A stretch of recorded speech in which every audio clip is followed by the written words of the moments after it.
She could still feel the stiff fingers between hers, hear the soft audible cracking of the brittle bones.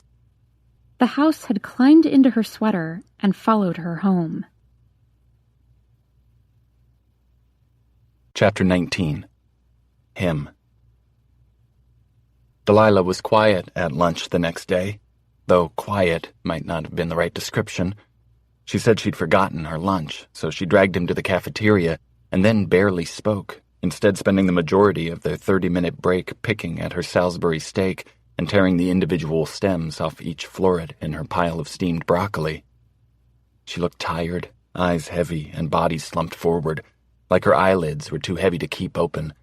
Each of her blinks seemed to last longer than the last, and Gavin made sure he was close enough in case the elbow propped on the cafeteria table gave out and she went face first into her tray. He'd asked her this morning if everything was okay, and she'd waved him off. He asked again after third period when he heard she'd fallen asleep and snored through most of Mr. Burton's U.S. government lecture. On both occasions, she'd given him a shake of the head and a small smile, even stifling a yawn. "I'm fine." Fine. Gavin was starting to hate that word. These were the moments he realized how little he knew about girls, about what they thought or felt versus what they said, or how to respond to any of it. Of course he didn't know how to respond. He'd gone out with girls where it was implied they were together, forever how brief a period that might be, but he'd never been in an actual, I am your boyfriend and you are my girlfriend type of relationship before. There'd been Cornelia, but he'd only kissed her, dry and unfeeling. There was nothing wild about her, about them, and it had ended almost as quickly as it had begun. He hadn't grown up with parents to watch and model his behavior after. He didn't have brothers or sisters or even actual not-on-the-internet friends to learn from or ask questions. In fact, the only things he knew about male-female relationships he'd learned from TV or books. But none of those stories was about a boy who had a house that was alive and had tried to scare his girlfriend to death, so he was pretty sure none of them would be any help to him anyway. And besides, when had Delilah ever done or said what he'd been expecting? Gavin might not talk to a lot of people, but he was always watching, learning from others' interactions, and Delilah was about as different from other people as he was. He supposed he should find some sort of comfort in that, but he didn't. "Did you not sleep at all last night?" he asked, a pang of guilt gnawing slowly in his gut. He could still remember her face when he'd moved off of her, and hear the confusion in her voice when she'd asked why he hadn't stopped when he knew what was happening. The idea that Delilah was so afraid because of what House had done that she couldn't sleep, well, that made him feel worse than he'd thought possible. He didn't want anyone, especially Delilah, to suffer or worry or be hurt because of him, because they chose to spend their time with someone who was so not normal. Delilah shook her head, and small wisps of hair that had fallen loose from her braid settled around her face, the ends fluttering in the warmed air pouring from the vents overhead. "Not much," she said before pausing. Was she taking a breath? Was she concocting a story? Was she choosing how she would break up with him? Gavin actually straightened in his chair at that last one, wanting to punch himself. He'd never felt this way about anyone before, and it was turning him into a twisty, emotional mess. "I was worried," she continued, "when I didn't hear from you." "I'm sorry," he said, eyes dropping to the table. "I didn't know where my phone was, and I didn't find it until later, after House calmed down." "I was afraid it would hurt you." Gavin blinked up to the window, to the trees visible on the other side of the glass. Lately, he felt like every conversation he and Delilah had should take place in the isolation of the music room. The cafeteria felt too exposed, too many students, too many windows. He swallowed before telling her, "House wouldn't hurt me." He wondered if she noticed that the words didn't seem to have as much conviction behind them as they used to. "Have you ever noticed how often you say that?" A smile twitched at the corner of his mouth, at that flash of fire he loved about her so much.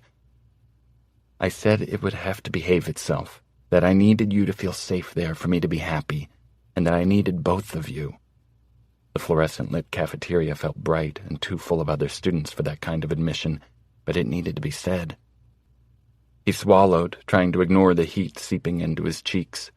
His body felt too long and awkward for the table, and he stretched his legs in front of him, his shoulders relaxing almost instantly as his ankles tangled with Delilah's. "And what did it do when you said that?" she asked.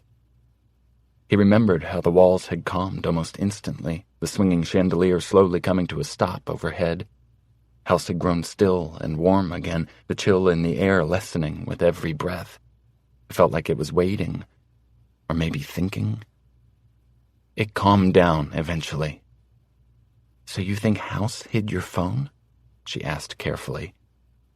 Although Gavin didn't want to tell her that his phone had been with him one moment, in his back pocket, he was sure of it, and gone the next. He did. He hadn't thought much of it at the time, more concerned with calming everything down than checking for texts. But he had later, when he'd climbed the stairs for bed and found it sitting there, waiting for him in the center of his pillow, like it had been there all along. "That's weird, Gavin. That's not normal."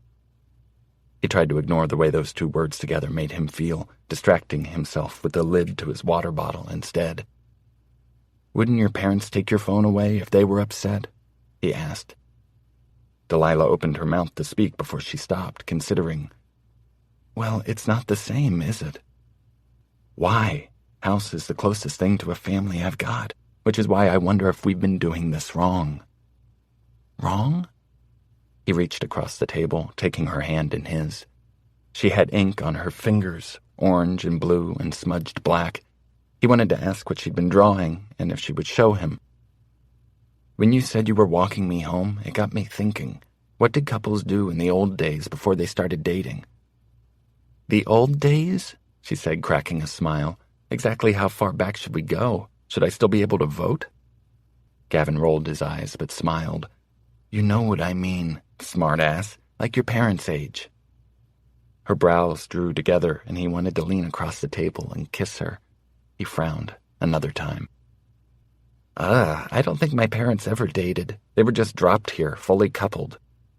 "Be serious, Lila." "I don't know," she said with a shrug. "Meet their parents?" "Exactly. But I've already been there. It knows who I am." "Sort of. Parts of the house are new, but its foundation is old. Really old. Maybe we should do it the old-fashioned way and introduce you properly." He squeezed her hand and gave her the most charming smile he could manage. "I can explain how wonderful you are and my intentions to court you." "You're a dork," she said, but he noticed she was the one blushing now. "There's no way it won't love you if given the chance." Butterflies exploded in his stomach. "It's impossible not to," he added. "So you want me to come over again?" "Yeah, let me make you dinner." "Me? At your house? Maybe you missed the way I sprinted from there like I was on fire last time." "Lila, I barely made it out and you want me to go back?" He ran his fingers up each of hers, rubbed little circles into her palms. "I think it's possible you might be exaggerating a bit." She chewed on her bottom lip, her eyes watching the way he touched her. "Maybe," she acknowledged. It is what it is. I can't change that, but it's part of me. We're sort of a package deal." "It's just so... How did it not creep you out before?" she asked, surprising him. "It didn't creep you out at first," he reminded her. "Yeah, I guess. It's just..." She took a deep breath. "Odd, is all." "Did you miss the last 18 years where I'm odd?" he asked a little sheepishly. "House is strange and different, but it's mine. It fits me." Delilah laced her fingers with his hand and squeezed. "Okay," she said finally, "but I expect dessert."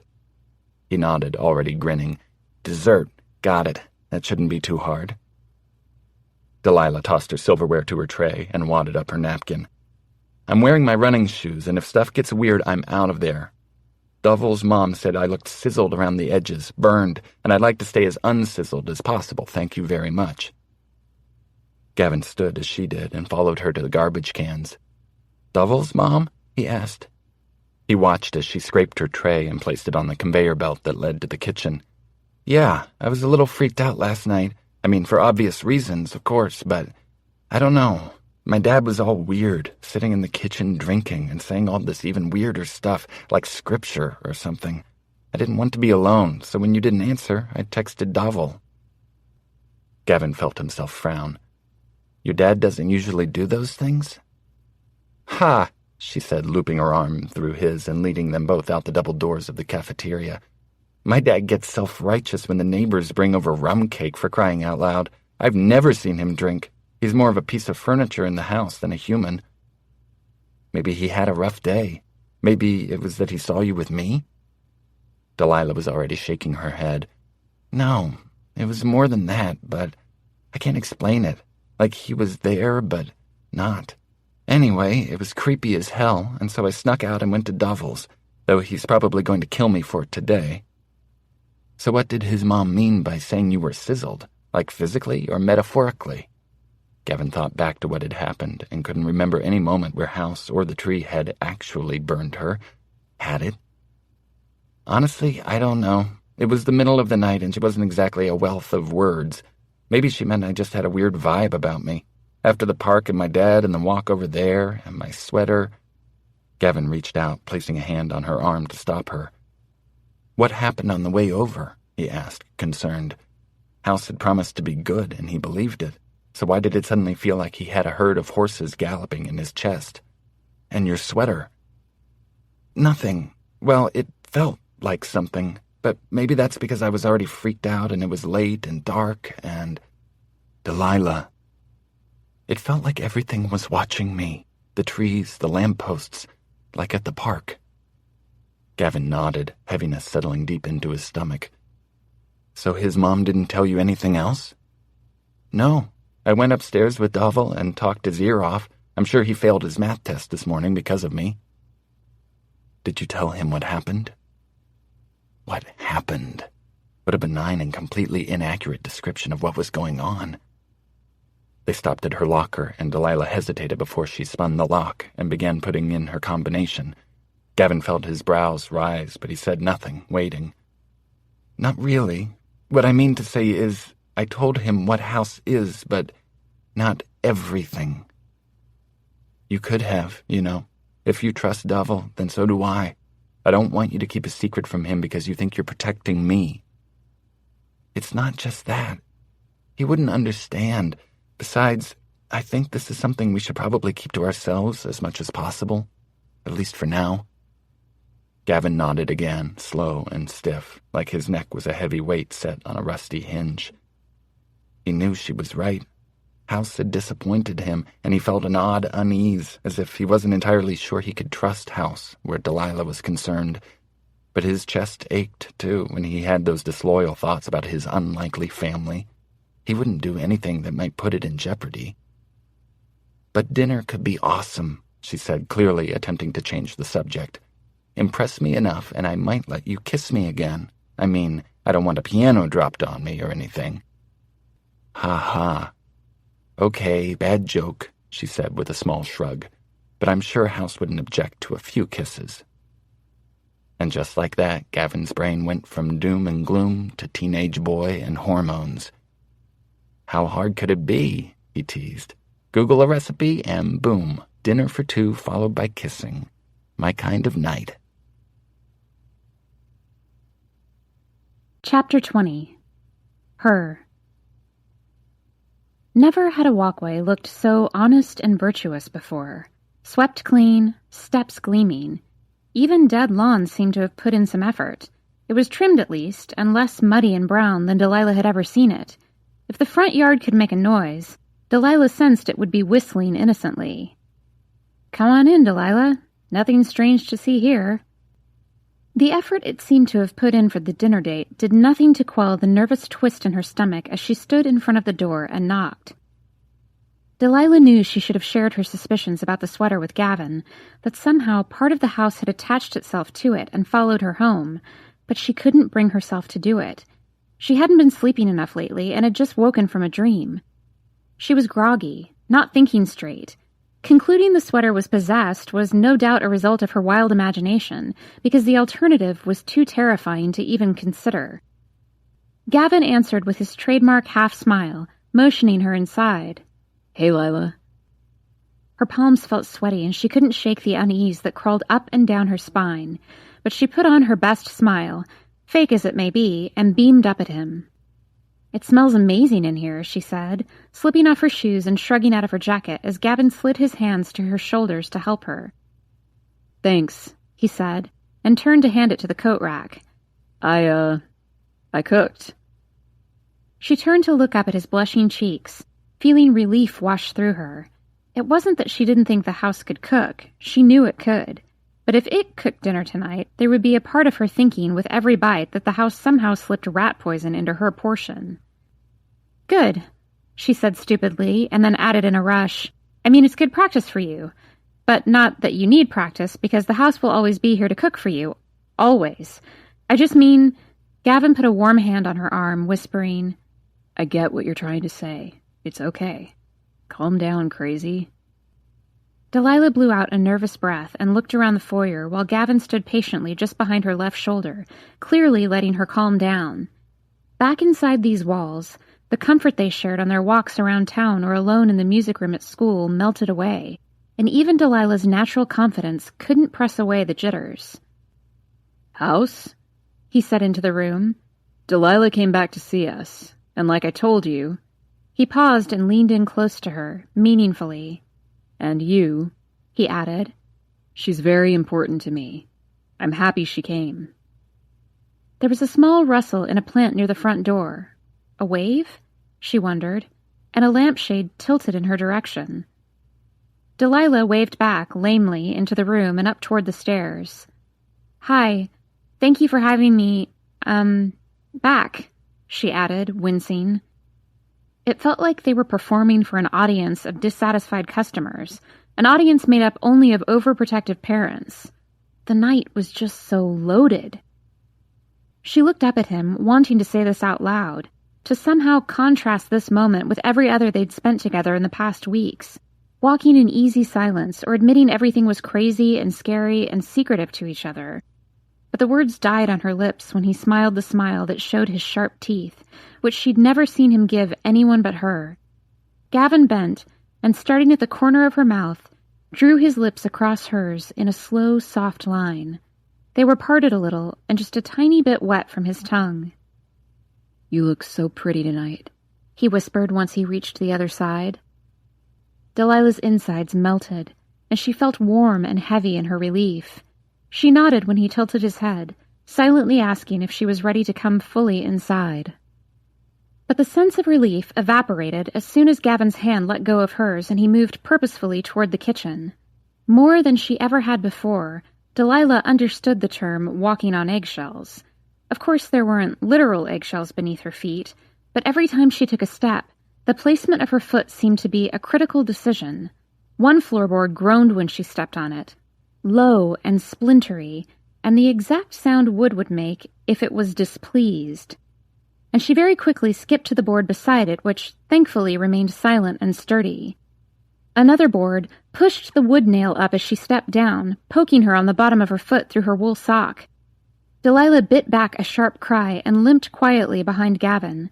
She felt as though the hallway was shrinking in on her, inspecting, expecting to be disappointed in whatever action she took. She was surrounded by hundreds of parts of the house every moment she was inside, and some seemed to have forgiven her while others clearly held a grudge. In the kitchen, Gavin dished spaghetti into 2 bowls, handed one to Delilah, and then grabbed a basket of garlic bread.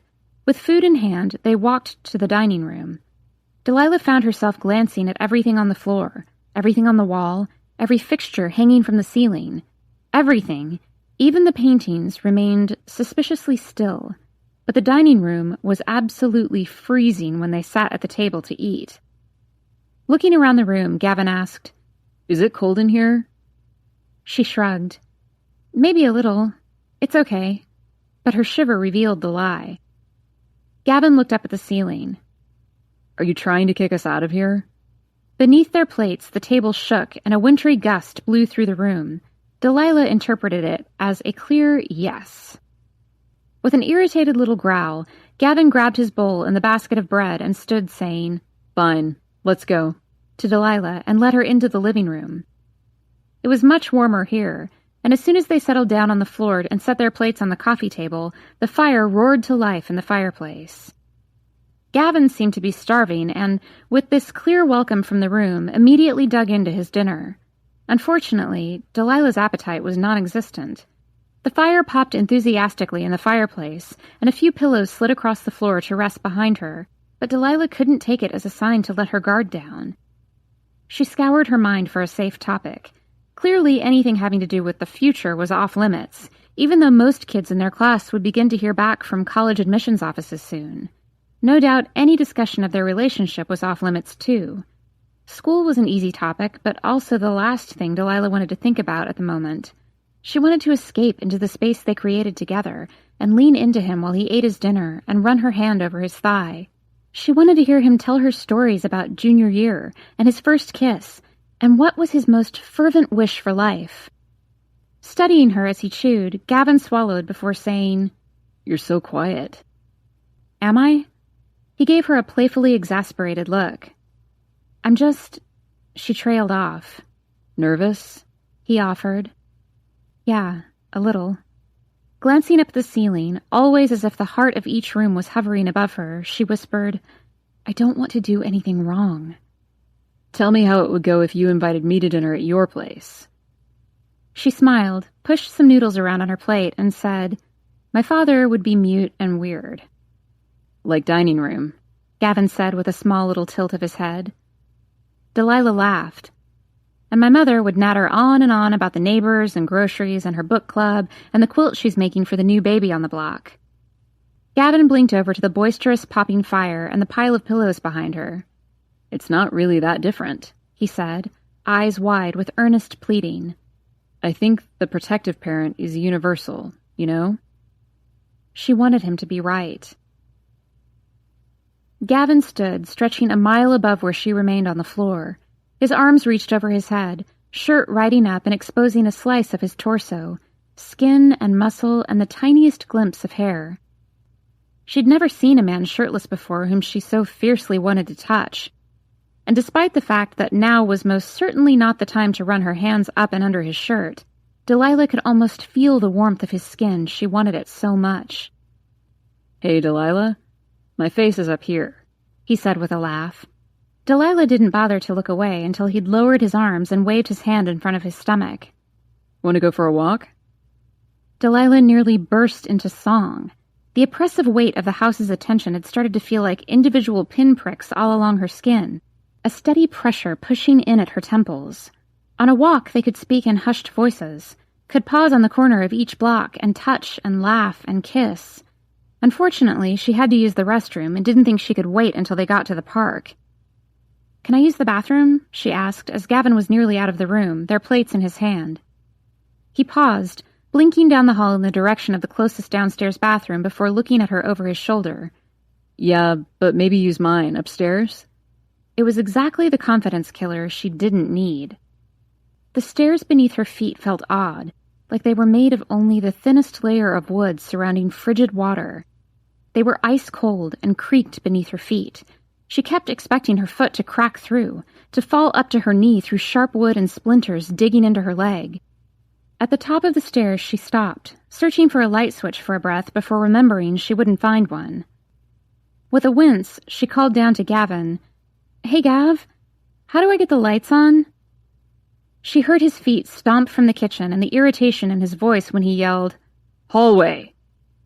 Lights flickered on half-heartedly around her, buzzing and dim.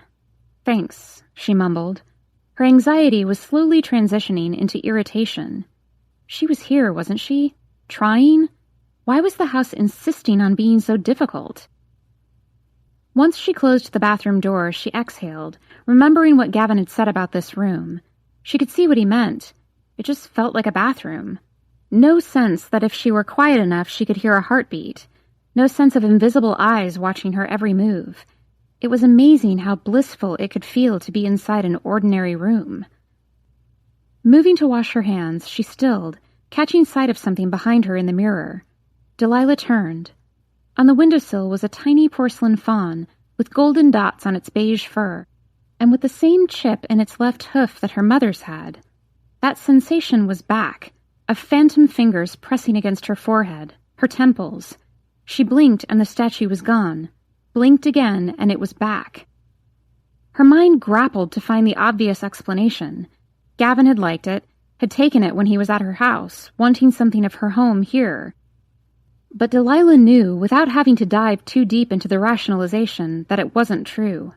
Mom kept the collection in the dining room. Gavin had never been in there. This wasn't just the action of an overprotective parent.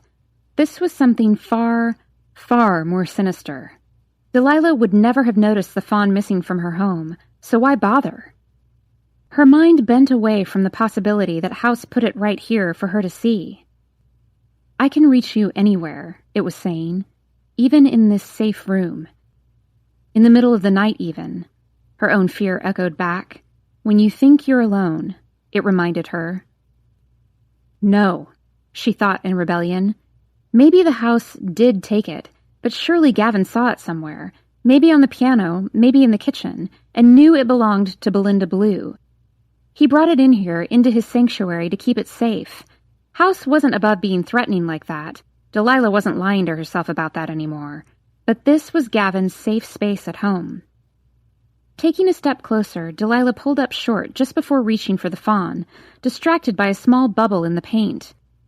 A trick of the light, or a hiccup in her mind, made her think for a beat that it had moved from lower on the wall to just below her line of sight. Blinking, she looked back up at the fawn, reaching for it on the windowsill. Just beneath her hand, the bubble moved again, a tiny ripple skirting sideways, barely a centimeter.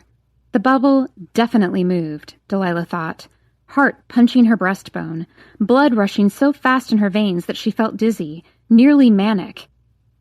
Reaching forward, she touched the small blister with barely a fingertip to quiet her suspicions. It felt odd beneath her skin, more like stone than plaster or paint, and with a relieved exhale, she pushed a little harder just to be sure.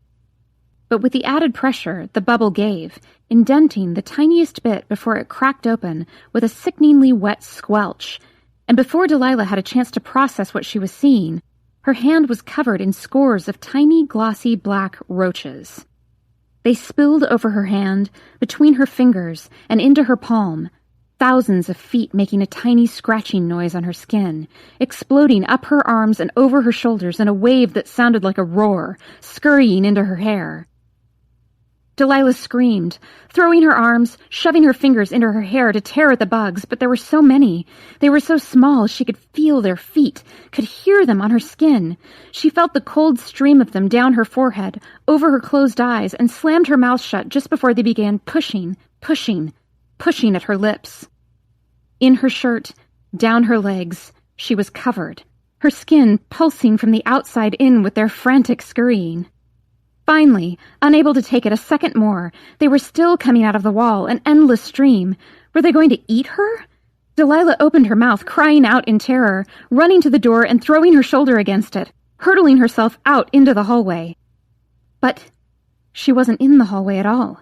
She'd left the bathroom only to enter a room she'd never seen before, with walls lined floor to ceiling with dusty books, a desk.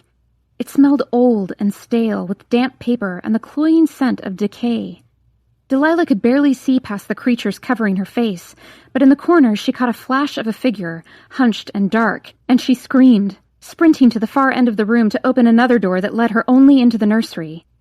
Door after door she tried, wailing for Gavin, trying in vain to push the roaches from her skin. Where was he? What was she seeing? She tore open a door that opened to a brick wall. A door beside it opened to a mirror, revealing the horror of her body, covered head to toe in inky, slithering black. She whipped around, running back into the strange library and feeling along the wall until she found another doorknob. It turned easily, flying open in the wind to a 40-foot drop directly onto the concrete below. Wind roared around her, pulling her off balance as the cold night air hit her face. Delilah jumped back from the ledge, gasping in terror. "Gavin!" she screamed. "Oh my God, help me!" She burst through a new door, falling forward onto her knees in the bathroom again, and crawled frantically into the shower, turning on the water, tearing at her clothes and hurling them across the room. Her jeans landed with a heavy splat, still crawling with roaches. Her top hit the blue wallpaper and slid into the sink. The pale yellow cotton turned black with insects. The spray was freezing, but she didn't care. She stared in horror as the roaches fled the clothes and, like an army, began moving in a river along the floor to the tub. They scaled the porcelain wall and spilled in an oily black wave over the lip, onto her feet again, this time crawling up her body instead of down. She stood in only her underwear, frozen in horror as she screamed. The stiff shower curtain slid up her legs, over the bugs, inching up the fingers of her left hand and curling around her wrist, trapping it at her side. Delilah clawed at the plastic sheet with her free hand, pulling and pulling as the pressure tightened in stiff, biting straps around her arm. She cried out at the pain as it dug into her skin. Gavin burst into the room, eyes wild and wide at the scene in front of him. "What are you doing?" he yelled, reaching to turn off the water. He leaped into the shower, gripping her shoulders and staring at her with black, terrified eyes. "Delilah, what did you do?" "Gavin, Delilah pointed down to the shower curtain, but there was nothing there. Only her own hand wrapped around her arm and covered in blood, where it looked as if she'd torn away the skin. "I came up when I heard you turn on the shower," he said. "Why are you in the shower? Delilah, what happened to your arm?" "No," she said, shaking her head wildly. "No, Gavin, there were roaches. They came out of the wall, and my mom's porcelain?" She stopped, staring wide-eyed up at the windowsill. There was no porcelain statue there, no bubble in the paint that had burst, no person or doors, no roaches scurrying back into the wall. But they had been there. She knew it. She knew it. Now there was nothing but Delilah, in the shower in her underwear, with a handprint-shaped burn on her arm. Chapter 21. Him. Delilah was in shock, that was it. Or maybe she was having some sort of episode. Gavin could hear her screaming down the hall, but he wasn't prepared for the sight of her standing there, half naked and soaked, scratching at her skin like it was covered in acid. She was saying something about roaches, but Gavin bent to look under the sink and behind the toilet, and he didn't see anything. Water swirled down the shower drain, and his shoes squelched against the porcelain surface. His socks were soaked clear through, the bottoms of his jeans, his t-shirt wet from trying to reach around her to turn off the shower, and... Wait, Delilah was practically naked, and shivering, and standing in his bathtub. Gavin had hoped to maybe get Delilah in some stage of nakedness tonight, but in his imagination it hadn't looked anything like this. And shit, Delilah was bleeding? Blood ran between her fingers where they gripped her arm. It plunked to the bottom of the tub, one drop after another, forming a pink rivulet that disappeared down the drain. Gavin stuttered out the beginnings of a few sentences, finally giving up and reaching for a nearby towel. G, she tried to say, shaking violently now. "Can I see?" he asked, motioning to her arm. She shook her head wildly and pointed toward the window. "It was there. It was." I know, he said in a soft, placating tone. He tried to see where she was hurt, but she jerked away, cringing and shaking like she might crawl out of her skin. Gavin tried to remember back to when they'd studied first aid in health class, specifically the best way to respond to someone who'd just experienced an accident. Pale skin, ragged breathing, disorientation. Delilah was definitely in shock. Her lips weren't blue, and she seemed to be standing okay, so he guessed that was a positive. But it was freezing in here, colder than it had been downstairs, which made no sense. This was his bathroom. House didn't come into this room. Did it? Delilah swayed on her feet, and he reached out to steady her. "Let's get you out of here," he said gently, placing a towel over her arm and wrapping another around her. He placed a hand on her shoulder and tried to lead her toward the edge of the tub. Delilah wasn't moving. With no other choice, Gavin scooped her up in his arms, navigating the slippery floor and carrying her to his room. "Lights!" he shouted at the end of his patience with all of them. Bedroom door flew open, and he stepped easily inside, hesitating a moment before placing Delilah on bed. All he needed was for it to decide to prove a point and toss her to the floor, or for headboard to rise up, towering over her like something out of a nightmare. No.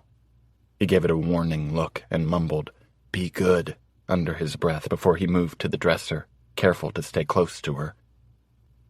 There wasn't much to pick from, being that Gavin was so much taller than Delilah, but he managed to find a pair of sweatpants he'd worn 2 summers ago and a t-shirt he suspected was the closest to her size he would find. With the clothes and a pair of boxers he wasn't even sure he should offer, he turned back, approaching her a lot like he would an injured animal, keeping his steps light and making sure she knew he was there. "Here's some, if you want." She nodded numbly and set everything down. "Can we clean this up first?" "Can I at least see?" he asked. When she nodded again, he pulled her arm away from her body. Gavin knew Delilah was hurt and that he'd seen blood, but that in no way prepared him for the bleeding, oozing wound that greeted him when she lifted the towel. A chill moved up his spine, and he snapped his mouth closed, intent on not saying anything that might alarm her. It was angry and red, jagged and singed around the edges in the shape of what looked like a handprint. It was as if the first layer of skin was just gone, like someone had torn her open as they would a Christmas present, a single ribbon of skin at a time. Gavin pushed the image to the back of his mind. Right now, Delilah needed a doctor. He would try to figure out how this had happened later. There was an old car in the garage behind House, a 1967 Buick Riviera. Gavin didn't drive it often. He preferred to walk or ride his bike when he needed something. Taking the car out of the garage meant the possibility of being pulled over or maybe an accident, and he had absolutely no idea if the car was even legal to drive. He certainly wasn't. It had faded blue paint and a bit of rust marring the finish, but Gavin loved that car and spent hours reading the owner's manual and researching how to fix things himself. He'd learned that gas would go bad after sitting for too long, so on a few occasions he'd had to remove the fuel tank and drain it. He'd changed spark plugs and wires that had deteriorated. He'd rebuilt the carburetor and replaced gaskets and vacuum hoses, and he liked to imagine that it was as mechanically sound now as it had been on the last day it was driven.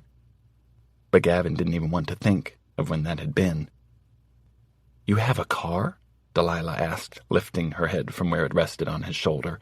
"And you don't have to carry me, I can walk." "Maybe I like carrying you." She was dry and dressed in his clothes now, and Gavin struggled to focus on getting her into the car and to the doctor without anyone seeing them. "This house is chock full of mysterious things," she slurred hoarsely. "A car seems so normal." Gavin studied her for a beat. At least some color had returned to her face. The bandage he'd wrapped around her arm seemed to have stopped most of the bleeding, but she winced when he lowered her into her seat. "I don't drive it much," he admitted, slipping in next to her and fishing the keys from his pocket. "It's not really a good idea with the whole no license or parents thing, but I figured this was kind of an emergency." When Delilah only nodded and didn't argue or needle him for more details about when he'd found it, how often he drove it, and whom he thought it might belong to, Gavin knew she must really be hurting. The keys jangled in his hands as he fit the longest of them into the ignition, and he did the mental calculation, trying to remember the last time he'd started the car. He was pretty sure it had been a few months, and so he held his breath as he turned the key, finally breathing again when the engine roared to life all around them. The old Buick crept slowly out of the garage, the tires crunching over gravel and fallen leaves as he started it down the narrow drive. His palms sweated where they gripped the steering wheel, and he blinked up to the rearview mirror, wondering if he would see House rise up from the ground, roots pulled from the soil as it chased after them. The car had never been more than a hobby before, but now, since Delilah, it meant more. It meant a freedom he hadn't known he needed. Delilah's voice at his side drew his eyes from the mirror, and he turned to look at her, small and fragile, legs folded, an arm cradled to her chest. "My parents will find out." It struck Gavin that she didn't seem particularly bothered by this, more resigned to a fact she was just saying out loud. "Do you have your phone?" he asked as a thought suddenly occurred to him. Delilah nodded and pulled it from the front pocket of her borrowed sweatpants. "Can you—" he said, hesitating. He pushed his hair from his forehead and narrowed his eyes. watching the leaves that scurried across the empty street.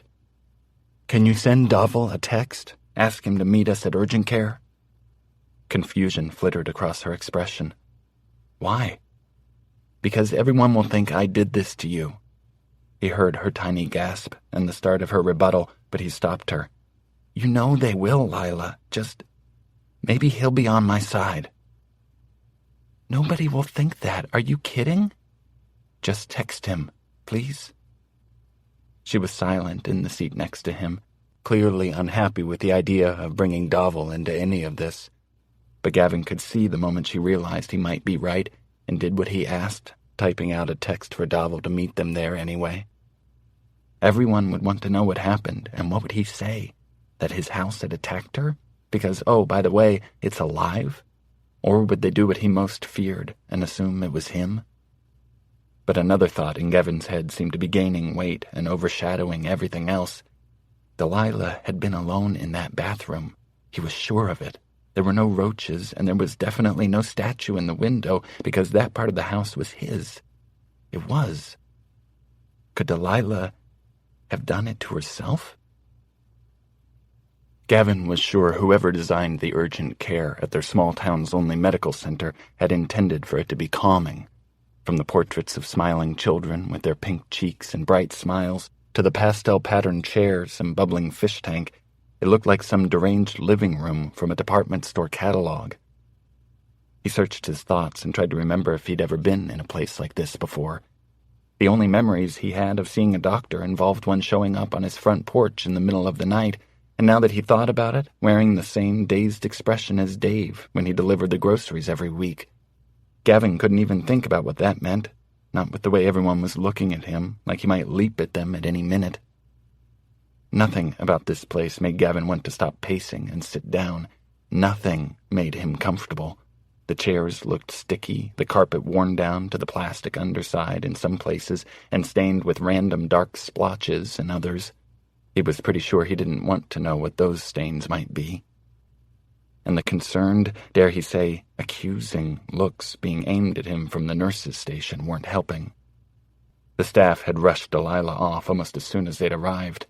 One look at her tangled, damp hair, the clothes that were too big and clearly not hers, and the way she held her injured arm to her body, protectively, and they hadn't wasted a minute. Delilah looked like a battered woman, and Gavin, of course, looked like the culprit. But she hadn't wanted to go alone, arguing with them and refusing to let go of his hand. "I'll be back with you in a few minutes," Gavin had told her, brushing her hair from her face. He nodded to the front desk. "I just have to answer a few questions up here and fill out your paperwork, and then they'll let me come back." He'd kissed the corners of her mouth, knowing it was a lie. Gavin knew, and maybe Delilah did too, that they had no intention of letting him anywhere near Delilah as long as she was here. Worn out and still in pain, she had finally relented, turning to hug him a final time before pressing her cell phone into his hand. "Davil said he'll be here soon," she whispered. "Give this to him for me. My parents will take it." He nodded and kissed her temple, watching as she was led out of the room, and the doors at the back of the facility closed behind her, away from him. "Maybe you can tell us what happened?" A nurse in her 30s spoke next to him. She looked pleasant enough, he supposed, but there was something about her, a pinched expression and an almost gleeful look in her eyes at the prospect of possibly catching him at something, that made him dislike her almost immediately. "Sure." He took a seat at the front counter, his eyes flickering back and forth from the woman typing in front of him to the doors that led to the treatment area. "Your name?" "Gavin Timothy," he said. "And you're the boyfriend." He blinked back to the nurse at the pointed way she'd said, "the boyfriend," like there was an accusation in it. "Yes." "Can you tell me a little about what happened tonight?" "I don't know," he said, and dropped his head into his hands. This was pathetic. Who would possibly believe him? "She went upstairs and closed the door. I heard her scream and followed. That's all." "That's all?" "Yeah." "And you're sure nobody else was in there, Gavin?" She was talking slower than she needed to, speaking as if he needed her to dumb it down for him. Her smile was pained and condescending, and when he didn't elaborate or tell her anything she wanted to hear, She tucked a strand of faded red hair behind her ear and made a note. "We're going to need you to sit over there," she said, pointing the chewed end of a pencil to the waiting area. "We may need to talk to you again, so please don't leave." She gave him a glance that said, "I'll be watching you," and "Stay where you're told," before she picked up her papers and disappeared into the back. And that's when Dovell rushed in the door in his soccer uniform and drenched in sweat. Gavin couldn't remember the last time he'd been so happy to see anyone other than Delilah. "Is she okay?" Dovell asked, panicked. "They're cleaning her up now," Gavin told him. "Cleaning her up? She said she had had a little accident." Holding out his hands to calm Dovell down, Gavin whispered, "It was, and she's fine, I promise." "She's completely fine. You're sure?" "I'm sure." Gavin led them over to a hallway just off the main waiting room and, apparently satisfied that Delilah wasn't moments away from death, Dovell followed. "Can you tell me what the hell is going on?" Gavin wasn't sure how to start. "You know my house isn't," he struggled to find the right word, "sane, safe, inanimate?" "Normal." There, that was clear enough. Dovell narrowed his eyes. "You're saying your house did this?" "Delilah's saying that," Gavin hedged. Dovell looked at him harder now. "But you don't believe her." "I do, but..." "But what? What exactly is wrong with her?" Gavin told him everything he knew, how Delilah was wary of the house, how he'd invited her over for dinner, thinking they maybe needed to allow House to give them its blessing, in a way. And then he explained what Delilah had said about the roaches and her mother's statue being in the bathroom, about getting lost in all the rooms and attacked in the shower. He admitted he hadn't seen any of it. He described how it looked like someone had branded a handprint into her arm. Dovell stared at Gavin for several breaths before leading them over to a vending machine. "I didn't eat after soccer practice. I came straight here and this has me really freaked out and I feel like I might pass out. You mind if I..." With a shaking hand, he motioned to the rows of colorfully packaged snacks. Gavin shook his head. "You're sure Delilah wouldn't..." he asked, and immediately regretted it. Dovell stilled from where he'd been digging for money in his pocket. "Are you serious?" Gavin winced, rubbing a hand over his face. No, I know Delilah wouldn't hurt herself. It's just that bathroom is the only room where I've ever felt like I was totally alone. If that's not true, it's a little hard for me to take." "Where was your mom in all this?" Gavin paused, blinking. Dovell was obviously starting to believe what they'd been saying about House, but Gavin realized he also thought Gavin's mom was still around. Everyone thought his mom was still around. Deflecting, he asked, "Have you ever met her? My mom?" Gavin watched as Dovell pulled 2 crumpled bills from his pocket and tried to straighten them against the corner of the machine.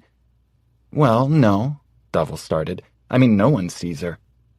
He looked up at Gavin's puzzled expression and added in a slow, patient voice, "Because she never leaves?" "Right. Yeah," he said, suddenly lightheaded. Gavin was starting to realize how much easier it was for people to believe his mom was so freaked out by strangers that she'd essentially locked herself up in her own house than to believe she could have abandoned her small child, or that something terrible could have happened to her right in the middle of their nice, safe neighborhood. Gavin knew this was insane.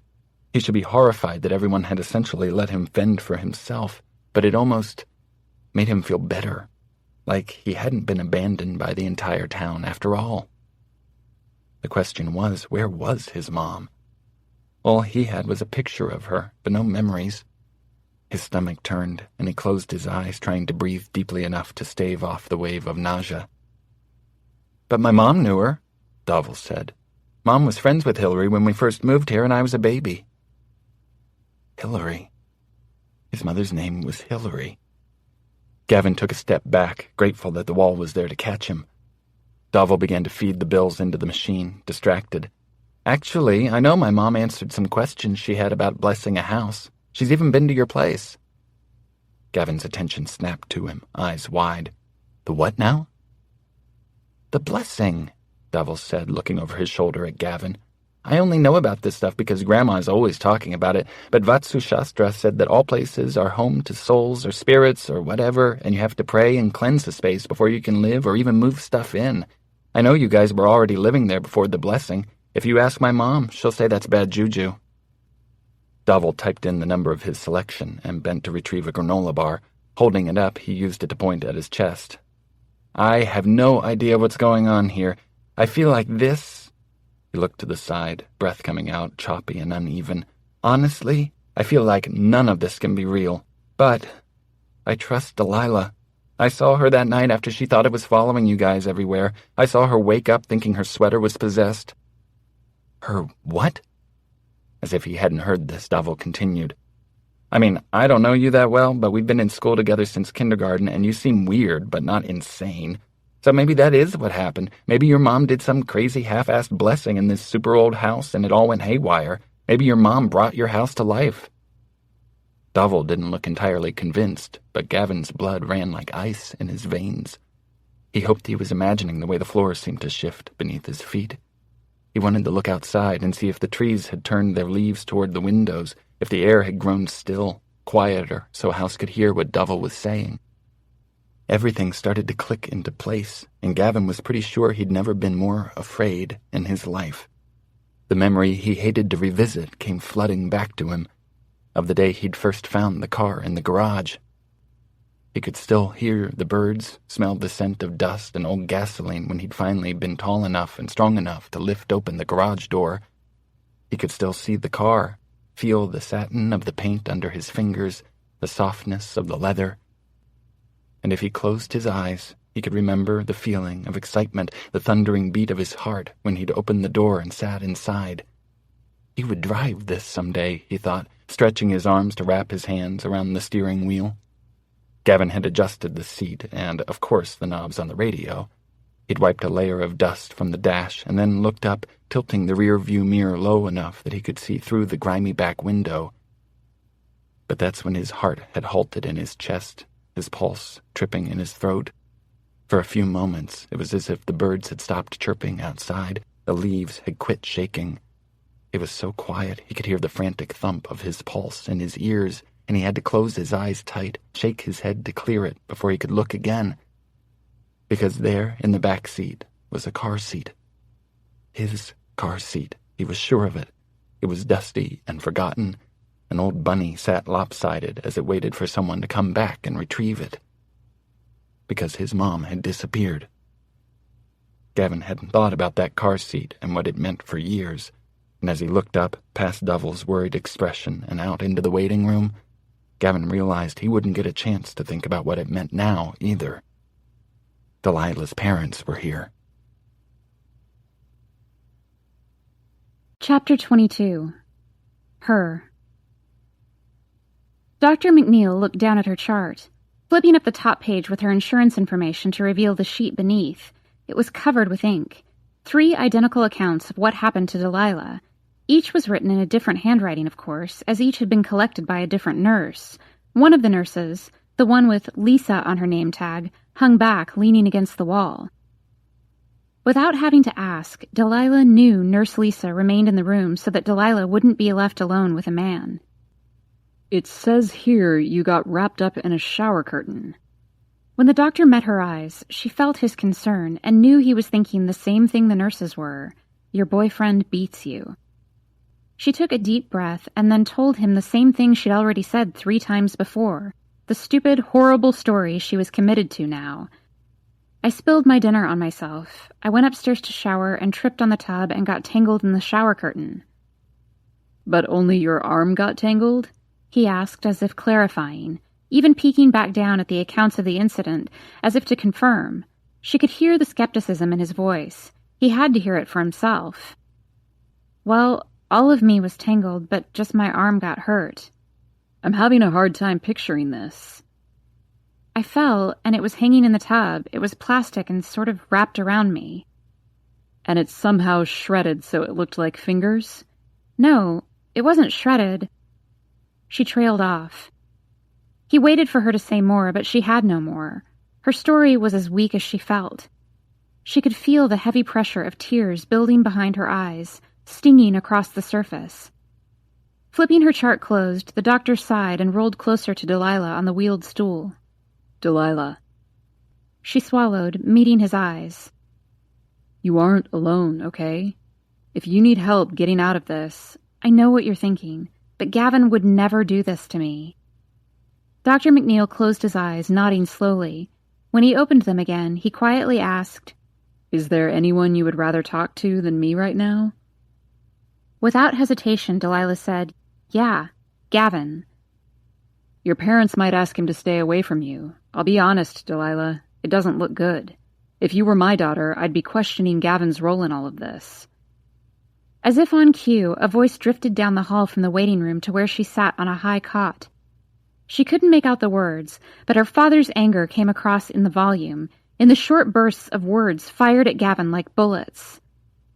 This is awful for him, Delilah said in a choked whisper, and the tears finally spilled over as she stared at the curtain that was pulled around their small space, hiding the hallway from her view.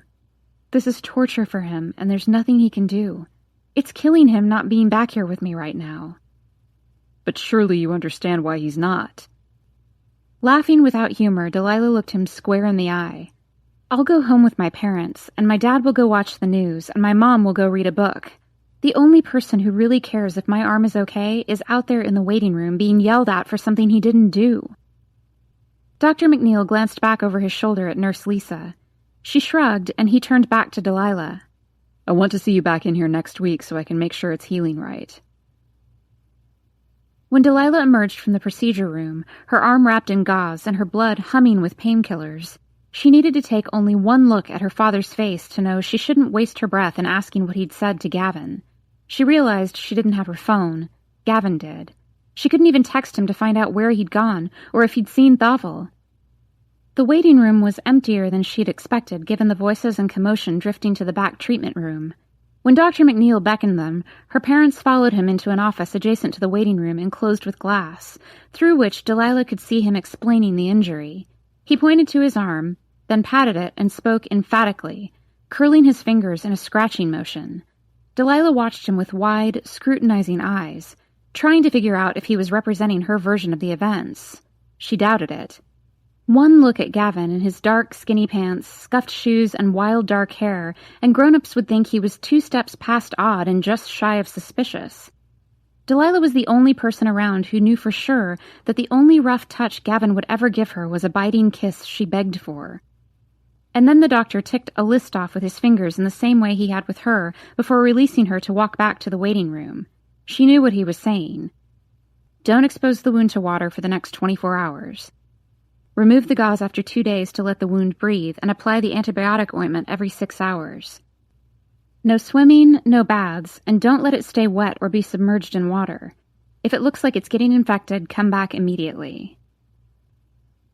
The drive home in the back seat was suffocating.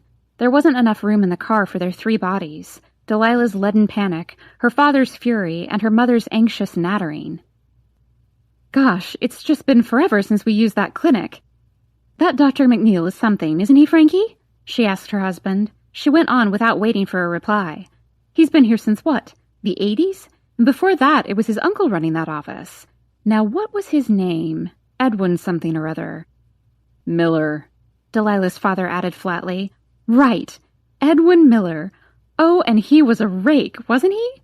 Her mother said, voice practically dripping with scandal. You're thinking of his brother, Douglas. Messed around with at least 5 girls from our class, though. For sure, Rosemary. Also Jennifer and Deborah. Mm-hmm. Whatever happened to him? I heard he got some young girl in trouble. Never heard that. Moved across the river to Missouri, but that was from Jennifer, and you know, she never knows what's really going on. And even with the claustrophobic feeling in the car, Delilah still wanted Gavin to be there with her. She didn't even have his borrowed clothes anymore. The nurses had told her parents to bring a fresh set of her own. His things were probably lying in the dumpster behind the urgent care. And now, away from there, away from the singular priority that she protect Gavin at all costs, the reality of what happened started to descend. The tremor started in her right hand and spread up to her shoulder, the panic burrowing into her chest and settling into a cold block of ice. It was madness, wasn't it? That she'd been attacked by his house, and he'd been blamed for it, and now she was bandaged and drugged, and he was gone. Was he okay? Had he been arrested? Or was he home, back there, trying to reconcile what his house had done to Delilah with everything his house had done for him? This worry bounced around in her head, and even though it was nearly freezing outside, Delilah rolled down her window, simply needing air. "Delilah Blue!" her mother cried, interrupting herself. "Roll up that window this instant, or you'll catch pneumonia." She rolled up her window, but squeezed her eyes closed tight, trying to breathe, trying to think, trying to make sense out of any of this. There was no family processing when they got home, no together time in the living room asking what happened or how she was. Both of her parents moved to resume their nightly routine, but she stopped them with a calm, forceful, "Gavin didn't do this." Silence rang back to her. "I know you think that," she pressed onward. "I know Dr. McNeil thinks that too. I know you said something to Gavin in the waiting room. I heard you yelling at him. But you've seen him now. His hands are huge. If he'd grabbed my arm, he would have done much worse than this burn." "They said your arm was torn," her father hissed, repulsed by her injury. "Pieces of your skin just gone." And with those words, beneath her bandage, beneath the painkiller, her arm ached. That doesn't mean he did it. "Well, if you would tell someone the truth about what happened..." "You wouldn't believe me, Dad." Her father gave her a lingering, scandalized look before retiring to his post in the family room to watch the news. "Try not to sleep on your left side, dear," her mother chirped as she headed upstairs to read. "And make sure you wash your hands and face before bed. God knows what you've been touching all day."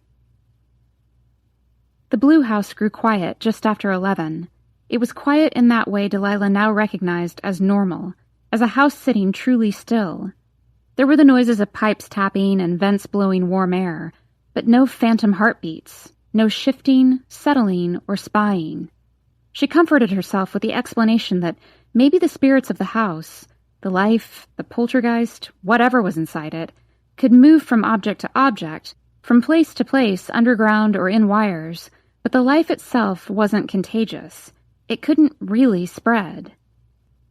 But how does it work? Delilah thought idly, and then, more hysterically, as the pain medication was slowly wearing off and her arm throbbed on fire with every heartbeat. How does it hear us? How does it follow us? What is it inside that brings this crazy, menacing space to life? She hadn't yet given the how much thought, and in the moment here, so many weeks after she should have considered it, it seemed so stupidly naive to just be thrilled by the miracle of its existence. But with the first inkling, in the private darkness of her thoughts, that she might someday need to destroy the house, she realized she would need to figure out how. She closed her eyes, considering what she knew. The house, and everything inside it, was alive. The house followed them to the park through some network of grass and roots and trees. The house could possess objects that Gavin would take with him, the tricycle, little things he could put in his pockets. The sweater she wore to the house had been possessed. It wasn't a dream. Something had happened to her father when he'd veered onto the property. Maybe the house possessed Dave the grocer, too. Had it tried to get into her mind that first day? What were those shadow fingertips she'd felt pressing in at her temples? Had they been trying to possess her? Was it angrier that Gavin wanted to be with her, or that it couldn't control her? Could the house control anything that came onto its property? How far out of town could it spread? Her heartbeat thundered a roaring storm in her chest. She had to talk to Gavin. Delilah was suddenly certain that he wasn't home, that he wouldn't have gone back without first making sure she was okay. So when the grandfather clock in the living room struck midnight, Delilah pulled on a skirt and a plain top, opened her bedroom window, and climbed out, gripping the rain gutter with her uninjured hand. She slid one leg over the ledge, and then took a deep breath before pushing herself from the window, holding her body close to the pipe. Almost immediately, she lost her grip, sliding violently to the ground and landing so hard the wind was propelled from her lungs in a heavy cough. That was truly the last thing she needed tonight. to return to urgent care for a broken arm she'd obtained while trying to sneak out to see the boy her parents assumed was beating her. Her head reverberated with the impact of the fall. Her limbs felt heavy and slow under the diminishing effects of the Percocet. On the lawn she paused, looking around as the cold seeped into the sleeves of her shirt and covered her skin, like the air itself was trying to tell her this was a bad idea. Once again the trees leaned in close, and the sky seemed to vanish into black. But this time Delilah looked up at the branches high above and hissed, "Touch me again, and you'll lose him forever. Maybe you've lost him already." Delilah wasn't sure how Gavin had learned to break in, but he was exactly where she'd expected he would be, closed in the dark practice room in the trailers behind the school, hunched over a piano. He looked up when she opened the door, eyes wide and full of wild relief. "I'm sorry I left," he blurted. "I wanted to stay, but—" "I know," she said, cutting him off. "My dad was terrible to you, wasn't he?" Gavin ran a long, wide-knuckled hand down his face. "Are you okay?" "I'm fine. Got some drugs and bandages, and I'm all set." He nodded, letting his eyes move over every one of her features, as if convincing himself that the only injury she'd sustained was on her arm. "Hey, listen," Delilah said, taking a step closer. "I need you to do something for me." He looked up to her, eyes pleading. "Anything." Delilah held up the small pile of clothes she'd taken from his locker. "I need you to put these on," she said, placing them on top of the piano. Gavin blinked at her. "You want me to put my gym clothes on?" "You trust me, right?" Without a word, Gavin stood and began pulling off his t-shirt. Delilah motioned for him to hold on and searched inside the teacher's cupboard, coming back with an open garbage sack. "In here, okay?" Gavin dropped his shirt inside the bag and reached for his belt, his eyes flickering up to hers, brows lifted as if to say, "You going to watch?" When she met his stare with a determined one of her own, he smiled and continued undressing. He was down to his underwear, thumbs tucked into the elastic when he looked at her again. "All of it," she said. Gavin had wanted to get naked with her, but again, this wasn't exactly how or when he'd thought it would happen. But Delilah wasn't quite as brave as she looked, because when he slipped his boxers down his legs and stood, dropping them in the bag before reaching for his clean clothes, her eyes were averted, and her cheeks were definitely pinker than when she'd come in. He had never been undressed like this in front of someone else, not even close, even though he'd thought about it quite a lot.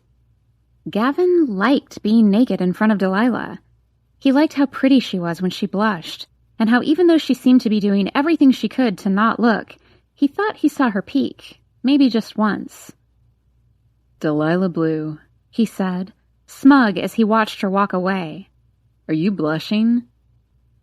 "Hush," she called over her shoulder, opening the door just enough to throw the tied bag outside and quickly shut it again. The air in the music room was cool on his skin, and Gavin quickly pulled his shorts up his legs. "Are you going to tell me what that was about?" he said. Delilah crossed the room to stand in front of him. "You'll think I'm crazy." "Is that even possible anymore?" he asked, shrugging into his clean shirt. "You told me before that whatever's making the house what it is can attach itself to something before it's taken off the property, like the way it used to with the tricycle or things it would leave for you to take if you had a big exam or needed some comfort." "Right," he murmured. "Maybe the house has always been doing that with you, or maybe it hasn't, but since things started with us, I get the sense that it's always nearby, hijacking onto you whenever you leave." Gavin nodded as if he had that sense too. "The other night at Thavel's," she began, "I fell asleep and had a dream that I was holding a hand, like I was holding someone's dead, rotting hand. When I woke up screaming, it was just my sweater, the one I'd been wearing when I walked you home, but I knew I hadn't been dreaming. The sweater really did do something." "Jesus," Gavin said, knees feeling weak enough that he had to sit back down. "I can't believe it would." He started, and then glanced down to the new clothes he'd put on. "But these are from my house. I washed them there." He plucked at the collar of his shirt. "I think we have to hope it has a purpose when it does it. What would be the point in attaching itself to your gym clothes? It wouldn't worry about that at the time. But why? Why would it follow me? Why does any parent follow their kid? To watch them, to keep them safe. It's gone too far. But you think we're okay here? He asked. Delilah looked around the room. I think so. I think the house can possess people, too. Maybe. My dad was acting so weird that night after he pulled into your driveway. And Dave the grocer, you said he comes every week, but then didn't recognize you later? Anyone who comes to the house, Gavin whispered. They all get this glazed look. But it can't do that with me and you. Maybe because we know. Gavin seemed to take several quiet minutes to absorb what she was saying. I'm so sorry about all this, he said, carefully pulling her down to sit beside him. For bringing you into this mess. For this. He brushed a thumb over the edge of her bandage. Delilah was tempted to wiggle her arms playfully to show him that she really was fine, but he didn't look very light-hearted at the moment. She dropped the half-smile and lowered her voice. Honestly, I'm okay. I'm pretty hard to scare off. He groaned and rested his head dissonantly against the keys. I know how it looks. I can't even fathom hurting you. Of course you can't. None of this is your fault. Your dad thinks I did that to you. God, Delilah, I could never. I love you. Everything else was forgotten. The pulsing pain in her arm, the fear of what would happen to their relationship, the terrifying unknown of the house, as her face exploded in a grin. I love you too. He lifted his head, realizing what they'd both just said. Allowing a small smile, he said, I do, you know. I have for, forever. And I usually don't care what anyone thinks, but it's different with you. I don't want anyone to think I could be violent with you, especially your parents. Well, let me assure you that their opinion does not carry the same weight with me, but I'm pretty sure I convinced them you didn't do it. Look at your giant hands, Gavin. You'd have left a handprint twice this size on my skin. He stared down at his fingers propped on the keys and visibly relaxed. Good argument, if not a little disturbing. Hardly, she said, grinning. I spend hours thinking about your big hands. He turned so he was straddling the bench and spread his fingers across his bent knees. Yeah? Tell me. Delilah was so distracted by the sight of his long limbs, his enormous hands, the ends of his dark hair brushing the tips of his impossibly thick black lashes, that she'd forgot what she'd even said. Tell you what? Swallowing, Gavin reminded her. What you think about my hands. Right now? Yeah. You're looking for distraction. He smiled a little sadly. Maybe. Shouldn't we talk about this? She asked, taking a step closer to him. I mean, not my arm. I don't want to talk about that. But about what happened in that room. He watched her for several long, silent seconds, his expression sliding from uncomfortable to guilty to defeated. If it's all right with you, can we talk about that later? She sucked her bottom lip into her mouth as she studied his slumped posture and his fingers gripping and releasing his thighs. So upset, wound so tight. They never did get that walk after dinner, and Delilah's hoped that they could have some time, talking, holding hands, letting the space grow warm and magnetic between them until he couldn't take it anymore and would press her against a wall or a tree or... Well, they were alone now. The school had been dark and full of shadows and echoes when she'd come in, and probably had been for hours. With her heart pounding ferociously beneath her breastbone, Delilah stood and reached under her skirt, wriggling her underwear down her legs. She stepped out of them, careful not to fall over. Gavin swallowed. So... He reached back and scratched his neck. So, Delilah, what are you doing? Taking off my underwear. I can see that. He studied the pink cotton on the floor and blinked rapidly. The bravery he'd felt at his own nakedness just minutes before seemed to have abandoned him. Lila, I have no idea what to do with you. Without looking up, he waved vaguely at her skirt, still in place, still hiding her most secret parts, adding, Down there. Delilah felt as though her blood had turned into a million fluttering wings in her veins. So, I'll tell you. She walked over to him, wishing he would just look up at her for a second to let her know that he was okay with it, with this. And then she knew he was when he reached forward, put his hands on her hips over her skirt to draw her closer. He leaned forward and kissed her ribs, lips pressed just beneath her breast. Pulling back, Gavin looked up at her and whispered, I don't want to have sex for the first time in a practice room at school. She worried for a moment that her chest might break open with her heart pounding so hard. Okay. In case that's what you were thinking we were going to do. I'm pretty sure I'm not thinking at all right now. I guess that's what I mean. He smiled, and this time it crinkled the corners of his eyes. You were in urgent care 4 hours ago, and now you're not wearing underwear. There's a lot of room between this and sex. Just touch me, Gavin. He hesitated, but didn't look away. I'm scared, she admitted then, wanting to be honest with him, but hoping he wouldn't stop. His expression darkened immediately. Of this right now, or of House? She shook her head. I know the house is all you've known. It's your family. I know it tears you up inside to see how hard it is for House right now, and how hard it is for me, too. The thing is, I'm yours. I don't belong to anyone but you. I'm scared that you'll never be mine the same way. Lila, don't say that. He closed his eyes, pressed his face to her stomach. His hands moved to cup the backs of her knees, and he arched his neck to kiss her. Delilah felt the familiar tumble of butterflies, the warm melting of her limbs. Nothing happened fast, but when she would look back on it later, in her innocent purple room, she would be unable to remember how it went from such a careful kiss to his hands moving up her bare thighs, slipping around to her hips, and putting so much pressure there with the tips of his thumbs that she hoped he would leave small indentations she could find later with her own hands. When he finally grew brave and impatient and kissed her with more teeth and growl than lips, he moved one hand between her legs.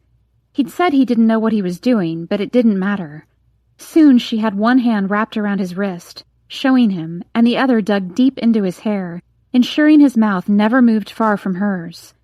The room reverberated with the quiet afterward, and he stared up at her for a long minute, unspeaking.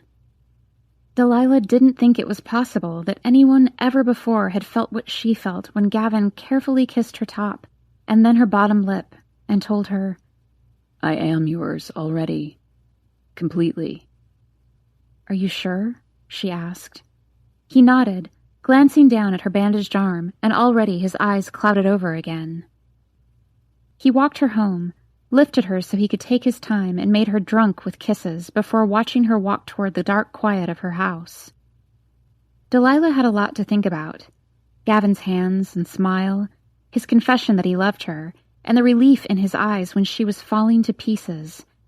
And it would have to sustain her for some time, because after he disappeared down the sidewalk, he didn't reappear for 2 days. Chapter 23. Her. Strange, or maybe not, that she could focus on her work when he was in class and was a useless mess when he wasn't. He hadn't texted to say he wasn't feeling well, hadn't called or emailed to give her the heads up that he wouldn't be at school the next day. Delilah ate lunch with an anxiously chatty Thavel beneath the tree. He rambled on and on about math class, about what Kirk Teller said to him at lunch. He talked about his new shoes and his father's new car. He had a million words, and they all tumbled frantically out in a nonstop torrent. Delilah felt acutely, painfully hyper-aware. When Gavin was at her side, she felt safe, because even if House hated her, it cherished him. Until last night, she didn't think it would ever actually hurt her, and if it did, it certainly wouldn't do it when he was nearby. But now Delilah knew there was no safety anywhere. He wasn't here. And even if he had been, apparently it wouldn't matter. Was he safe? Life wasn't supposed to be like this. It wasn't supposed to be chronically terrifying. She wasn't supposed to wonder if the tree was listening to their conversation, or if the grass would poison her skin if it could. She wasn't supposed to wonder what danger awaited her on the walk home, whether the sidewalk would crack suddenly and just so, snapping her ankle, or whether she should start trying to stay awake at night. Dee, are you listening to anything I'm saying? Thavel leaned forward, breaking into her trance. Sorry, no. He exhaled slowly, looking out at the kids playing basketball in the distance. After several long beats of silence, he asked, Are you going to tell me what's going on? She remained mute. You have to know how it looks, he said, turning and gesturing to her arm. It looks like he hurt you, or you look insane. Finally, she turned to him, glancing up at the tree branches. They didn't seem to be moving closer, before whispering, I already tried to tell you how messed up it is, and you didn't believe me. So tell me everything again. After she gave him a skeptical look, he added, I want to hear more. I think I believe you now. Not here.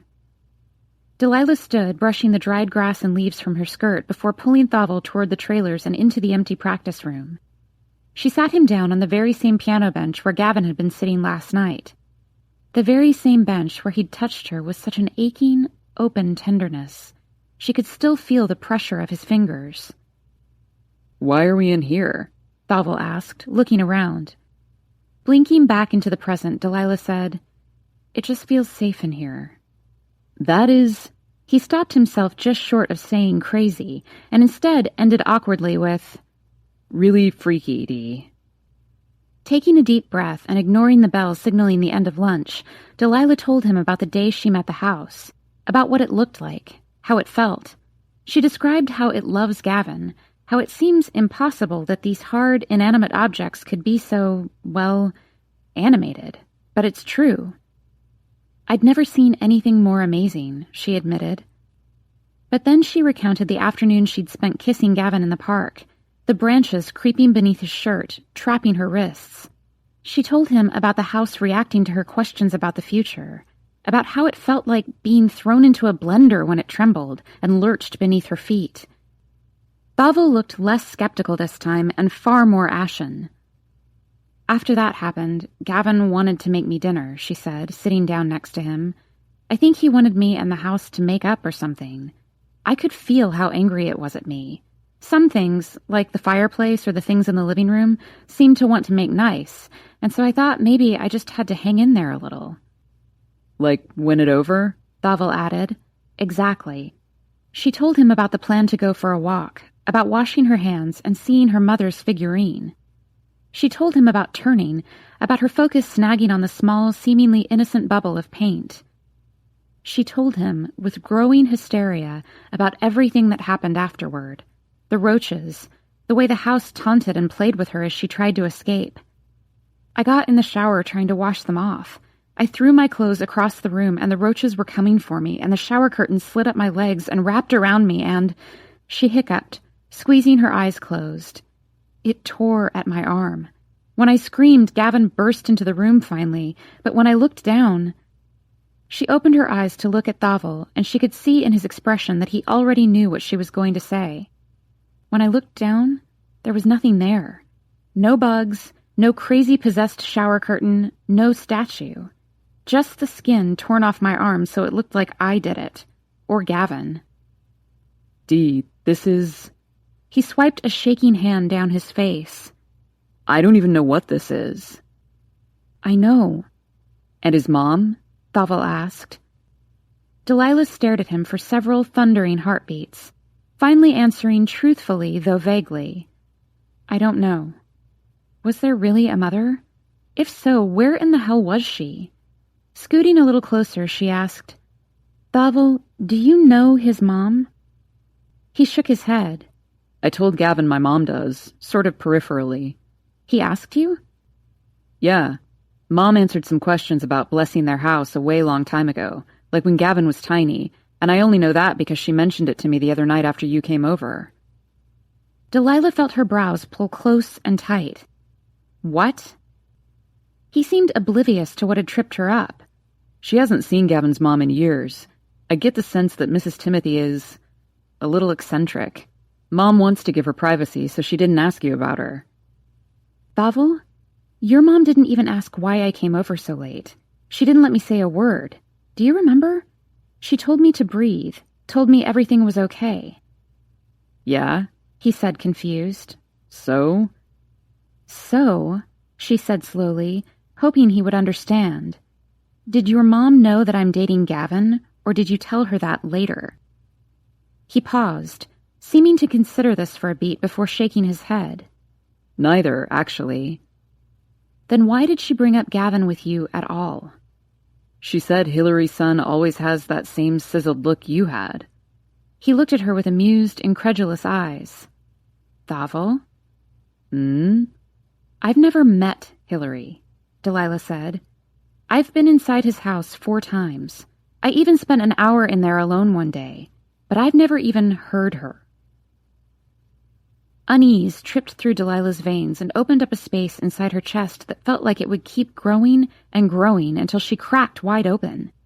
I must look like a crazy person, she thought, as she practically ran home, avoiding cracks in the sidewalks, working to stay out of reach of branches, hoses, lampposts.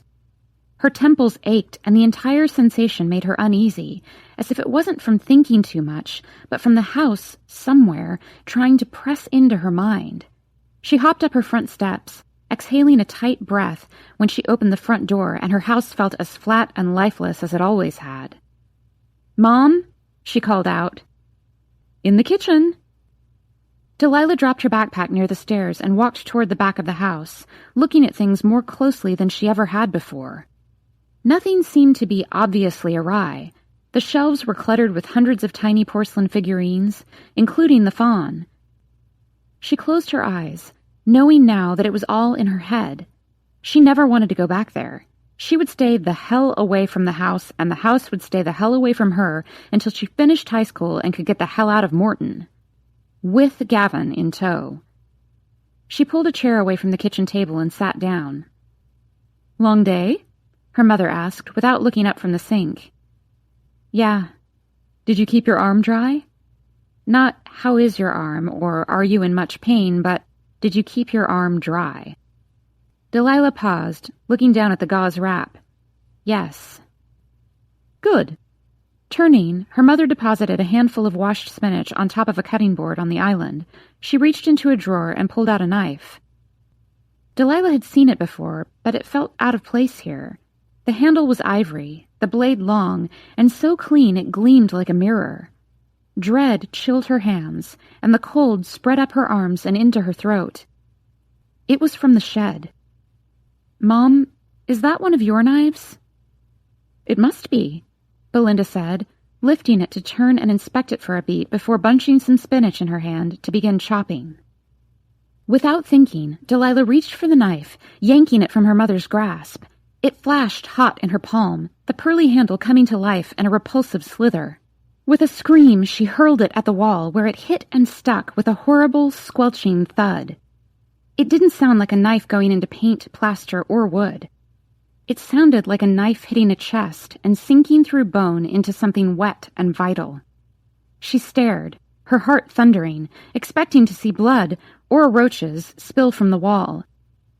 But instead, the knife trembled from the force of the impact and then grew still. The room was swallowed in shocked silence. "Delilah Blue," her mother whispered, voice shaking. "What on earth is wrong with you?" "That knife isn't yours, Mom.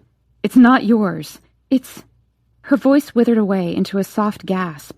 The knife protruded eerily, the dim kitchen light slashing shadows along the blue paint. But instead of gleaming ivory, there was only wood, the wooden handle of an ordinary chef's knife. Belinda threw up her hands, voice hysterical now. "Well, who cares whose knife it is? It works just as well as any other. You don't throw it at the bleeping wall." "But how?" Delilah said, stepping back, unable to look away from the object embedded in the wall.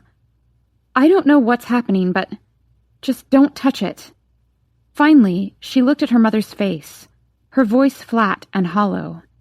"Don't even look at it." Upstairs, fumbling for her phone, Delilah could hear her mother's hysterical voice on the house phone with her father.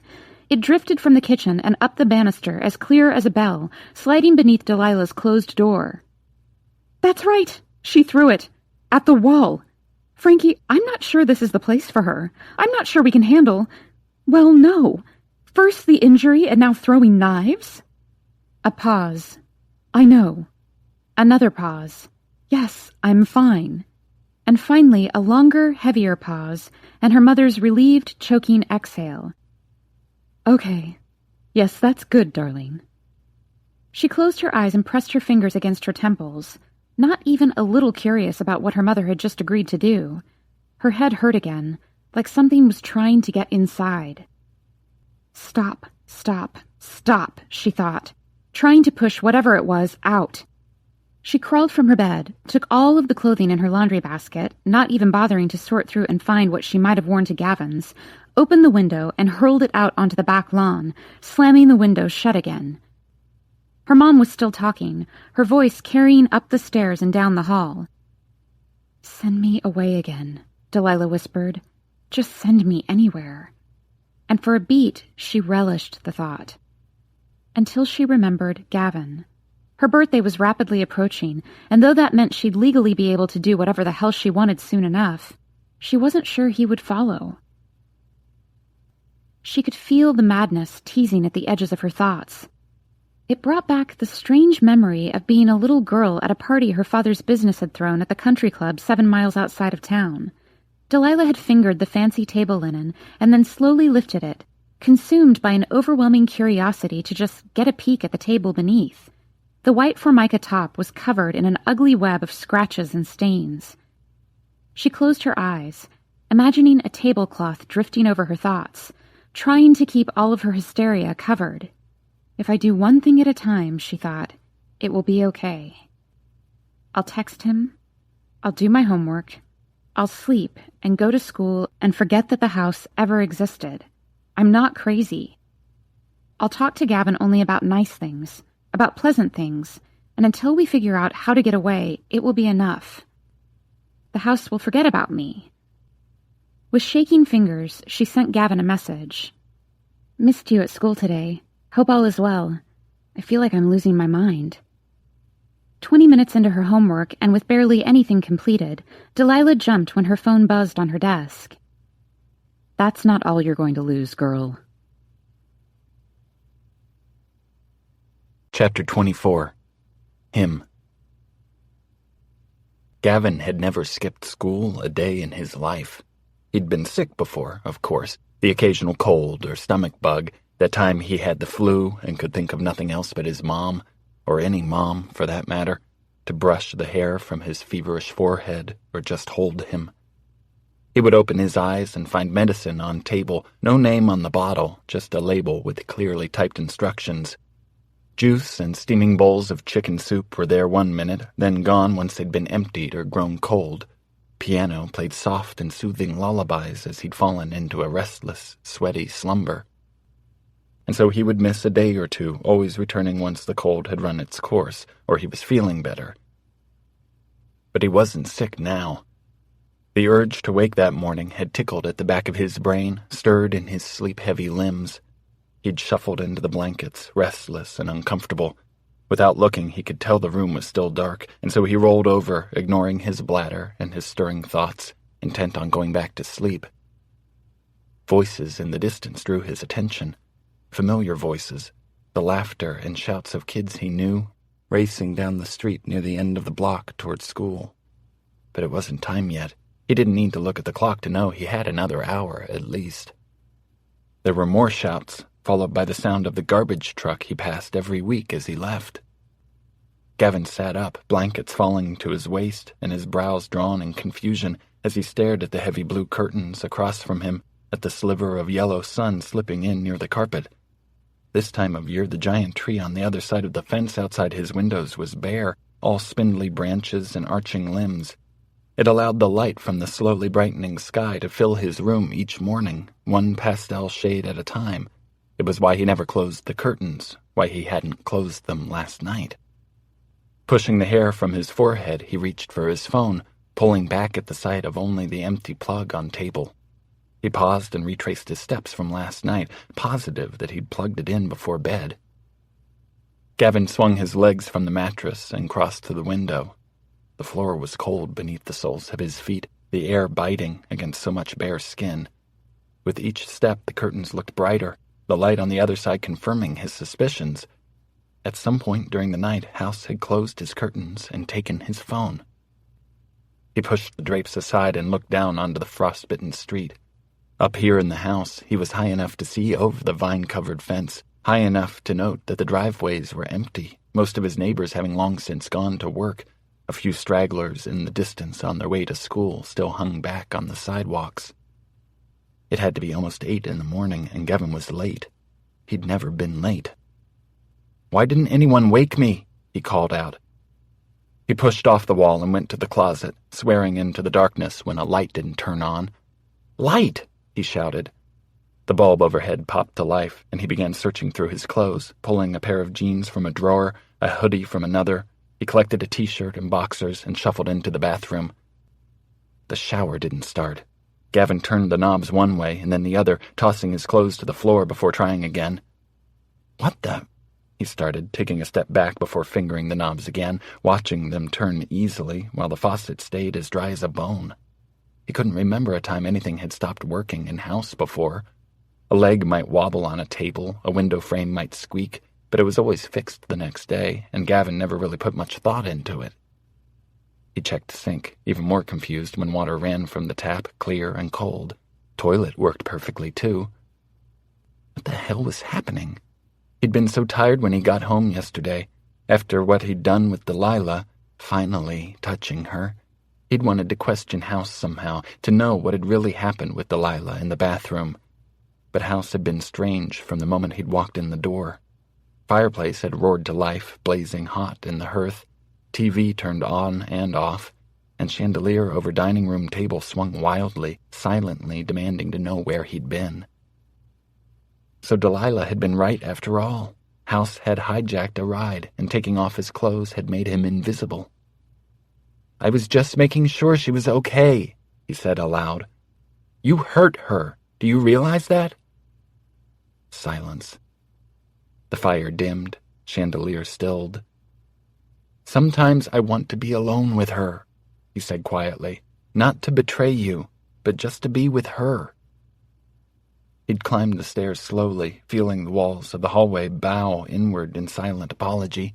Lights flickered on overhead, anticipating his path down the hall and into his bedroom, back down the hall and into the bathroom. Piano had even played while he fell asleep, and he couldn't remember the last time that had happened. In the end, he'd been so exhausted he'd had to ignore, for the time being, the disloyal feeling he got when blanket curled gently around him, and bedroom seemed to search for the perfect temperature that kept him from growing too restless. House was trying to make amends, but as hard as it was to admit, Gavin knew that was impossible. After what had happened to Delilah, he wasn't sure he could stay much longer. He'd fallen asleep with a hollow pit of dread in his stomach, the pattern of, "Once I graduate, I need to leave," pulsing with every other heartbeat. Finally dressed and unshowered thanks to House, he walked down the hall and descended the stairs, stopping short when he reached the foyer. Gavin knew. He knew he'd taken his shoes off when he'd come home last night. He always did. There'd been 3 pairs, the ones he'd been wearing, the ones he wore for gym, and the dark ones he had for work. Now there was nothing.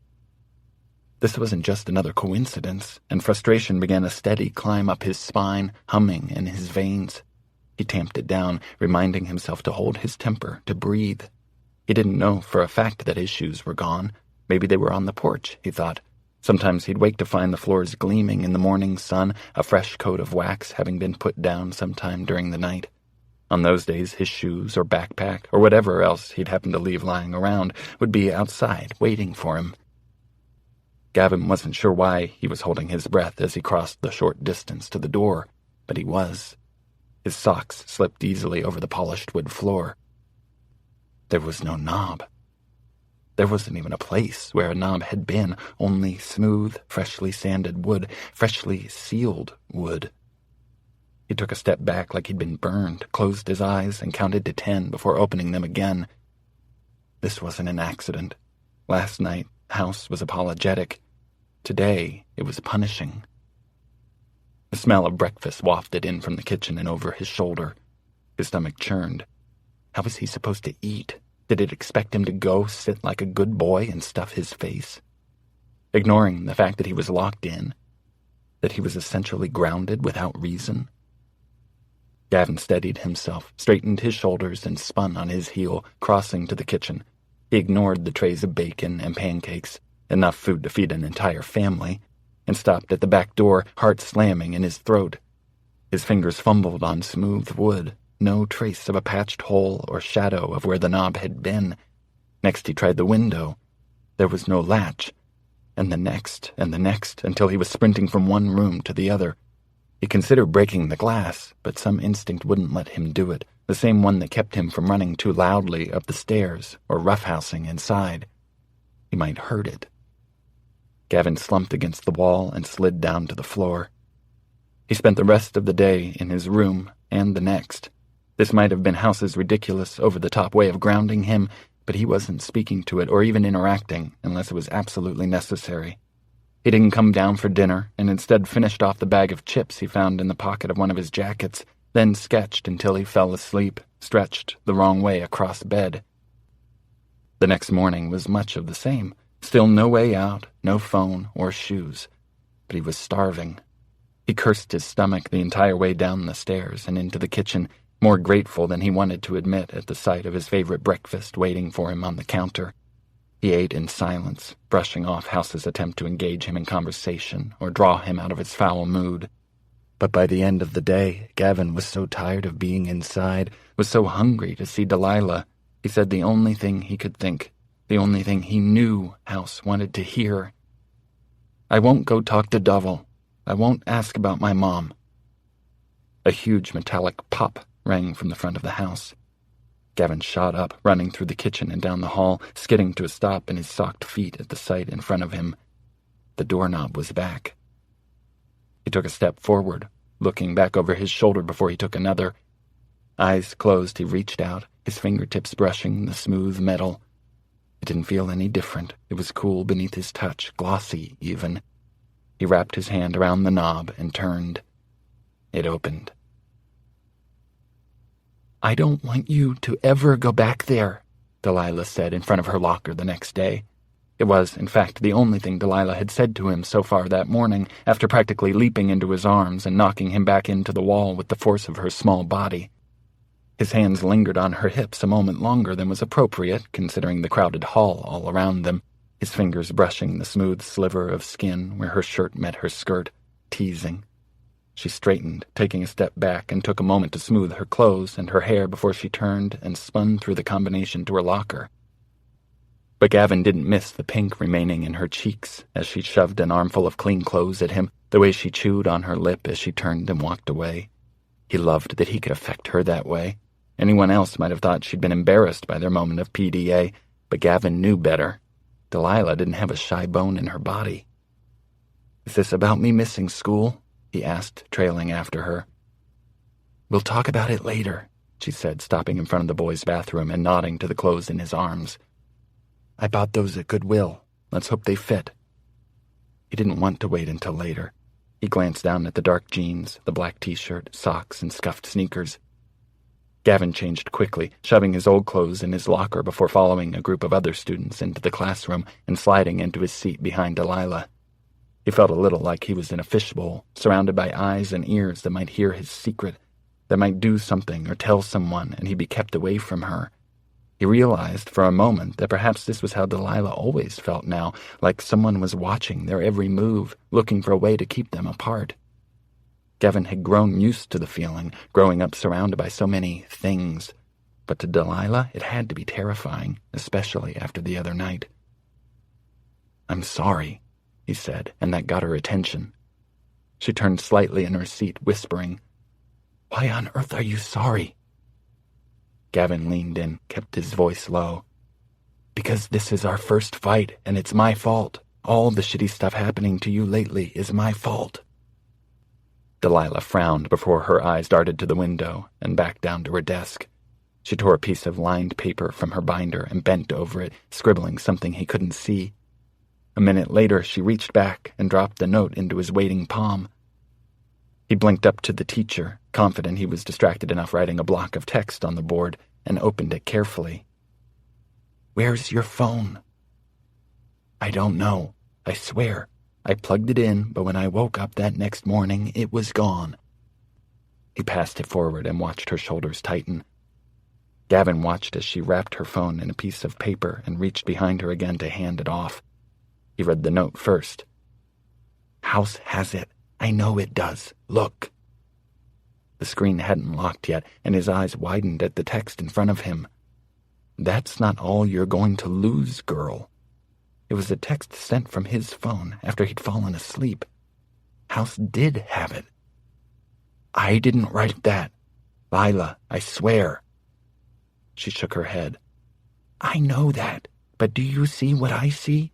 We can't be together here in Morton. House may not hurt you, but it clearly doesn't have the same rules for me. I want to be with you, but the only way to do that is to leave and go far away. I'm going back east for school. Whichever one I get into, I want you to come with me." Gavin stared at the note, his heart rising to his throat and pounding, so hard and fast he felt like he was choking. It was April. They would graduate in 2 months, and Delilah would move with or without him. He pressed his palms to his eye sockets, pushing until he saw stars. He had to decide whether he would stay here or find a way to go. But now the idea of staying here indefinitely seemed insane. Every second he let himself really think about it, he saw House so differently.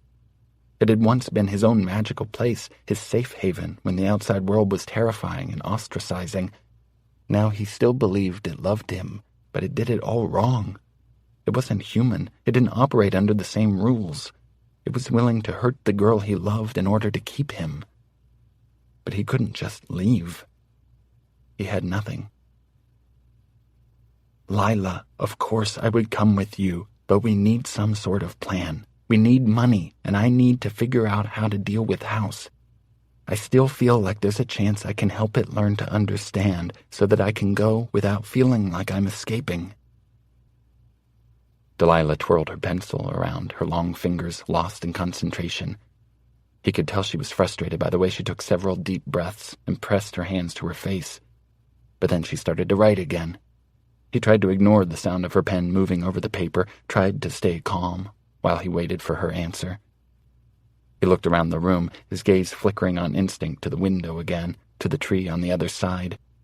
He wondered if it was his imagination that the branches seemed to be closer to the glass than he remembered, or if he'd really become this paranoid. The note landed on his desk, and he opened it with slightly trembling fingers. "Then you have 2 months until school ends. Take money from the jar. You said it's always there, so start taking little chunks at a time. You'll give it to me in the music room, and I'll hide it, so House will never know. If House doesn't come around before then, at least we'll have enough to get out of here." The decision to leave had actually been easy in the end because the prospect of being in House forever had started to feel wildly claustrophobic. A new routine began. As soon as he got to school, he would change into clothes that had never been at House, and Delilah would take them back after school to wash at her home. He took money from the jar, $5 here, $20 there, and would leave it in his desk where Dovell would switch it with bills from his own wallet and deposit it in his own account where House could stock it all it wanted. Each afternoon, Gavin would meet Delilah in the music room, and without talking, she would take the money, hiding it somewhere when she got home. Gavin didn't want to know where. Having gotten so distrustful of House, he worried if it ever knew what they were up to, it might use him to find out. The plan was overly complicated, and at times they both questioned their sanity, hiding any clue of their relationship until they were able to escape to the windowless music room. It became a sanctuary of sorts, where they could be alone together and talk about their plans, and where he could kiss her and touch her, where she would touch him. He lived for those tiny slips of time. And it was working. After just a week, they had $93. He got paid the next week and added another $160 to that. If they could be patient, by the end of the school year they'd have enough that they could leave. House seemed to have calmed down. Delilah seemed less scared. Gavin didn't know what exactly came after graduation. He hadn't applied to colleges, and it was probably too late to do it anyway. But it was enough to hope. It was the first time Gavin had let himself hope in a long time. It was his first Saturday off in weeks. Gavin was home, cleaning his bathroom upstairs and enjoying the warmer air that fluttered in occasionally through the window. He always left the window wedged open these days with a small block of wood he'd managed to sneak out of shed. He was fairly certain it wouldn't stop House if it really wanted it closed, but it made him feel better somehow. It helped him sleep. The shower was working again, and had been since he'd promised House he wouldn't go to Dovell's or ask about his mom, a promise he'd kept so far. But for some reason the sink had been draining slowly. Gavin didn't know much about plumbing, and so he turned to the same source he had when he wanted to fix the car: books. He had a bucket under the trap to catch any mess. He'd managed to get the rusted slip nut off and was in the process of getting the trap disconnected. "Gross," he said, wiping at his nose with the back of his gloved hands. The smell was terrible. Trying not to breathe too deeply, he started pulling things from the curved pipe. A Lego, the tire from a Hot Wheels car, some sort of black gunk, and so much hair he actually considered shaving his head. What he wasn't expecting was the plunk he heard as something dislodged and dropped into the bucket below. He was almost afraid to look. A key. Gavin stood and closed the door, looking around the bathroom before tugging off his gloves and starting the shower. With the key tucked protectively in his palm, he started stripping down to nothing. Once inside, and with the dark vinyl curtain pulled closed, he looked at the key under the spray. It was maybe 2 inches long and silver, with Victor Safe and Lock Company engraved into the side. It didn't look like any house or car key he'd ever seen. There were no locks to anything in the house, but maybe to a safe? Or some sort of padlock? He didn't have time to think about it, though. When piano began playing downstairs, it was time for lunch. Gavin rinsed himself off and climbed out, careful to keep the key hidden in his hand while he dried off and dressed. Butterflies raced in his stomach, and he tried to tamp down the jittery feeling he got when he felt the sharp teeth pressed to his palm, the metal as it warmed against his skin. This key was critical. The doors on House never locked, and other than the small set he had for the car, he'd never even needed a key before. More important, he'd never held this key before. So unlike with the Lego or the Hot Wheels tire, if it fell down the drain, it wasn't because he'd dropped it.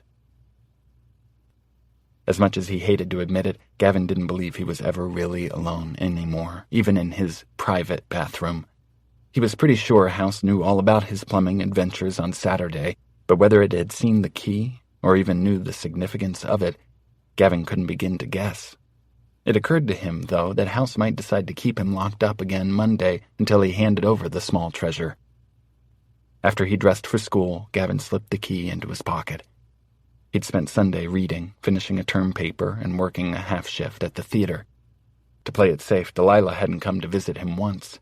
Everything seemed fine, so in the back of his mind, Gavin began to hope that, in fact, House hadn't noticed the key after all. But as soon as he walked down the stairs, he knew it had. The framed prints of his drawings that hung in the hallway had been replaced with photos of him as a baby. He followed the sounds of laughter coming from the living room and found television playing old videos of him from when he was a toddler. In the kitchen, Curtin reached out to brush his cheek, and Potted Plant ruffled his hair. Breakfast was already waiting for him, and as usual when House was up to something, there was enough food to feed an army. Gavin's throat grew tight. His eyes burned with sadness and loss. Maybe someday, a few years down the road, he'd be able to come home at Christmas and be with this unlikely family again. Maybe with some distance, House would understand what it had done and how it had broken everything that had once been so easy. It had stalked them at the park. It had terrorized and hurt Delilah. It had trapped him inside for 2 days. And Gavin suspected, deep down, that House was still hiding the truth about what had happened to his mother. Gavin knew without hesitation that he would follow Delilah anywhere. She was the love of his life. His heart broke as he stared at the familiar and magical spread in front of him. Enormous lemon muffins and fluffy scrambled eggs, plump wild berries and house-made peach jam. He knew once he left, he most likely wouldn't, and couldn't, ever come back. "Thanks for trying to cheer me up," Gavin said, picking at some fruit. "I know I've been sort of off lately, but I got an email from Delilah last night, before work." He took a bite and tried to ignore the way the room cooled ever so slightly, bowing at the edges like a breath being held.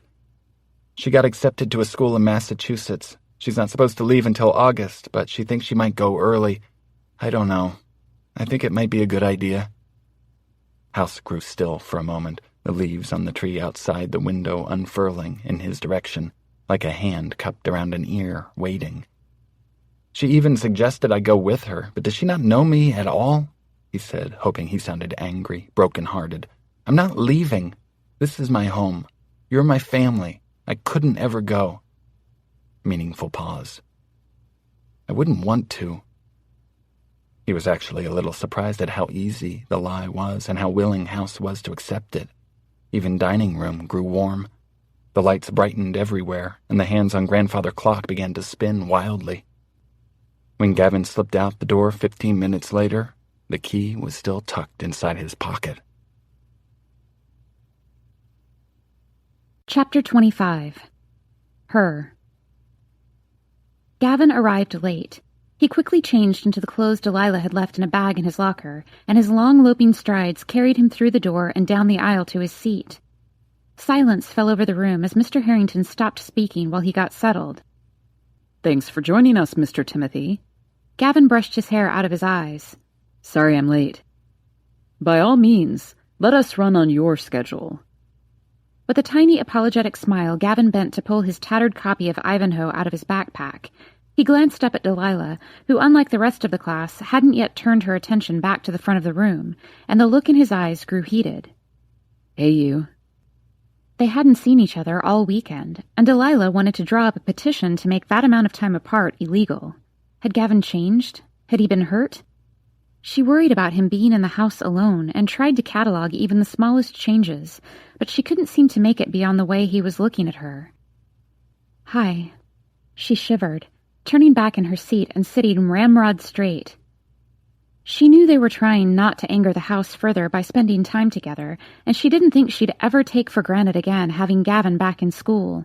But sitting in front of him was a torture, especially since once Mr. Harrington started lecturing again, Gavin was leaning so far forward in his seat, Delilah could practically feel his breath on the back of her neck. "I need to talk to you." "Lunch?" "No." he whispered. "Before then." The words came out as punctuated spots of warm air on her skin. She waited until Mr. Harrington turned to the board before angling slightly toward him to reply, "Okay. You okay?" "Music room." They skipped third period entirely. Safely in the portable, he said, "I found a key." "Do you have it with you?" "Yeah." The significance of this hit her slowly, in layers. First, she remembered there were no locks in the house, and second, Gavin had left the house holding it. "Do you think it knew you had it?" she asked, worrying her lip. "Do you think the house hijacked this?" He shook his head. "If it knew I had this, it wouldn't have let me out at all." He handed it over to Delilah. It was only an inch or two long and very thin, with large flat loops across the head and a row of small sharp teeth up one side of the stem. While she turned it over in her palm, Gavin used her phone's web browser to try to figure out what it might be for. "It's not to unlock it," he said. "It's too big." He scrolled farther down the page, mumbling, "Not a car, not a house, not a mailbox." But then he sucked in a sharp breath and his head jerked back fractionally. "Oh." "Oh?" "A safe deposit box key." Delilah took her phone from him and looked at the images he'd found. A few looked nearly identical to the key in her hand. "Do you think it's from a local bank?" she asked, glancing up at him. He lifted a broad shoulder in a shrug. "Do we know if it's okay to do this in here?" She held up her phone. "Searching and calling? It can't hear us in here, but we're using the internet. What if House—" He winced, but when he looked at her, his jaw was tight with determination. "Then it's too late now.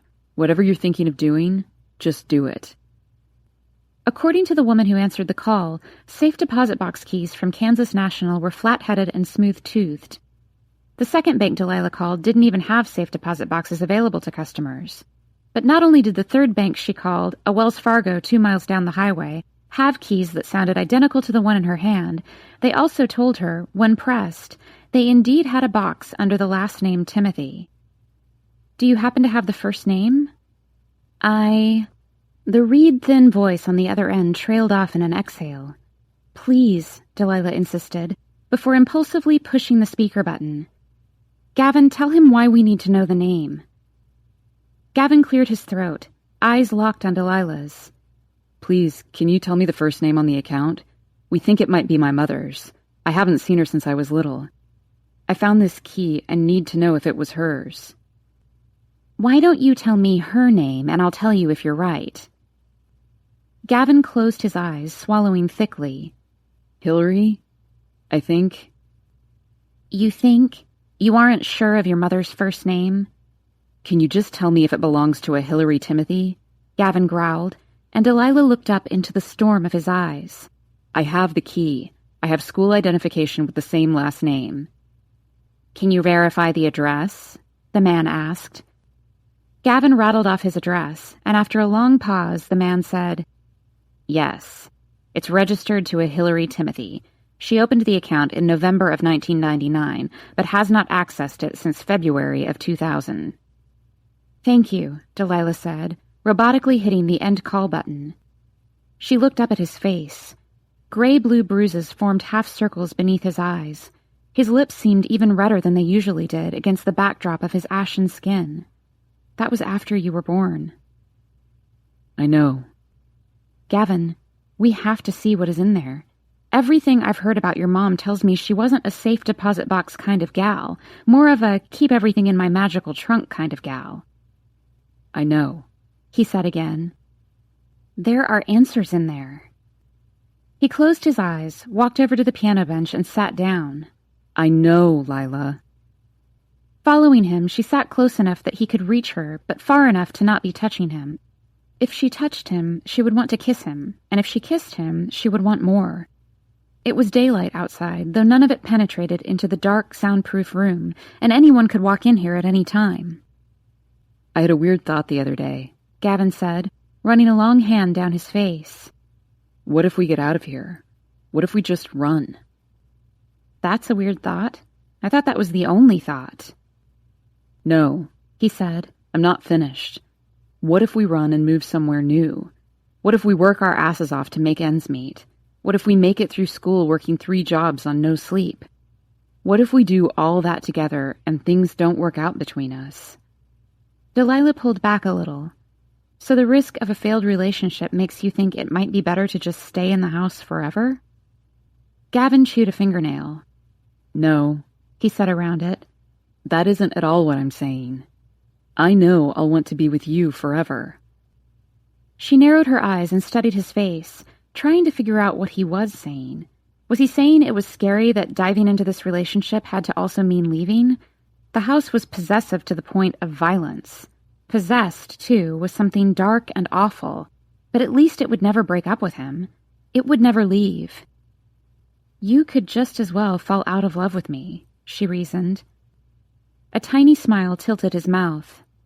I can't imagine falling out of love with you. I can't either, she said quietly. But maybe I don't get it. What are you getting at? Reaching forward, he took both of her hands, engulfing them in both of his. Lila, I'm saying that this is the nuclear option. That once we look in that safe deposit box, there's a good chance we'll have to leave that day. House followed us to the park. You felt like it followed you to Thovel's. We think we're being smart, changing my clothes every day, making sure we swap out the cash with Thovel, trying to do everything we can so we aren't overheard. But we don't really know how any of this works. I know we have a plan, but I guess I wanted you to know that you don't have to do it with me. House might do something really terrible if we try to leave, and we may not have any idea what that looks like until it happens. Gavin, I can leave on my own, he said, urgently trying to finish his thought. You don't have to be in danger because of me anymore. Her heart tripped into understanding. I don't want you to do this without me. It could get messy, he said, and in his eyes she could see he was giving her one last out. Doing this isn't the same as just walking down the street and not looking back. We don't know how far it can follow us. Do you think the house would hurt us where others can see? I don't know, Gavin hedged. But what if it tries? What if it's willing to play along until I actually try to leave and then it fights us? Don't you get the feeling that at some point we'll have to break inside and kill it? She couldn't believe he was the one to say it. She couldn't believe the words had actually come out of that full, kissable mouth. But her relief that they had was so immense it seemed to expand inside her chest. He was well and truly done with it. If it comes down to that, I'll protect you. One half of Gavin's mouth tilted in a grin. Then as soon as we have enough money, as soon as we have our diplomas, we're heading to the bank and opening that box, and then we're leaving town. For now, we're sitting tight. We're saving every penny and we're pretending like you're leaving for Massachusetts and acting like everything is fine. Are you going to walk me home? She stretched on her very tiptoes and kissed his chin. Outside, a drop of rain caught in the branch overhead, fell and landed on her scalp, and the wind whipped her hair all around their faces. I mean, I'm leaving for the East Coast soon. You have only so many days left with me. He started, then shook his head, unable to say the words out loud out in the open like this. He reached up and smoothed her hair behind her ear. I can't. Whisper it, she said. So soft, so close, only I can hear. Bending low, he pressed his lips right up against her ear. His words sounded like static, like air, and the vibration of his voice deep in his throat. I'm meeting with Hinkle today to talk about college. Delilah pulled away, looking up at the trees overhead, a new instinct, but the world stayed settled. The earth didn't split open, the tree branches didn't thrash out to separate them. Really? She asked. Yeah. Frowning, she asked, It's not too late? It is for some, but he thinks we can swing something. My grades are pretty good. Do you have my list?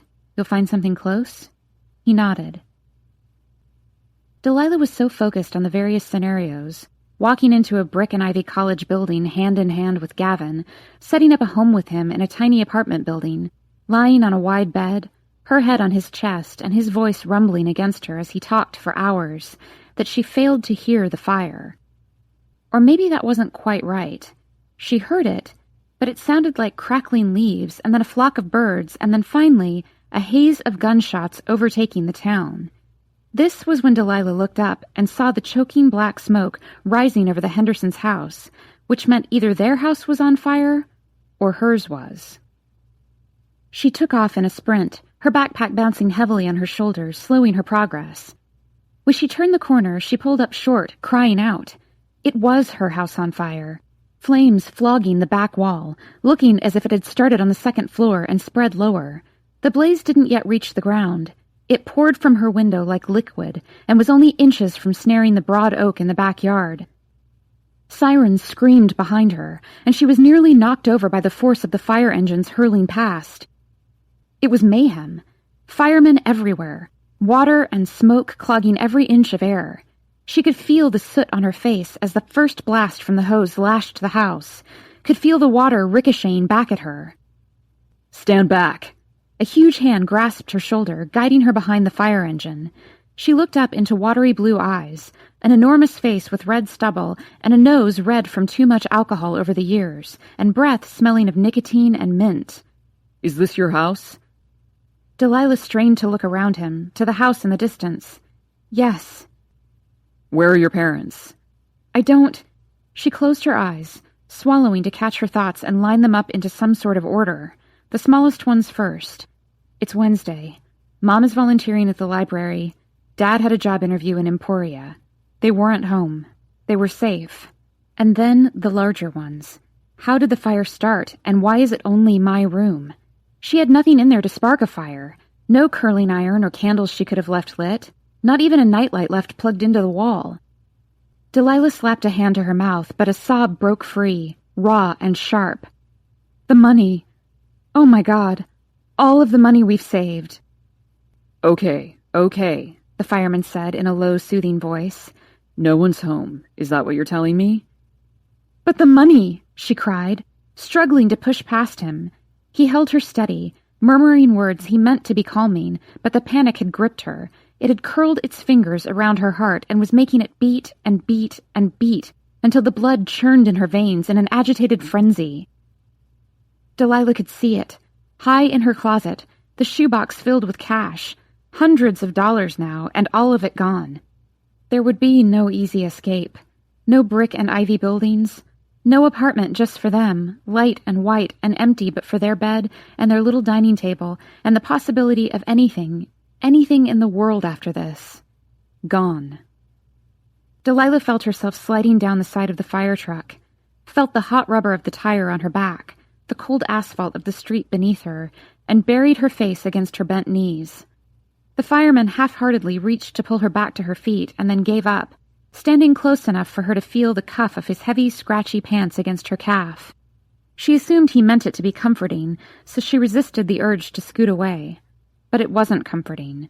The last thing she needed to be reminded of right at that second was how close she was to everything, to everyone. Heels clicked on the street near her head, and her mother's hysterical voice rang too sharply in the air, like a knife cutting through glass, screechy and shattering. "I'm Belinda Blue. This is my house. What is happening? What is going on?" "There's been a fire, ma'am." The same fireman pulled Delilah's mother to the side and explained in a low voice everything he knew. "We got a call only about 15 minutes ago. Said the back of the house was on fire. Looks like an accident, though we'll know when we get inside. We think it was started from the wires overhead." Delilah stopped listening. She knew it was no accident. In the end, the fire was put out in minutes, and the whole process felt wiltingly anticlimactic. A swarm of police and delighted idle town officials took only a half hour to deem the fire an accident caused by overheated electrical wires stretching in unsightly ropes above the backyard. Delilah stared up at them, sagging as if exhausted and innocuously silent. Shut off for now, most likely. She had no idea how danger could have leaped from such a mild-mannered tangle of wires into her bedroom, but she seemed to be the only one left unconvinced. Her hands remained clenched into nervous fists at her sides. She startled at any small sound behind her. Pulling out her phone, Delilah texted Gavin a simple, "Call me." She walked around to the front of the house and through the front door. The fireman had closed off her bedroom from the rest of the rooms with a thick plastic tarp. Even so, everything smelled like soot and ash and wet, dripping wood. For the time being, Delilah's new sleeping quarters would be the living room, but nothing could be salvaged from her bedroom to put down here with her, so it looked as it always did. Dim, polished, cluttered with hundreds of ceramic statues. Belinda looked like a stranger or a crazy person. Who else but a person who has lost her mind comes home to her house on fire and then 2 hours later smiles as she emerges from the kitchen with some sliced apple and a pill for her daughter? "This'll help calm you down." She handed Delilah the pill and some water and put the apples down on the coffee table. Calm down? Delilah hadn't said a word since her father got home with his surprisingly expansive collection of curse words, since the fireman had stomped back out through the house. "See?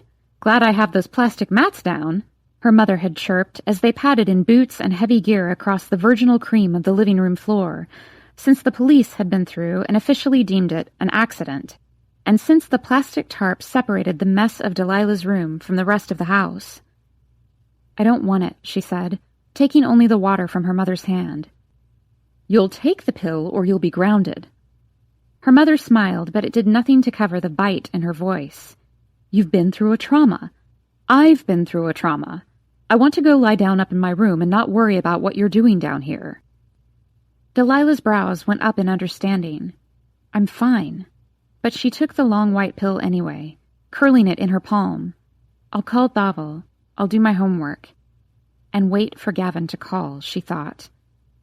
The sound of the television filtered in from the other room, and it occurred to Delilah that she had no idea whether her father actually got the job today. If his evening routine wasn't changed by a fire in his house, of course it wouldn't be altered by good news either. Belinda blinked away, out the front window, and her brows pulled together in concern. Without having to look, Delilah knew what she saw out there. Neighbors still standing in front of the house, pretending to worry, but more than anything, relishing the chance to gossip. Nothing out of the ordinary ever happened around here, at least not that they knew of. Imagine the slobbering frenzy that would break out if anyone really knew about Gavin's house. If they knew it wasn't just an odd feat of architecture, but something wicked, possessed, malignant. "It wasn't an accident, Mom." Delilah wasn't sure where the words were coming from, but she needed some sign, some nudge that Belinda could be a mother. that maybe she would hear the desperate, hysterical edge that made Delilah's voice faintly metallic, and it would trip some wire in her mother, turning her nurturing and communicative. Instead, Belinda drew her eyes back to Delilah slowly, disappointment pulling her features into a sagging frown. On anyone else, the pink cardigan she wore might have looked feminine or soft, but on Belinda Blue it was too pink and too harsh against her pressed powder skin. She looked like a disapproving piece of salmon. "Don't start." "It wasn't, Mom. What they're saying doesn't even make sense. A spark flew into my closed window and started a fire? Seriously? It rained earlier today." "You're going to tell the firemen how to do their jobs now?" "Maybe, if it's obvious they're wrong." Her mother pointed to the fist holding the pill. "Take it or you're grounded. No phone, no sketchbooks, no time with that weird boy." She watched as Delilah placed it on her tongue and took what must have looked like a long gulp of water. What her mother didn't see was that Delilah spit it out moments later. Chapter 26. Him. Gavin had never broken into an actual house before, but really, how hard could it be? From the shadows, he watched as the last window of the Blues' house went dark, and he waited. The air grew colder near the curb, and from where he sat he could see the final, lingering onlookers shuffle away from the sidewalk and back to their cars or houses. Neighbors took one more glance around their curtains before they gave up for the night, and the windows of their houses went dark too. There wasn't much of a moon tonight, just a round slice of silver against the black sky. The air was damp, and Gavin wished he'd thought ahead to bring a heavier jacket or something warm to sit on while he waited. He wondered how House felt about him not coming home for dinner, and whether it had sent its feelers out to look for him. He'd been in the Blues' shed since the last fire truck had pulled away from the curb. Soot and smoke-stained firemen congratulating one another and already arguing over whose turn it was to make dinner. There was no way Delilah's parents would let him anywhere near her, and so he'd snuck into the backyard, hoping the screams of the siren and all the busybody neighbors would distract House long enough for him to hide in the cement outbuilding. When he'd left school and walked to Delilah's, intent on telling her Hinkle thought Gavin would be able to get into nearly anywhere Delilah had already applied, only maybe a year after her, he could smell the fire long before he could see the damage. But once he was closer, he saw where the pristine white siding met charred wood and the precise distinction between what had been damaged and what hadn't. His knees felt weak when he glanced at the intact power lines overhead and back to the tape that had been strung through the Blues' once immaculate backyard, cordoning it off to anyone trying to get a better look. From the mumbled conversations he'd listened to since sunset, the firemen blamed fallen power lines, an electrical short, or some freak accident. But Gavin knew better. House had done this, and the key hidden in his pocket suddenly felt like it weighed 1,000 pounds.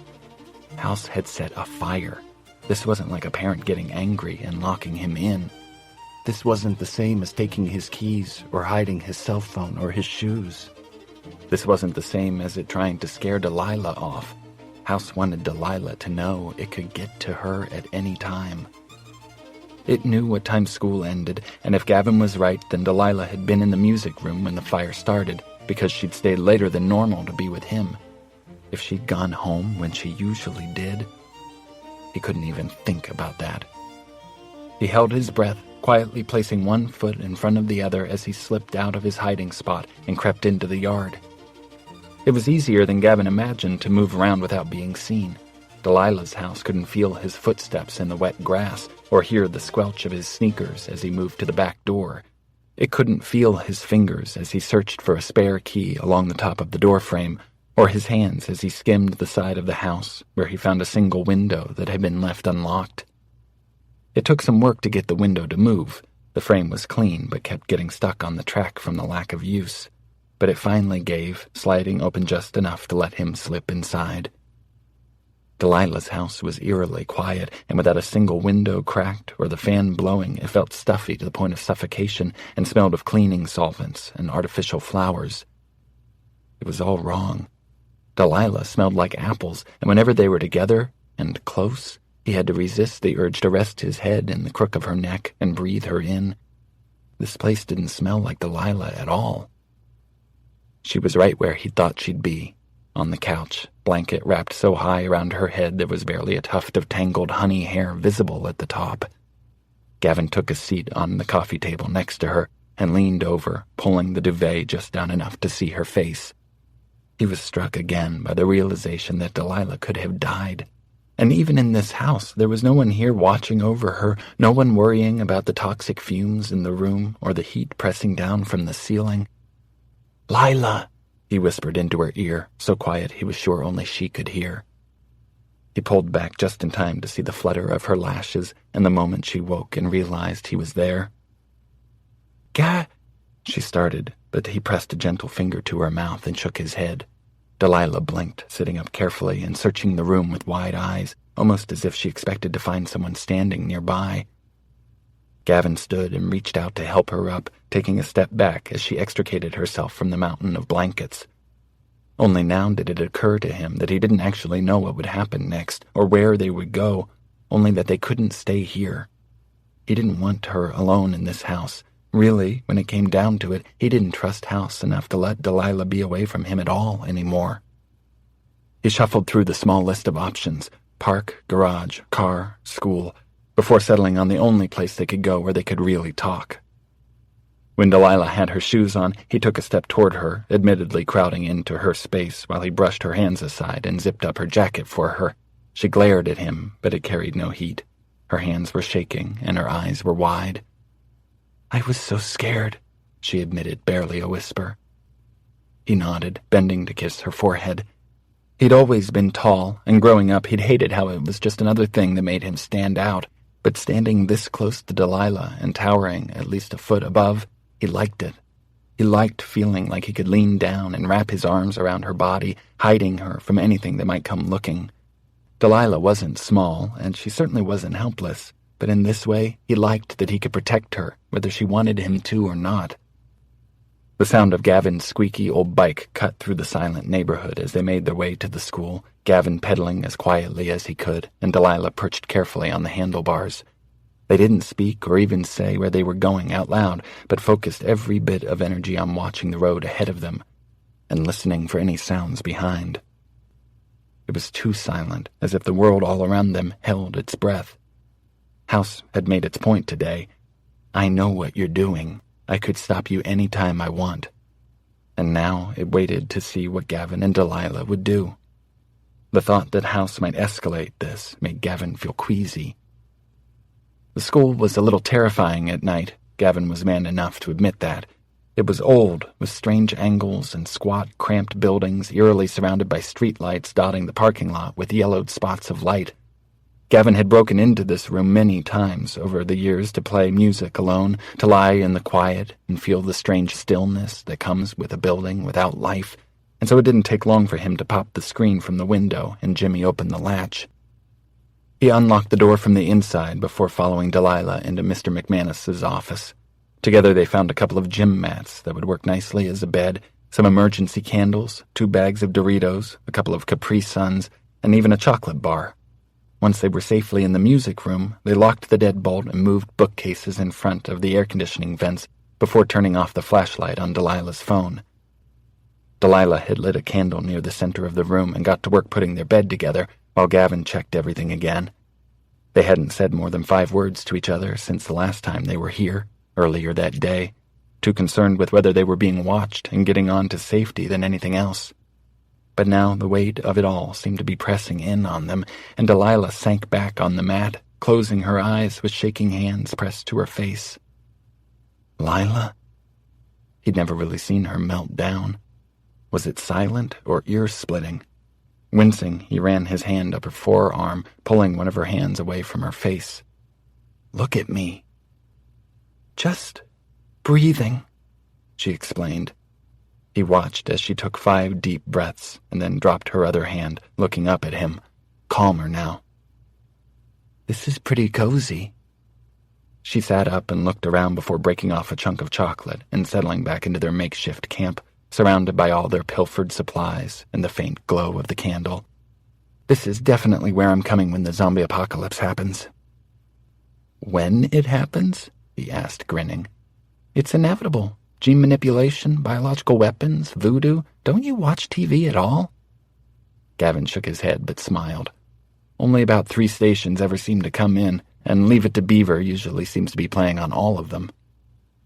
"God, I have so much to teach you," she said. "Food, water, shelter, a bathroom just next door. We're all set here." Gavin stretched out next to her, hands folded on his stomach as he looked at the drop ceiling overhead. She couldn't be that far off. There wasn't much else he'd want right now. He had Delilah, some snacks, and a locked door. What else could there possibly be? He said, playing along. "What about guns? A giant baseball bat?"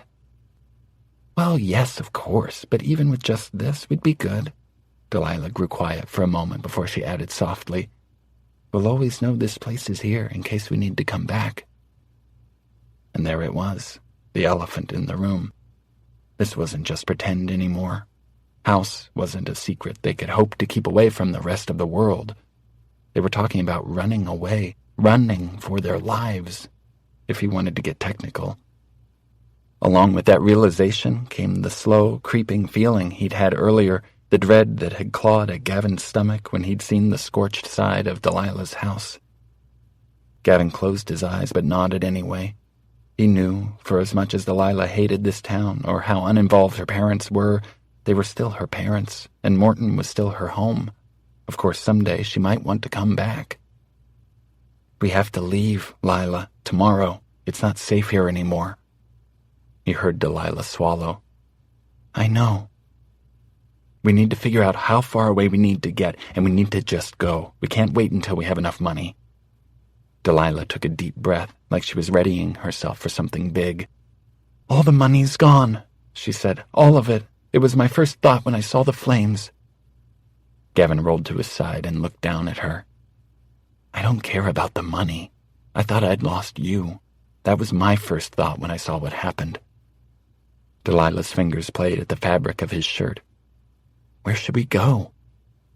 "I don't care if we're living in a box under a bridge somewhere. As long as I'm with you, I don't care about the rest." It was one of the few times they'd been alone like this, without the threat of a bell ringing or having to be home for curfew. Gavin knew there was so much more going on, the need for a plan, the reality that tomorrow they would be running for their lives, for God's sake. But right now, with her breath on his neck and her hands making fists around the hem of his shirt, the alone part was the only thing he could focus on. He could kiss her where no one could see them. He could touch her in places he'd never seen before. He wanted to care about the bigger things, the terrifying things, but at that moment, the reality of Delilah beside him was all he could think about. Her lips, her hands, her body stretched out on the mat. As if Delilah was thinking the exact same thing, her grip on his shirt tightened. He bent to kiss her, slow at first. Always some teeth, always some growl, and then he would suck her lips and tongue and her tiny gasping sounds. She pulled his shirt up and off, and with a little smile, he returned the favor.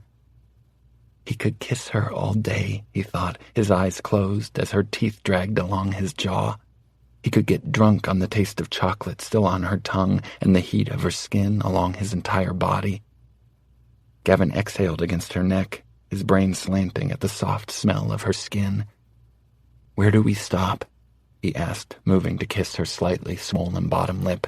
His hand slid beneath her, and with only a few fumbling attempts, he managed to unclasp her bra. It took nearly a minute before she answered, because she arched into him and made a quiet, pleading sound when he pulled the straps down and off her arms. And in that time he continued his gentle assault, lips to neck to collarbone, fingers spread across her chest. Finally, she asked, voice tight, "You want to stop?" "No. It's why I'm asking you to tell me when we do." He swiped his tongue over her ribs, slid a hand up under the hem of her skirt, over her soft thighs. "We don't." "I'm not exactly sure what to do," he whispered, hovering above her. "With you, I mean." "With me specifically?" she said, smiling. Gavin felt himself blush to the tips of his ears, but he refused to look away. "A little. I've never done this before." "Me either," but I've thought about it a lot." Gavin groaned and let his head fall to her shoulder. "Delilah." "What? Am I not supposed to say that?" "You're not if you want me to last at all." "I think," she said, running her hands down his bare back, "I think it's okay if you don't.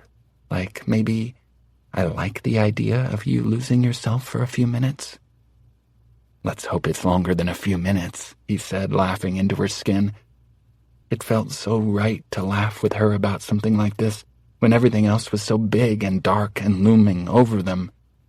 Delilah was his son, and he'd smiled more because of her in the last few months than he had in his entire life.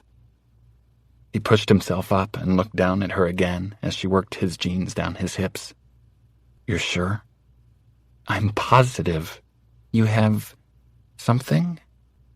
He gulped. He knew she meant a condom, and the question made this seem more real than anything else could have. "I do."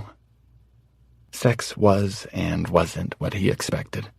Of course, he expected it would hurt her, and he expected it to feel unlike anything he'd ever known.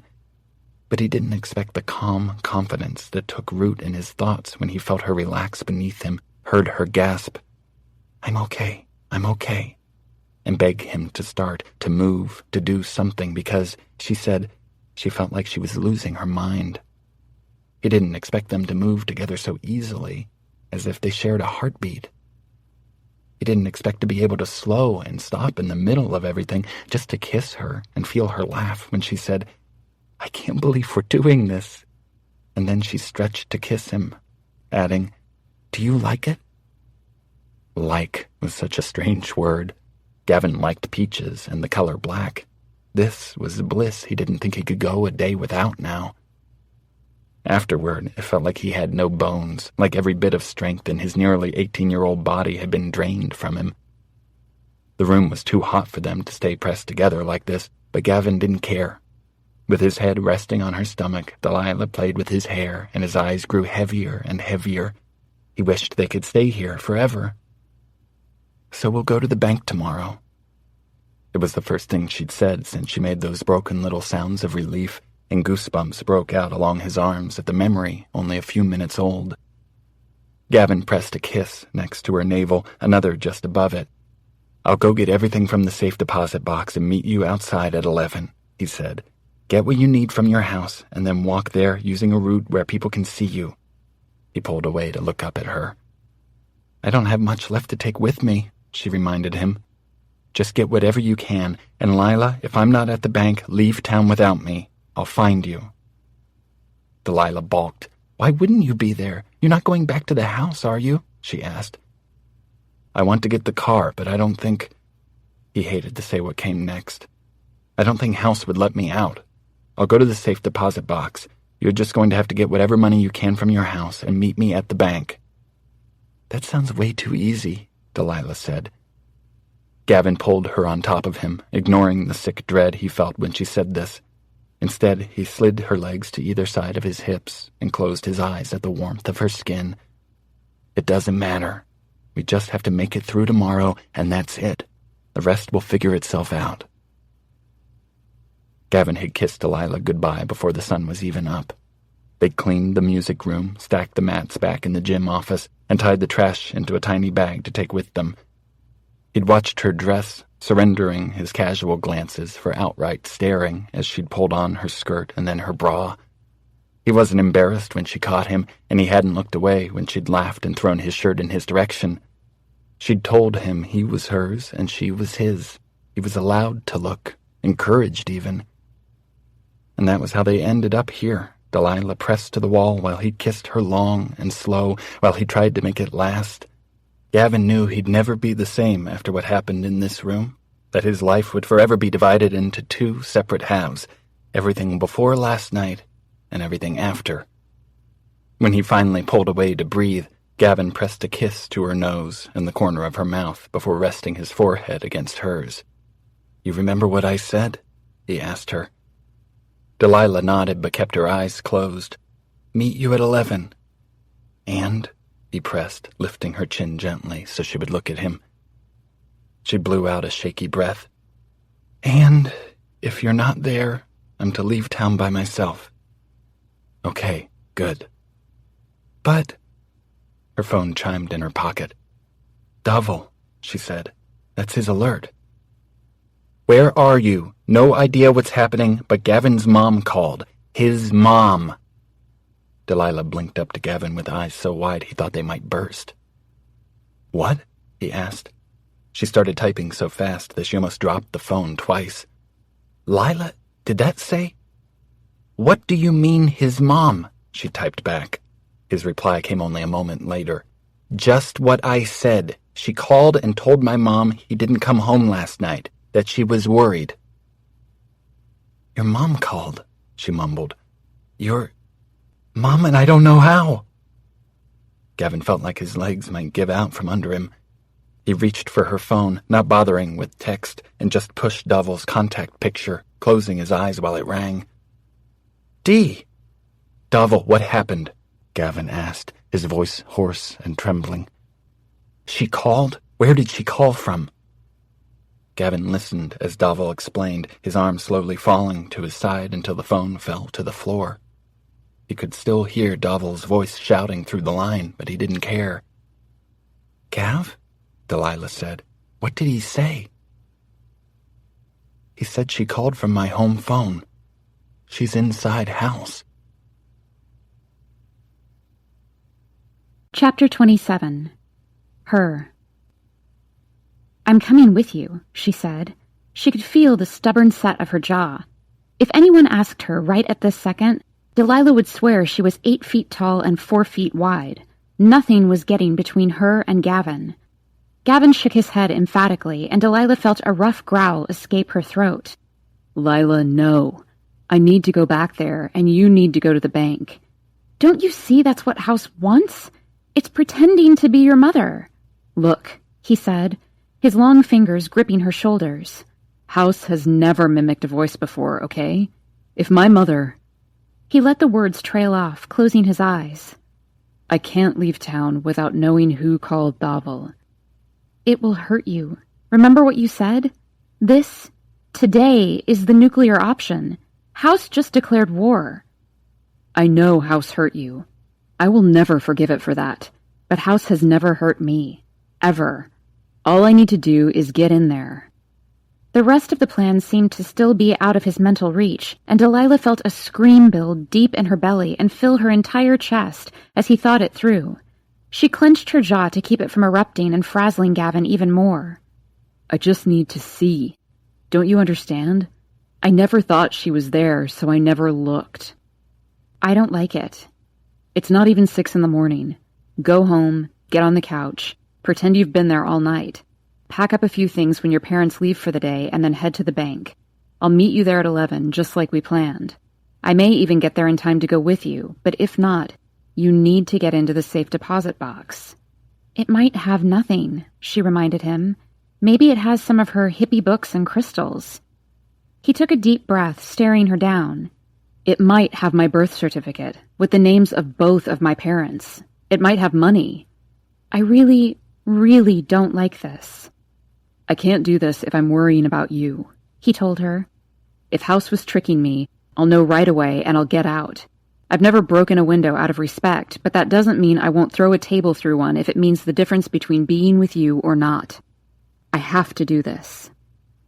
Delilah was beneath the covers on the couch when her father came downstairs to make coffee just after 7. She tried to feign sleep, but her heart was beating so fast it seemed to nearly choke her airway.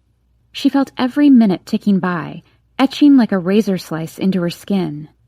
Gavin is almost home by now. Maybe he's walked inside. Maybe he's already trapped. When her father came in and woke her, she stretched and looked around the room, trying to figure out what she could possibly take with her. There were the clothes that had been in the washer or dryer when the fire happened.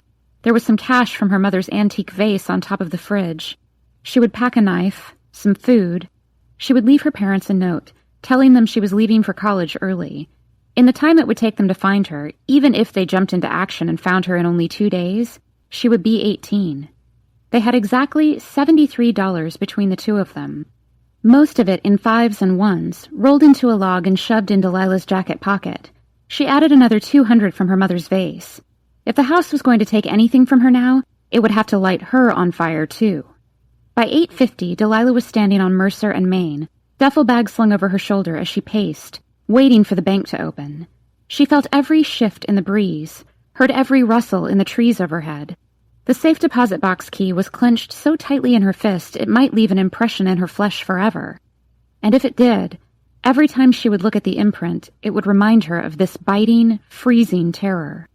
How on earth am I meant to walk in there and open this box without the building crumbling down on me? How does Gavin expect to escape today and meet me out front? It was the perfect trap. His faith in the house had left him blind. She couldn't believe she'd let him go. What if the contents of the box told them nothing? What if instead of money or important papers, it held a few dusty trinkets or old photographs? What then? She was here, wasting time when she could have been with him, fighting. The stress was too big for her physically. It seemed to spread past her skin. In a haze of panic, she couldn't seem to shake. Delilah resisted the urge to glance at her phone again. She knew it hadn't been more than a couple of minutes since she last looked, when she'd calculated the bank would open in 10 minutes. How long do I stand here, she thought, before I decide something has happened and I go to the house? How can he possibly expect me to move forward without him? She thought back to the night before in the music room, with Gavin's hands and body all over her in a fever. She still felt tender from what they'd done, and she let herself remember every bit of it for just a moment, only a heartbeat. His breath warm and fast on her neck, teeth dragging to her collarbone, the sight of his smooth, muscled shoulders moving over her first slowly and then with abandon. How he'd started so carefully but listened to her when she told him she wanted none of that. And then later, his warm, satisfied mouth pressed to her bare stomach, and his promise that he would be here today. But that was before he knew his mother had called. "Take everything worth anything," he'd said as he'd backed away toward the door leading out of the music room. "And if I'm not there by 11, get out of town. I'll find you." Delilah swallowed, looking down at her phone just as the doors to the bank clicked open. She'd held on to the hope that Gavin would be here now, that he would have gone in and escaped easily, or changed his mind at the gate and managed to dodge all of the trees swiping at him as he ran back to her here in the middle of town. It was only 9. He wasn't late. She shouldn't worry yet. But her panic was a cold, slithering thing, as if the house had crawled into her this time, finally possessing her. But she knew it hadn't. She was completely alone on the sidewalk outside the bank, because if Gavin was trapped there, House had everything it needed already. The bank was empty but for a few tellers, a manager speaking on the phone in a glass-enclosed office, and a smiling, clean-cut, fair-haired man behind a desk. Taking a deep breath, Delilah walked over to him and sat down with shaking legs. "I need to access a safe deposit box." The man, whose desk had a nameplate with Kenneth engraved into brass, smiled again and turned to his computer. "Well, great. I can help you there. What's your name?" "I'm Delilah Blue." He began to type her name into his computer, but she quickly added, "But it's not my box." Kenneth's smile faltered as he looked back at her. "Whose box is it?" "Hillary Timothy."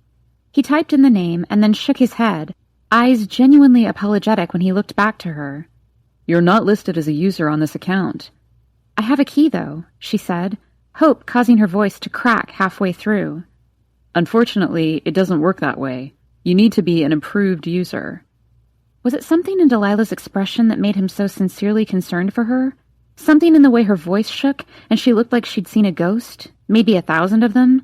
She could see it in Kenneth's face, that if this rule could be bent, he might just do it. What if...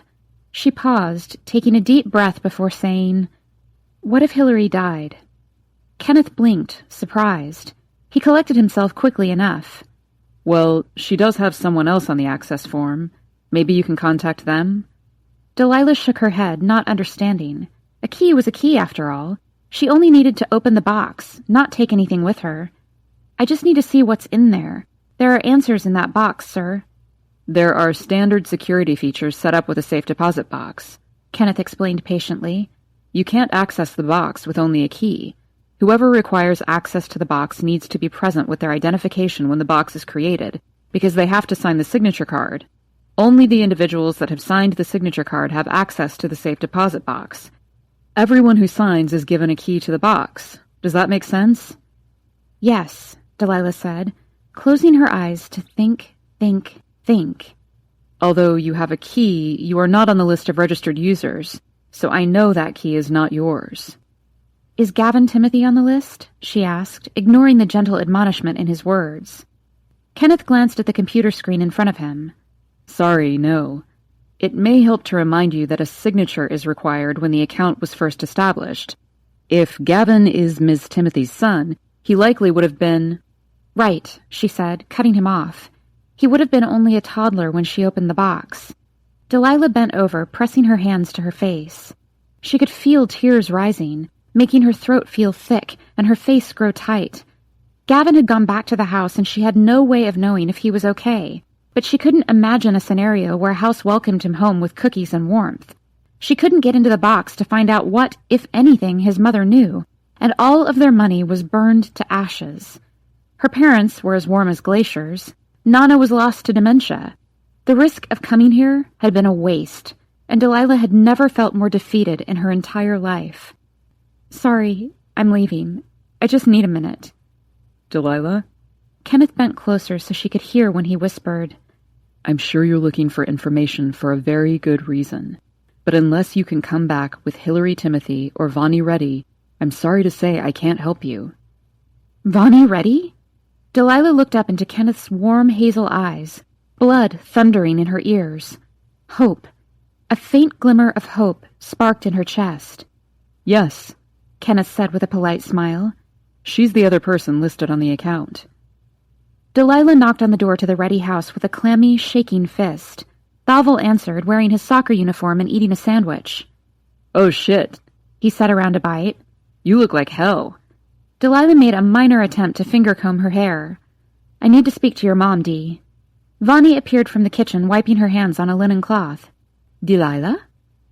Auntie, I'm so sorry to come by like this without calling. The other woman hushed her, told her to come inside. Vonnie, Delilah started, putting her backpack down beside the coat rack. You knew Gavin's mother? I know her, yes. I think Gavin's in trouble. I don't know who else can help me. Vonnie waved Delilah farther inside, leading her to the living room. Hillary called looking for him. Is that what this is about? Delilah looked at Thavel, asking, What have you told her? He swallowed his bite, eyes wide, and then said, Nothing, yet. Told me about what? Vonnie draped the dish towel over the back of a chair and sat down. What are you two up to? Have you ever been to the Timothy house? She nodded. Years ago. Hillary and I were once... Well, we were close acquaintances, if that makes sense. Not really friends, more than strangers. I haven't seen her in a while.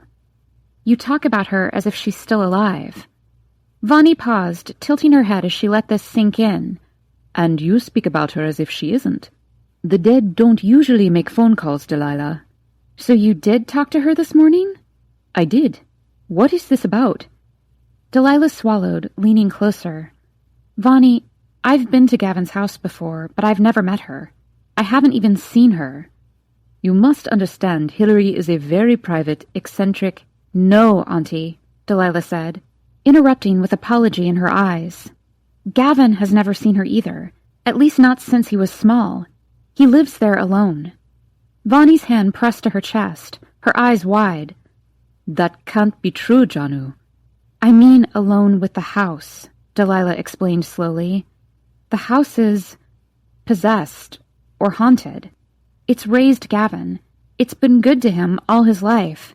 But when he and I started seeing each other, it didn't react well. She's telling the truth, Amma, Thavel whispered. I think it was the house that called you, Delilah told her. It's a trap. I think the house did something to her. To Delilah's horror, or possibly her relief, could it somehow be both? Vonnie seemed to want to believe her.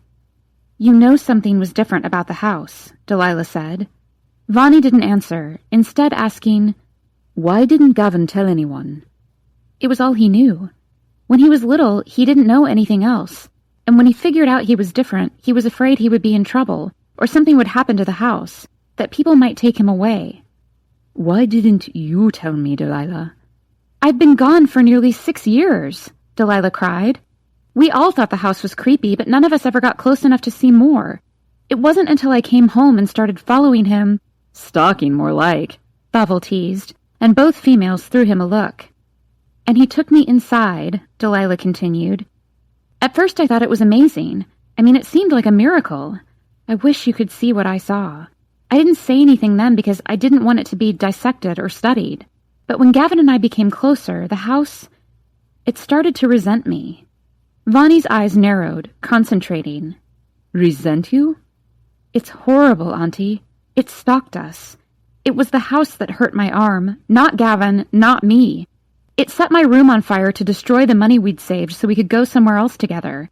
It can possess objects, like Gavin's clothes. It can possess people who go onto the property. That's how no one has ever taken Gavin away. Social workers come to the porch, and the house makes them think everything is fine. Horror crept into Vonnie's voice. How does it do this?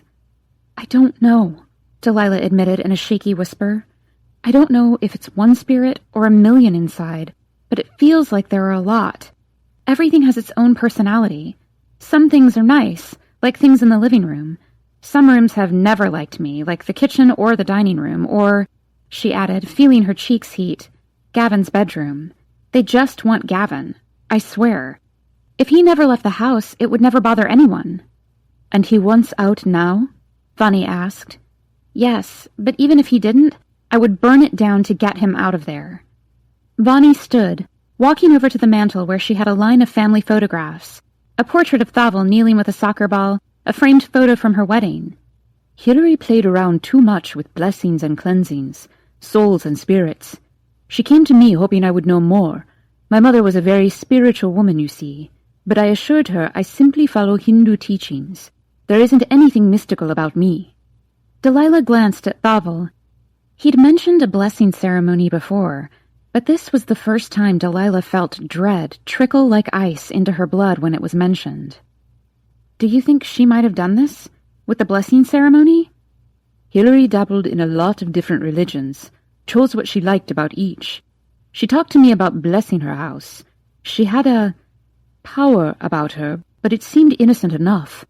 She was a free spirit, maybe a little flaky, but she had good intentions. She'd left her husband, who I think wasn't a very good man, and moved here to buy the house. She wanted to grow her own food out there, wanted to live differently from the way most of society does. When she started talking about blessing the house, I told her it wasn't a good idea. I had family who knew about that stuff, but I didn't. Not enough. See? Thavel whispered to Delilah.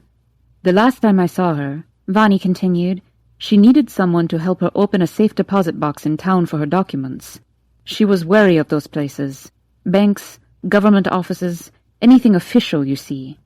When we were downstairs, she mentioned she thought she'd done the blessing ceremony wrong. I asked what she meant, but she only said the house felt fuller. She was thrilled by it, though, and that was that. You didn't see her after? No, Delilah. She was always a bit of a hermit. I just assumed it had grown worse. You want to let people have their oddities. We found Hillary's key to the box, Delilah explained. After the fire, that was it. We were going to check the safe deposit box to see what his mother had left there and try to get away from the house. From town. But then his mother called and he went there looking for her and told me to go to the bank. Thavel leaned forward, shock all over his face. You were going to leave? Delilah stared at him with wide eyes. Hell yes, we're going to leave. Dee, your grades are so good. Thavel, this thing set my house on fire. I don't care about my grades right now. I can finish high school somewhere else. Vonnie's eyes cleared in understanding. You tried, but couldn't get into the safe deposit box. No, I couldn't.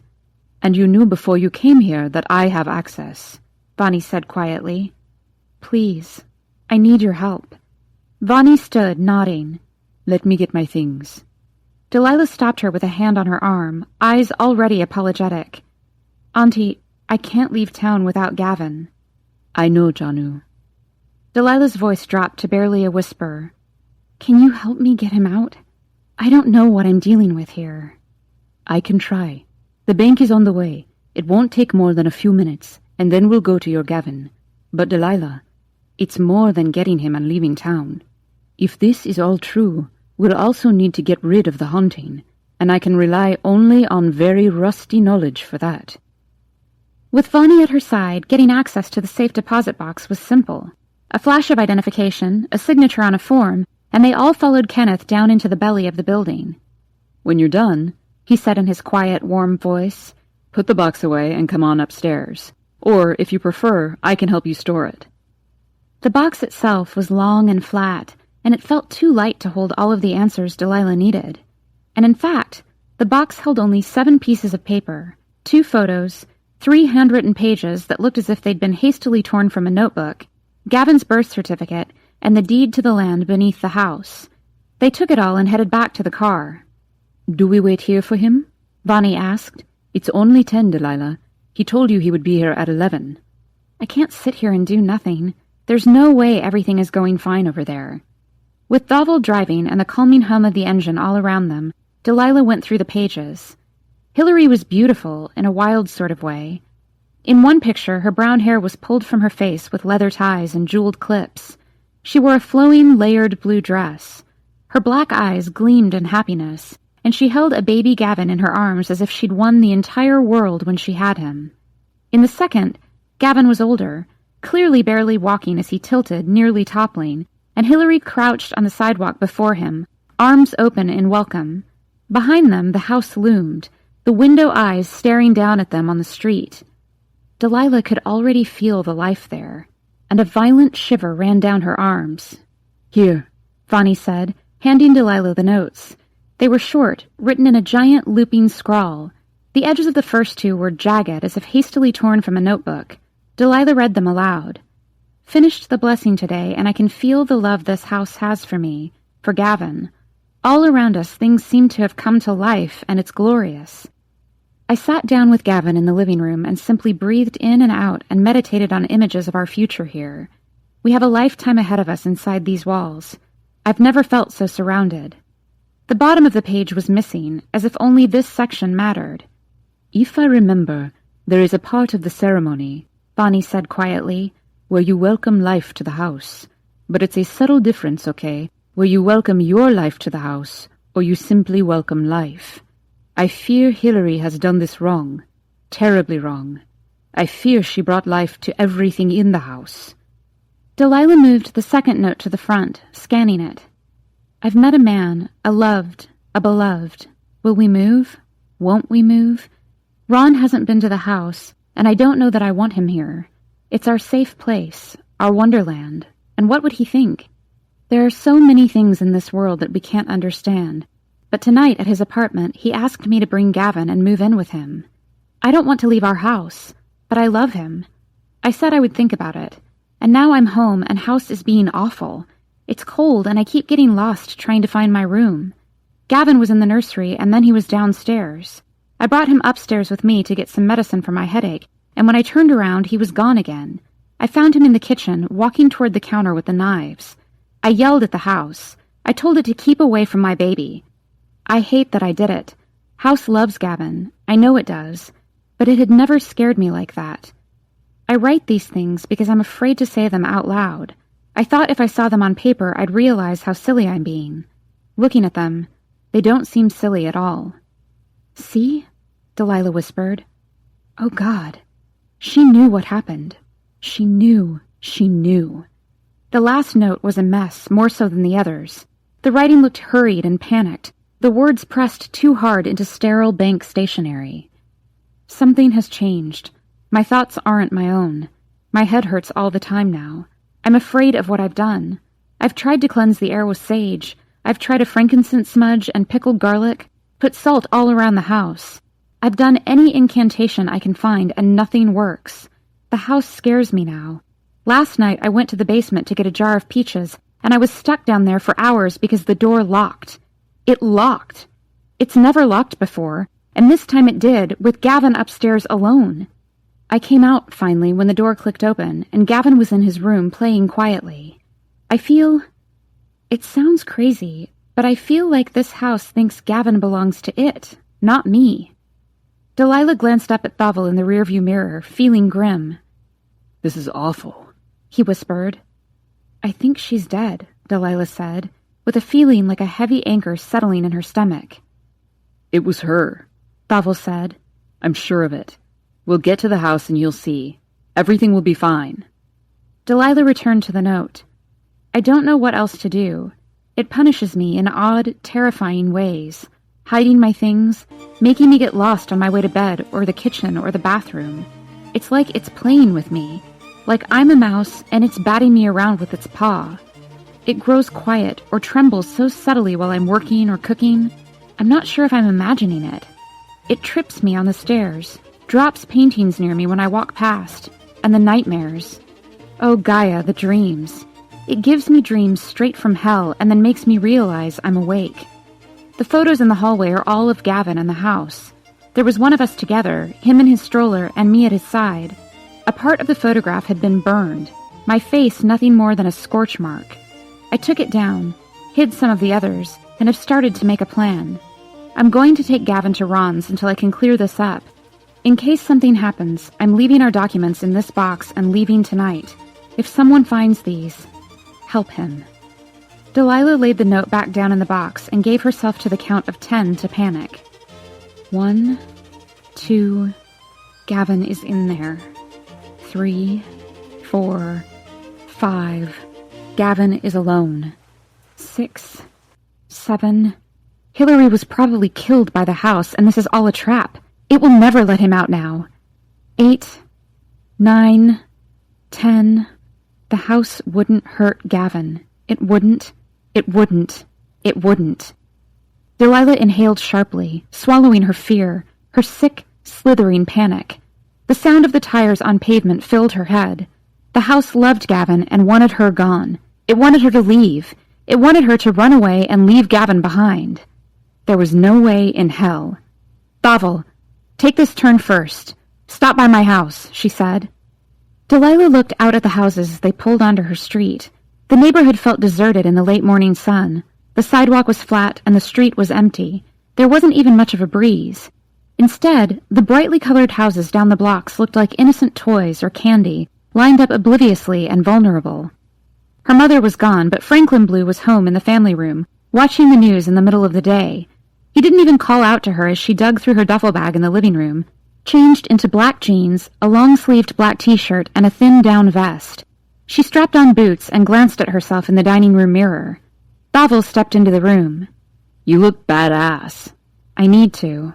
The house doesn't care how you look, does it? He asked, trying to bring in some of his trademark swagger, but it fell flat. No, but I need to feel like someone who can do this. Someone in a little skirt and polo shirt won't beat down the demons. He followed her out through the living room, Franklin complaining only when they blocked his view of the television and into the backyard. Where are you going? Bavel hissed, trailing behind her into the shed. His eyes went as wide as saucers when she reached for an axe on the wall. Delilah, are you out of your damn mind?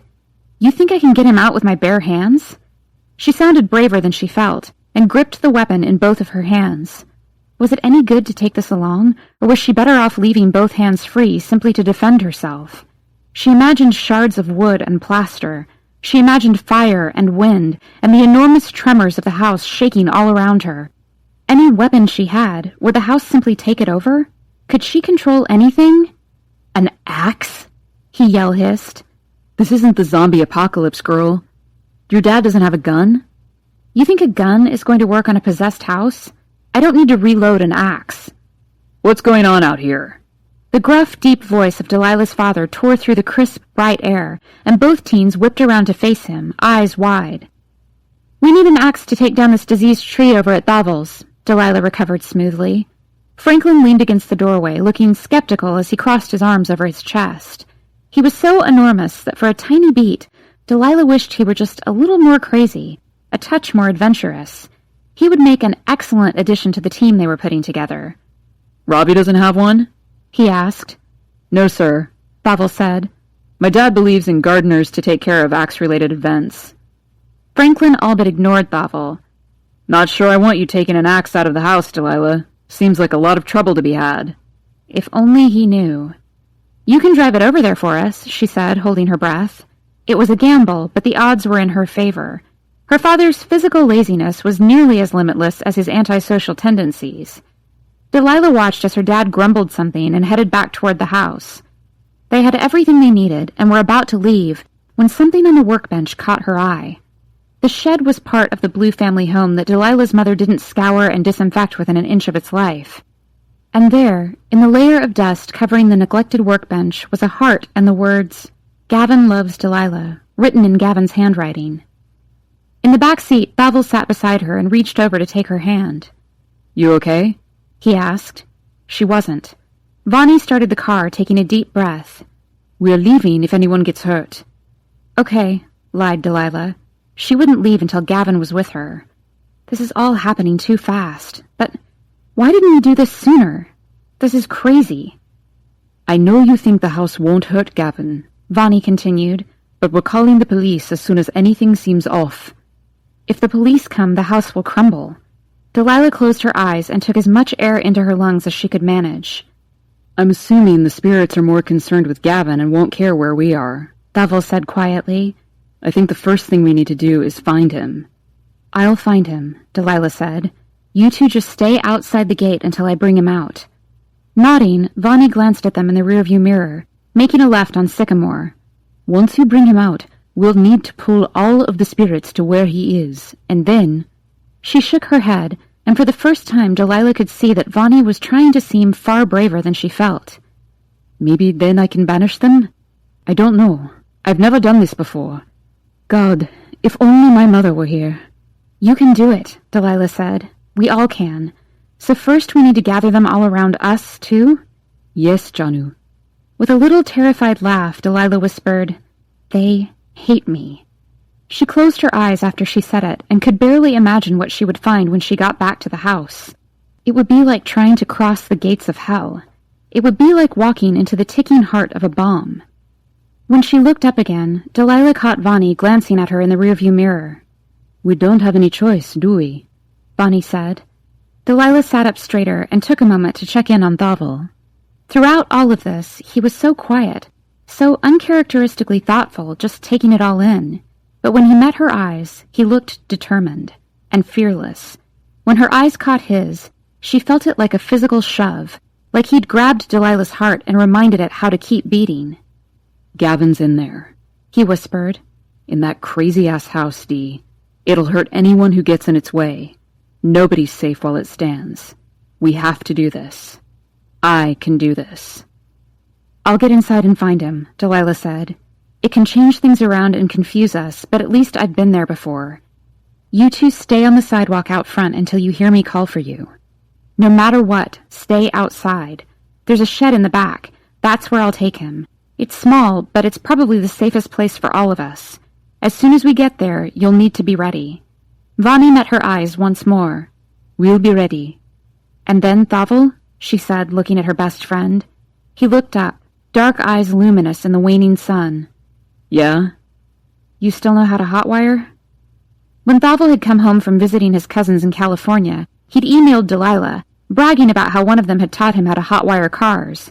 Judging by her gasp and the way Vonnie's eyes widened, her son hadn't filled her in on that part of his vacation. "Sure do," Thavel said, grinning proudly. "House has the keys, so you'll need to get the old car started. Gavin and I are going to get the hell out of town." They parked at the curb, and Delilah stepped out. The damp leaves on the ground looked like bruises, blue-gray against the drab concrete sidewalk. The once lively yard was silent. There was no breeze, no bobbing, reaching vines. There were no birds in the trees anywhere near it, no sounds of life other than the terrified pounding of her own pulse in her ears. She looked up at the looming building in front of her. All at once she had the impression of looking at two separate houses. The brilliant structure it might have once been, and the crooked, gloomy monstrosity it had become. The house was dark and heavy, and the thick, putrid air outside gave the impression of waterlogged wood, cracked cement, and dried-up grass. But the details of the house itself were hidden behind a haze of fog, and she had to step closer to get a better look. The house came into focus when she was right there, barely 2 feet from the iron gate, which opened easily beneath her hands with a piercing groan. Darkness sealed up behind her as she stepped onto the paved walkway, and Delilah's confidence curdled.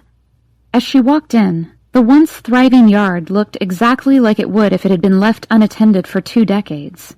There was no green lawn, No yellow. There were no flowering trees or beds full of blooming tulips. Everything was brown. The house was run down, dilapidated, as if all of the life, like the birds, had simply vanished. But Delilah knew better. She knew everything had simply gathered inside, waiting. Chapter 28. Him. The first thing he'd noticed was blue sky. Not that a blue sky this time of year was out of the ordinary. It was spring, after all. But on this corner, looking down the tree-lined street to where House stood, the blue above him stood out. The sky above House was always dotted with puffs of dark smoke, even in summer. A steady spiral continually emanated from chimney and dissolved away as soon as it reached the clouds. Today, however, at barely 7 in the morning, every inch of the world above House was as black as night, as if something hateful had stained the sky and the morning sun was unable to penetrate the shadow. The ground was littered with leaves and fallen branches that crunched beneath the rubber of Gavin's bike tires as he braked to a stop. Even in the strange early morning blackness, he could tell there was no smoke billowing from chimney because there was no fire. There was always a fire. House never did anything without a reason, and Gavin knew beyond a shadow of a doubt that he was that reason. House was waiting for him. The sun had just started to filter through the neighbors' trees, and though he could feel the warmth of it beginning to seep into the back of his dark hoodie and the warm tips of his ears, Gavin shivered in the eerie chill surrounding his home. He had no idea what he would find when he opened that door, but he knew it was time. He'd been debating not coming back at all, knowing how easy it would be to stay in the music room with Delilah, to ignore all of this and remain lost in her. They could have caught a bus later this morning, left town with very little fanfare. Maybe they would have been able to drive that unknown distance that would put them truly out of reach of House. Delilah would be 18 in a few days. He would be 18 in just over 2 weeks. He wasn't sure which of the two of them would be less likely to find someone coming after them. He knew leaving would have been the smart thing. He knew he should have tried. Davil's text had changed everything. But the farther away Gavin was from the music room and his conversation with Davil, the more certain he became that House was toying with him, finding a way to mimic a woman's voice on the phone. But if there was a chance, no matter how small, that his mom was there, inside somewhere, he had to look. His heart seemed to be trying to claw out of his chest. His pulse was jagged, leaping, and unsteady, and it was distracting enough for Gavin to wonder whether he could take the panic of facing this dark beast in front of him. Closing his eyes, he struggled to steady his breath as he made a small mental list of tasks. Get inside, listen for my mother, gather what I need, and get out. Find Delilah, find Delilah. Delilah. He didn't have much in the way of possessions and had never considered himself to be overly sentimental. He'd never really felt like the things in House belonged to him anyway.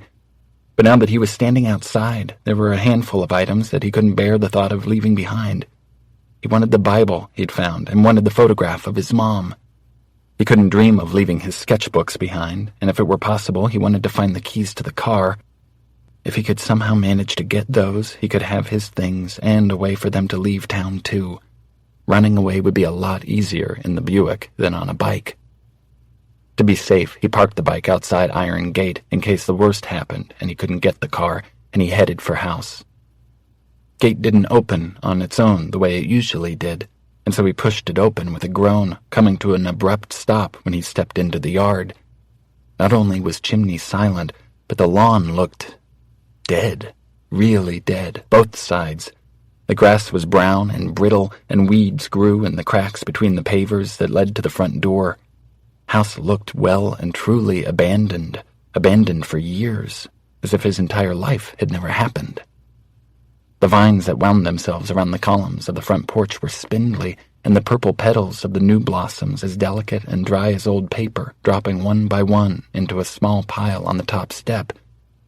Gavin wasn't sure what to make of all this, and he briefly wondered if maybe House had left. Maybe his mom had come home and House was gone because he didn't need it anymore. He didn't know how to process that.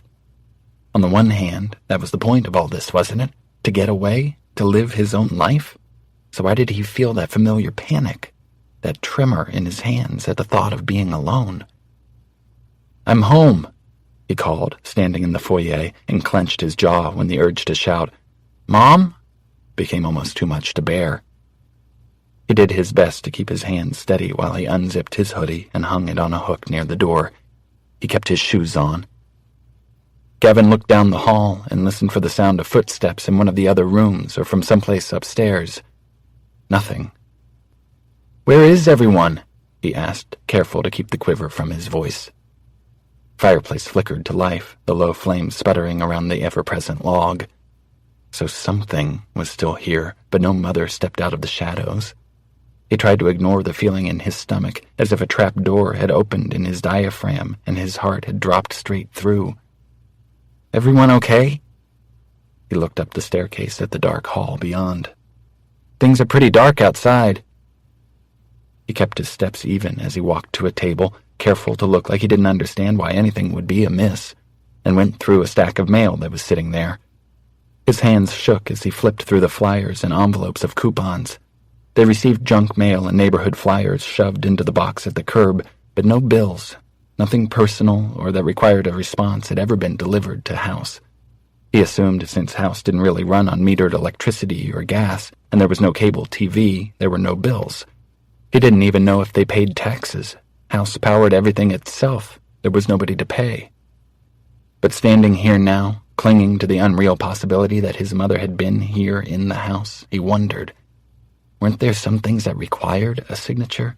Who had enrolled him in school? Who had signed off when the doctor arrived, dazed and robotic, at the door? Why had he never thought to question any of this before Delilah came into his life? Gavin always assumed his reality was different from those around him, but beneath that assumption had always been a dark, secret belief that House also made him special. A single word stabbed at his thoughts. How? How could a boy be orphaned without people all over town knowing what had happened to his mother? How could he be so lucky that his house happened to step in and raise him? How could he not immediately wonder, when the house began terrorizing Delilah, if the house had also hurt his mother? What if House had never been good? What if he'd been here all his life, trusting and blind, and the only family he'd ever known was simply evil? Struggling to stay calm and choking back the tight swell of tears, Gavin continued to listen for any sound of human life in the house.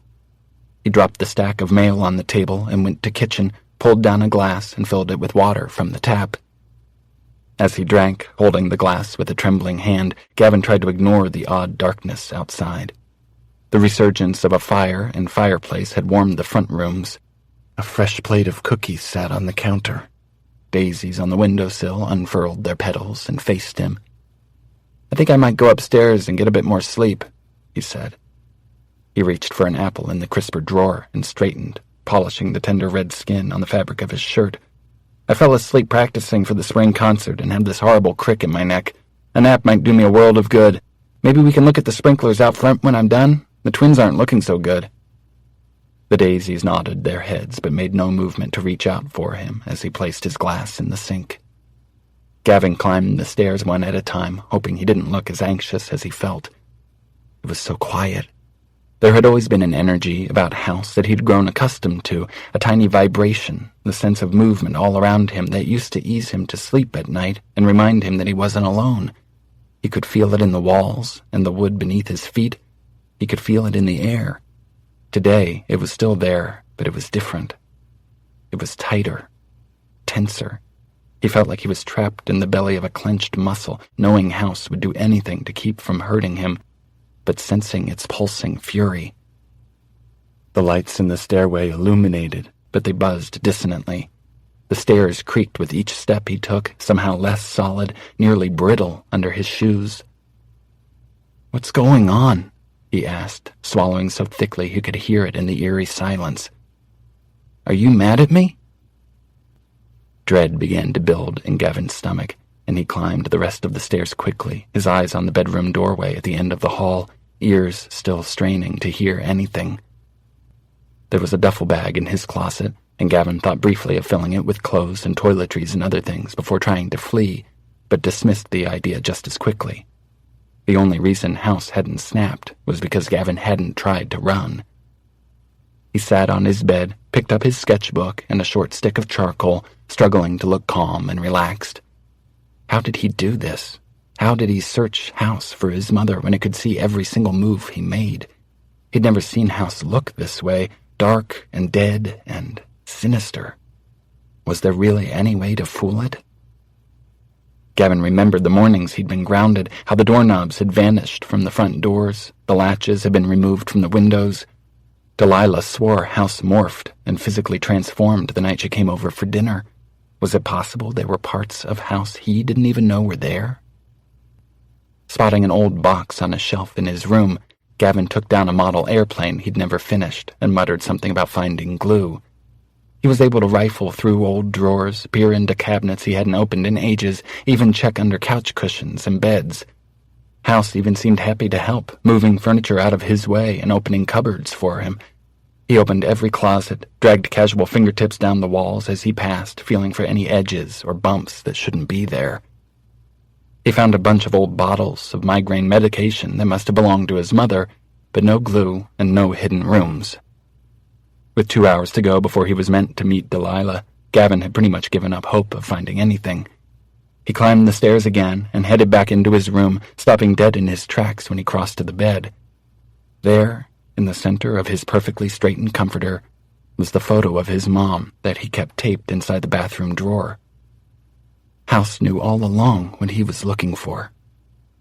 The air cooled, the room darkening as if the sun had tucked itself behind the clouds, hiding. Pinpricks of sweat broke out along his skin, and he felt goose flesh rise along his arms, his legs, the back of his neck. Outside in the distance he could see blue sky and the leaves of trees fluttering in the breeze, but close to House everything felt dark. The yard was cast beneath a shadow.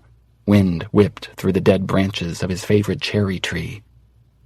There was a sound in the hallway behind him. Not footsteps, a growl. It was a sound that could come only from the belly of a beast, low and angry, vibrating along the boards below his bedroom and climbing up the walls. The tremor went higher and higher, like a shiver passing through the entire house. Gavin closed his eyes, visualized the stairs and how many steps it would take to get there. If he ran, he knew bed might move and he would have to jump. Dresser might try to block the doorway. The hallway was clear, but table was fast and could block any door it wanted. It would try to slow him down, trip him, knock him down the stairs if it had to. Oh, God. Gavin tried to push the thought of this type of physical battle from his head, but he couldn't. He closed his eyes again and could see the image of him there at the bottom of the stairs, limbs bent at grotesque right angles, neck turned oddly, eyes open and glassy. Would House prefer that Gavin died, because then he would never leave? The air left his lungs in a rush, and he moved to cover his mouth, swallowing the rise of bile in his throat. This wasn't House being frustrated or wounded. For the first time in his life, Gavin knew that House was prepared to do whatever it took to keep him there. It never had any intention of letting me leave. He eyed his bedroom windows, covered with heavy curtains that could easily snare and trap him. He looked directly across the hall into the open bathroom and the window he'd left wedged open with a block of wood. It was still there. If he was fast, he might be able to reach it and climb out. If House slammed the frame closed, he would shatter the glass. It was the only clear path. He narrowed his eyes and calculated the distance. 15 feet.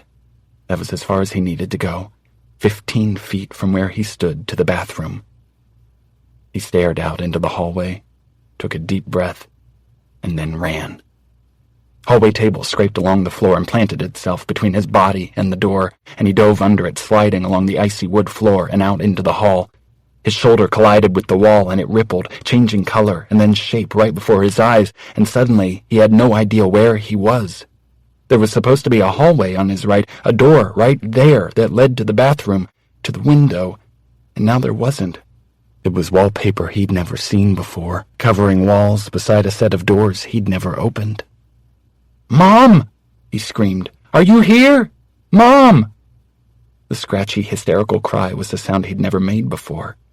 He pounded on the wall, sliding his hands along the smooth surface as he struggled to make his way down the rippling hallway. With no other choice, Gavin sprinted in the opposite direction, toward the stairs and the front door. The floor buckled up in front of him, the wooden planks parting with an ear-splitting crack, and rose as if standing, melding into a solid wooden wall, forming door after door after door. He reached for one and then another, throwing them open to find a crooked staircase that rose up to nothing, a brick wall, a freezing black abyss. Behind him, the entire house shook, and it was so cold that Gavin could see his own breath, feel the burn of frost beneath his fingertips. The floor started to tip, and he felt himself slide backward, calling out for his mother the entire time. His fingers scrambled to find purchase on the slick wood, nails digging into the icy surface. A rope latch swung from the ceiling behind him, the pull for the door to the attic. Although he'd never been inside, he knew from the outside that there were windows up there, and Gavin struggled to roll over and reach for the catch. After 3 tries, he managed to get his footing and caught it, watching as the door swung down, the ladder unfurling and crashing to the floor in front of him. Shrill screams tore through the air. But whose? Gavin had never heard another voice in this house beside Delilah's, and yet they sounded familiar. Were these the voices Delilah had heard? The ones from her nightmare? They were saying his name, sobbing it, screaming it from every direction. The walls bowed, and light shone behind the cracks in the plaster, like a train was barreling down from the sky, zeroed in on the house. Gavin lunged for the ladder and began climbing, his hands slick with sweat and blood and God only knows what else. His feet slipped on the rungs, and beneath him, his legs felt limp and deadened with fear. Gavin had seen every horror movie played in the past 4 years at the Morton Movie House, but had never imagined anything like this. Terror gripped his heart in a solid fist, and his body didn't seem to be his own. Pain pulsed in every muscle, and his hands wouldn't steady. His feet missed nearly every rung as he scrambled to climb. "Stop!" he heard himself beg. "Please, please, stop!" Sooty dust covered the attic floor, nearly an inch thick, and as Gavin climbed inside, it billowed up, blurring the air like snowflakes in a storm, swirling. He tried to get into the attic when he was younger, but he could never manage to get the door open. The latch had been sealed shut. He wondered if something had dislodged it, if the shaking he felt under his feet had been enough to finally let it open, or if whatever kept it closed had abandoned post, following the higher priority order: get him. He frantically searched the space, gaze landing on 2 dormer windows on the far side of the attic. If he could get to them, somehow manage to pry them open, maybe he could get out onto the ledge, slide down the eaves, or at the very least cry for help. He'd only taken 1 step when he felt something slither up his leg, cold and rough, as if covered in thorns. He looked down to see a vine wrap itself around his calf and pull, knocking his feet out from under him. Pain radiated along the entire front of his body as he landed heavily on the floor. He coughed violently, and his lungs filled with dust, gagging him. Gavin rolled to his back, trying to catch his breath. He blinked into the darkness, his vision black and fuzzy around the edges. There were shapes above him, vague shadows flitting through the trusses and exposed beams. "Sweet Gavin. Our Gavin. She couldn't have you either." The vine's grip tightened, wrapping farther up his leg and around his waist, slowly dragging him back toward the attic door. "No!" He tried to scream, still choking and gasping for air. His fingers clawed at the floor, nails dragging through the grime, splinters digging into his skin as he searched blindly for something to hold on to. He felt himself being pulled back toward the ladder, felt the shaking all around him, and wondered how the house was even still standing. Voices he'd never heard before, scratchy and thin, thick and wet, filled the hallways and rooms just below him. "Gavin, look what we did for you." Gavin didn't want to die here, and he knew that if he didn't fight back, he would. The image he'd seen of his body broken at the bottom of the stairs wasn't just his imagination. It would happen. If not the stairs, it would be a tangled shower curtain holding him under water in the bath, cookies made with rat poison, or maybe a fire while he slept. This wasn't the house he'd grown up in. It wasn't the same house that had taken care of him when he was sick and that had listened to him talk for hours about airplanes and given him books to answer his questions about planes and stars. Like one of Delilah Blue's little figurines in her hutch, House had kept him here as a toy under glass, and whatever was inside House would kill him before he could ever leave it. And then it would kill Delilah. He reached for one of the rungs on the ladder, using the leverage to kick at whatever had him. Gavin slipped part of the way down, slamming his chin against the wood and screaming out in pain. The sound must have distracted House enough that the vine's hold loosened. Gavin fell to the floor and was able to jerk away, scramble to his feet, and stagger down the hall. The sound of a whip cracked through the air, and a sharp breeze snapped his head only a pulse before the sound came again, and something sliced sharply into his face. Crying out, Gavin raised his hand to his cheek and felt liquid running in a hot stream down to his neck. He could taste his blood, smell the dust in the air, and the scent of rotting wood and fresh earth everywhere. "Mom!" Tears stung at his eyes and made it hard to see in the darkness, and he didn't know where he was anymore. He reached out to feel along the wall, but it seemed to undulate under his fingers, wiggling cold and wet. He jerked away and ran blindly toward a light in front of him, the glow from a window. He could see his yard on the other side, no longer dead but lush and green. There were people out there, tossing a ball back and forth in the sunshine. He didn't know what he was seeing, if it was real or some kind of game House was playing with him, but he didn't care. He had to get to them. "Help!" he yelled. "Help me!" They didn't look up. He pulled on the sash with every bit of strength he had, but it wouldn't budge. "Help!" he screamed again, pounding with bloody fists on the glass. Gavin looked around for something to break the window. A lamp lay on the floor, as still and lifeless as any other lamp. He reached for it and slammed the base into the glass. It shattered, and the house shook, agonizing and desperate screams sounding from somewhere deep inside. He kicked at the broken shards, ignoring the way they tore at his pant legs. This was his last hope. He climbed to the ledge and looked back behind him. Darkness swirled there, pulsing. He held his breath and jumped. When Gavin opened his eyes again, he wasn't outside. He tried to feel whatever was in front of him, but he couldn't. Pain shot through the right half of his body, and he realized that something was holding his arms to his sides, wrapping around his chest and waist, and all the way down to his feet. It was a crushing pressure that made it hard for him to breathe. Every centimeter of skin ached, throbbing and bruised. He could feel the solid weight of a wall at his back, but the darkness swallowed everything. He saw only black, and the weight of it surrounded him, somehow both close and deep. There were no more voices, only his own ragged breaths as he struggled to find enough air. He would have cried out, screamed, but something covered his mouth, pressing dusty and dank against his tongue. A cloth. A gag. The yard was huge, and the fence seemed to insulate the house from even the closest neighbor. Nobody would be able to hear him scream anyway. He could smell dirt again. He wasn't sure why, but the phrase, "fresh grave," drifted through his head. He wondered where the smell came from, whether House had managed to tear itself open like a wound from the top of the roof straight down to the dirt beneath it. It smelled like rotten meat and worms, and he gagged, struggling to breathe in through his mouth again. Gavin longed for the oblivion of only a year ago. He wanted his room and his warm bed.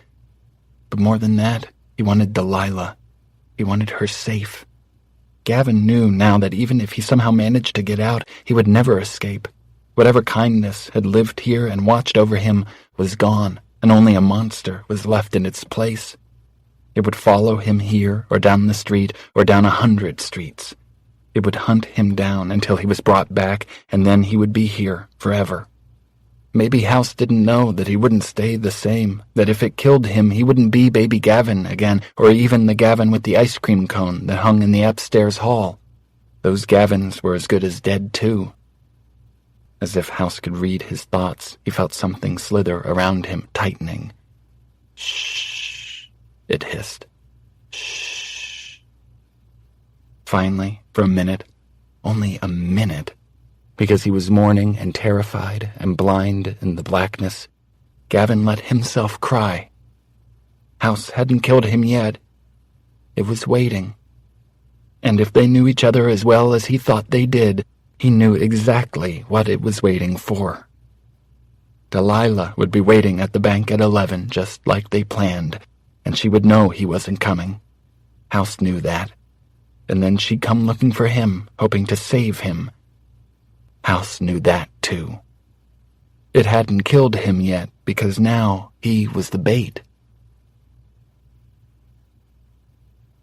Chapter 29. Her. Once she reached the porch, Delilah realized there were about 1,000,000 things she hadn't considered until she stood here in almost total blackness. Namely, would the front door even be unlocked, or would she need to break through a window? She eyed the axe in her hand with a mixture of relief and dread. Were the windows even made of glass, or were they some poltergeist-filled medium that wouldn't crack or snap or shatter? A sound built from behind the heavy wood door, a deep groan, like wind coming up from underground, rattling the frame of the house, vibrating through the shingles outside, the shuttered windows. It knew she was here. She closed her eyes, taking a steadying breath. This is it. Delilah drew strength from every heroine she'd ever worshipped. Buffy standing with a fist curled around a stake, Michonne wielding her gleaming katana, Kirsty Cotton against Pinhead, Ginny versus Jason, Clarice Starling as she faced Hannibal Lecter, Alice Johnson versus Freddy Krueger, twice. This house expects you to fail. But the knowledge that Gavin would have answered the door if he were able, that he wasn't able, and was trapped in here, alive, please let him be alive, propelled her forward. She lifted her hand to the knob, biting back a terrified cry and jumping away as something pressed out from the wood grain of the door, impressions of screaming beasts with horrible tortured faces, teeth dripping blood, and claws that could slice her in half. They took their shape in the wood, swirling in front of her and pressing and retreating, reaching for her, and all at once Delilah had a sickening thought. What if one of them breaks free? From the sidewalk, Vani yelled, "You must go in, Delilah!" She looked over her shoulder to see Dhaval and Vani sprint from the car and around the side of the house. With a deep, shaking breath, Delilah quickly reached through the gnashing demons, crying out when one slashed at her forearm. Teeth sank into her flesh, and she smacked at it with her free hand, grabbing the knob. The door shook against her, but the knob turned easily, and she stumbled inside, falling onto the wooden floor as the door slammed shut behind her.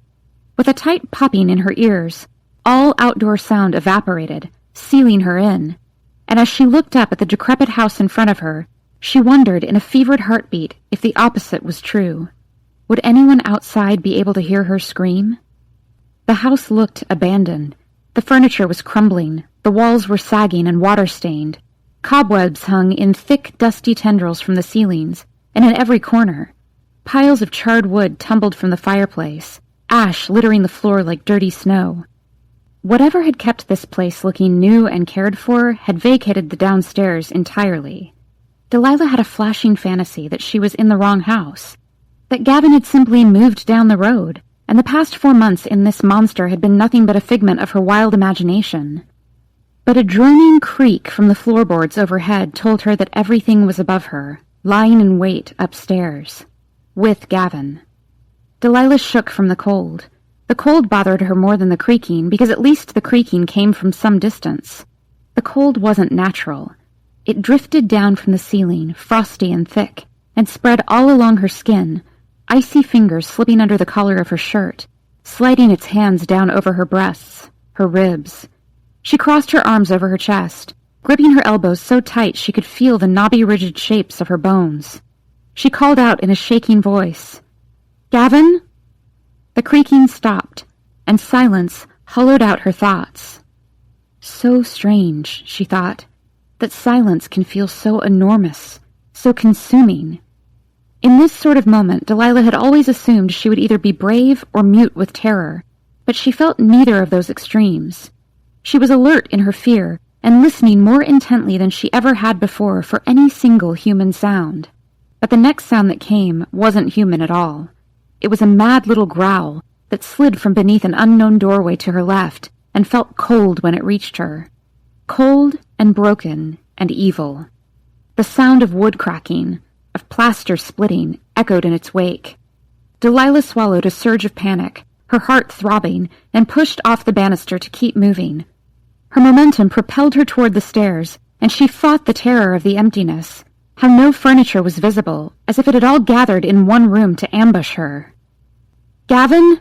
she called, jumping in surprise when the television flickered to life only feet from where she stood. How had she not seen it before? Had it slid into view so quietly?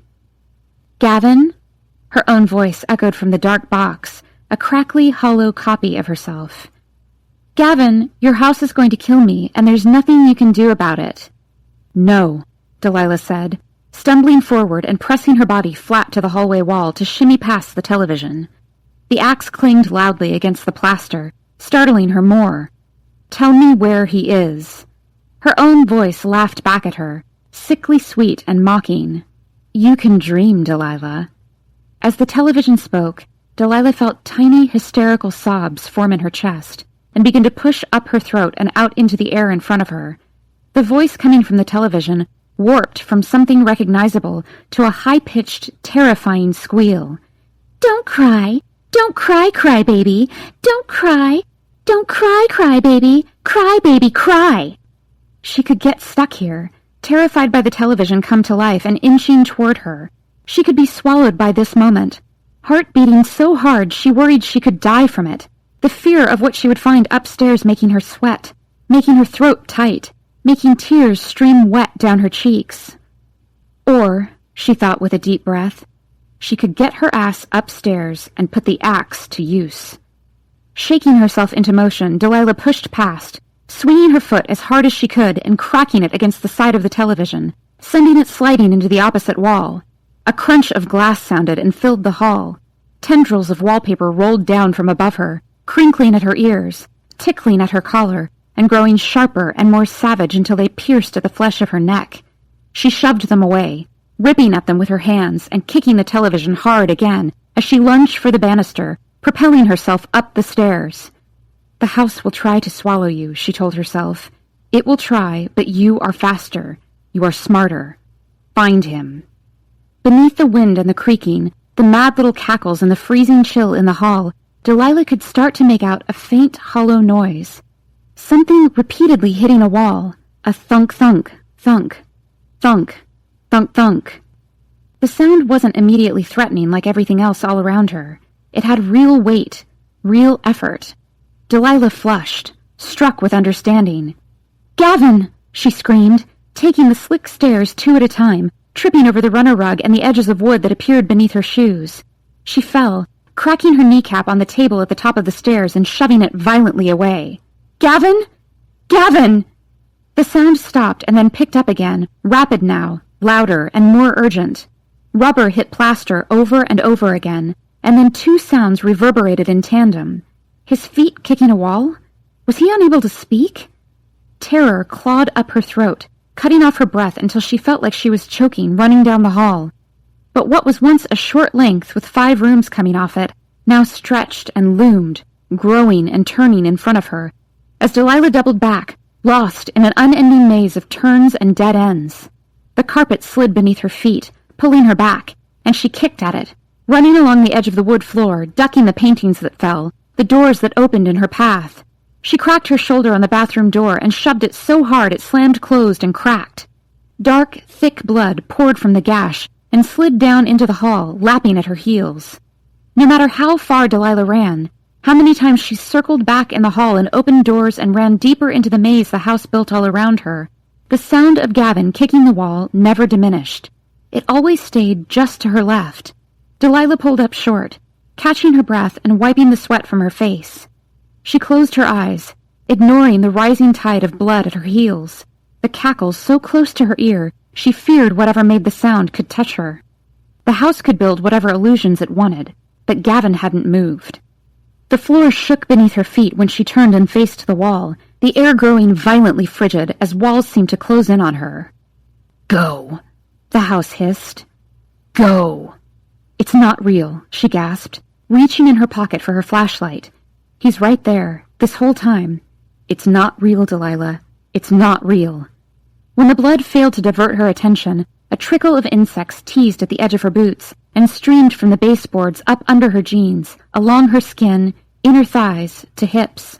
She could feel them swarming up her torso, pushing her back and away from the wall that separated her from Gavin.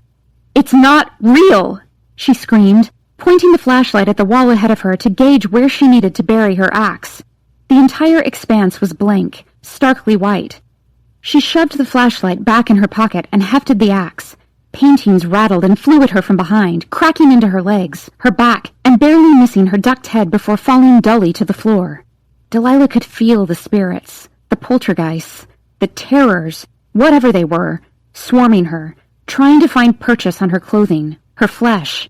It felt like flashes of heat and cold, ineffectual fingertips tugging at her, and for the first time since she entered the house, Delilah was triumphant.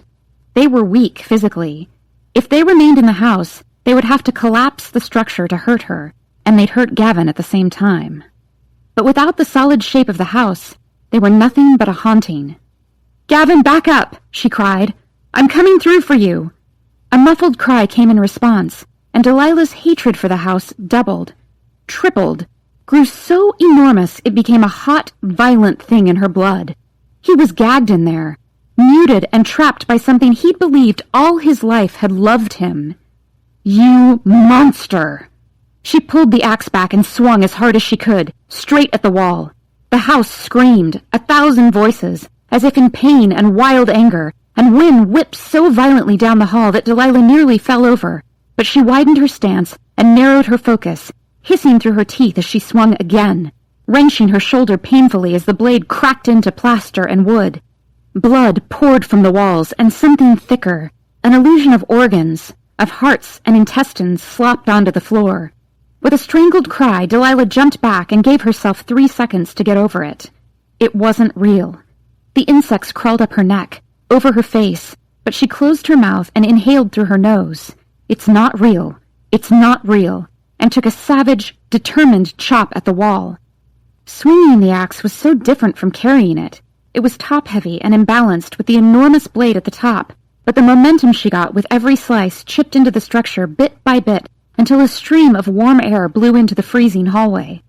Gavin's face appeared at the gash, his mouth tied and covered with fabric, and the part of his face visible was covered in dust and dried blood. Cheeks, nose, and chin scraped in 100 tiny places. But when his wild, terrified eyes met hers, Delilah choked out a sob, desperate to get to him. "Back up, Gav. I'm almost there. Hold on, I'm coming. I'm coming." He nodded, eyes pleading, and disappeared from her sight. The gash in the wall grew with every swing until Delilah's arms felt like they might fall off, and the space was just large enough for her to shove her way in, around stabbing boards and scraps of carpet wrapping around her legs, her feet, her arms. She tumbled in head first and landed on top of him. Her first instinct was to kiss his face all over, hands tugging away the gagging, rank cloth from over his mouth, frantically untying rope that was wrapped up and down his body.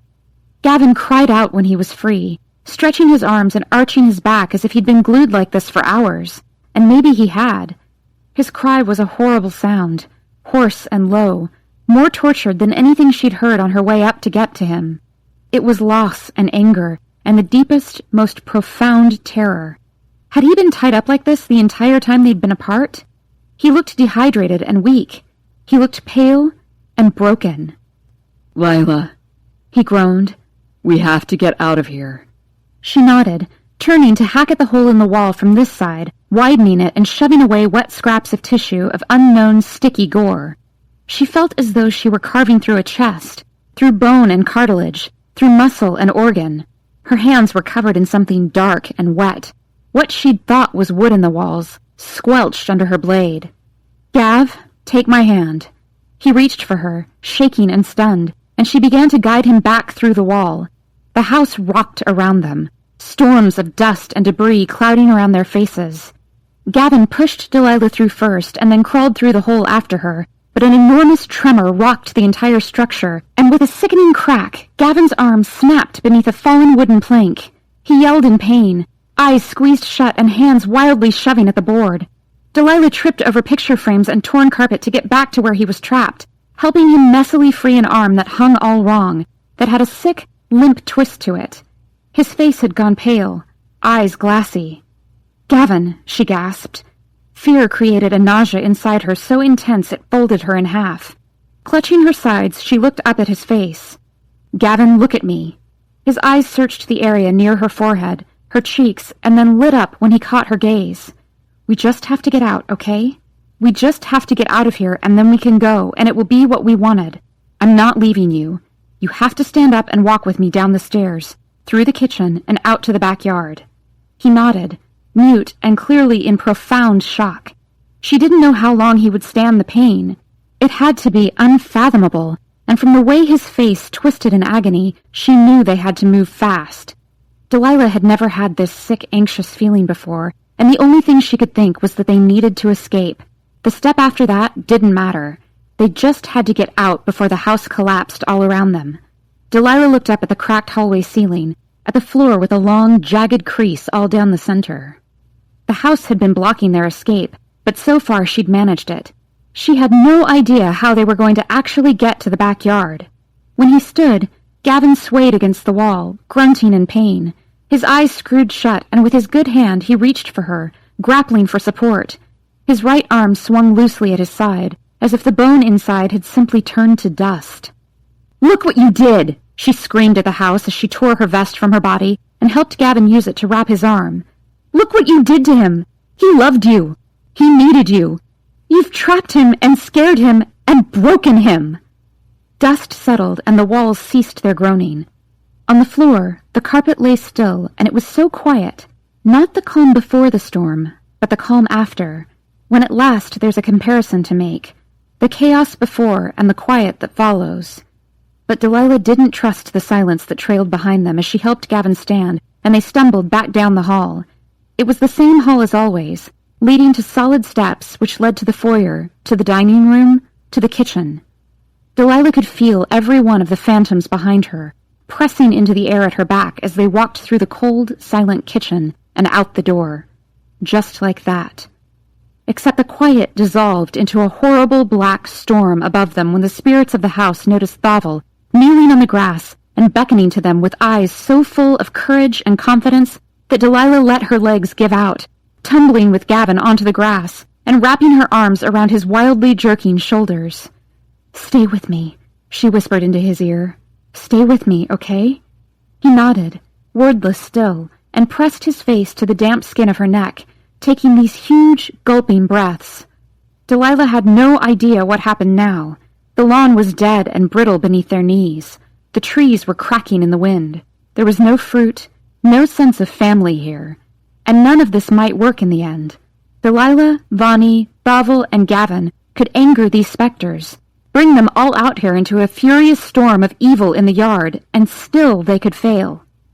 Looking at Gavin, Delilah knew it was likely for all of them to die out here.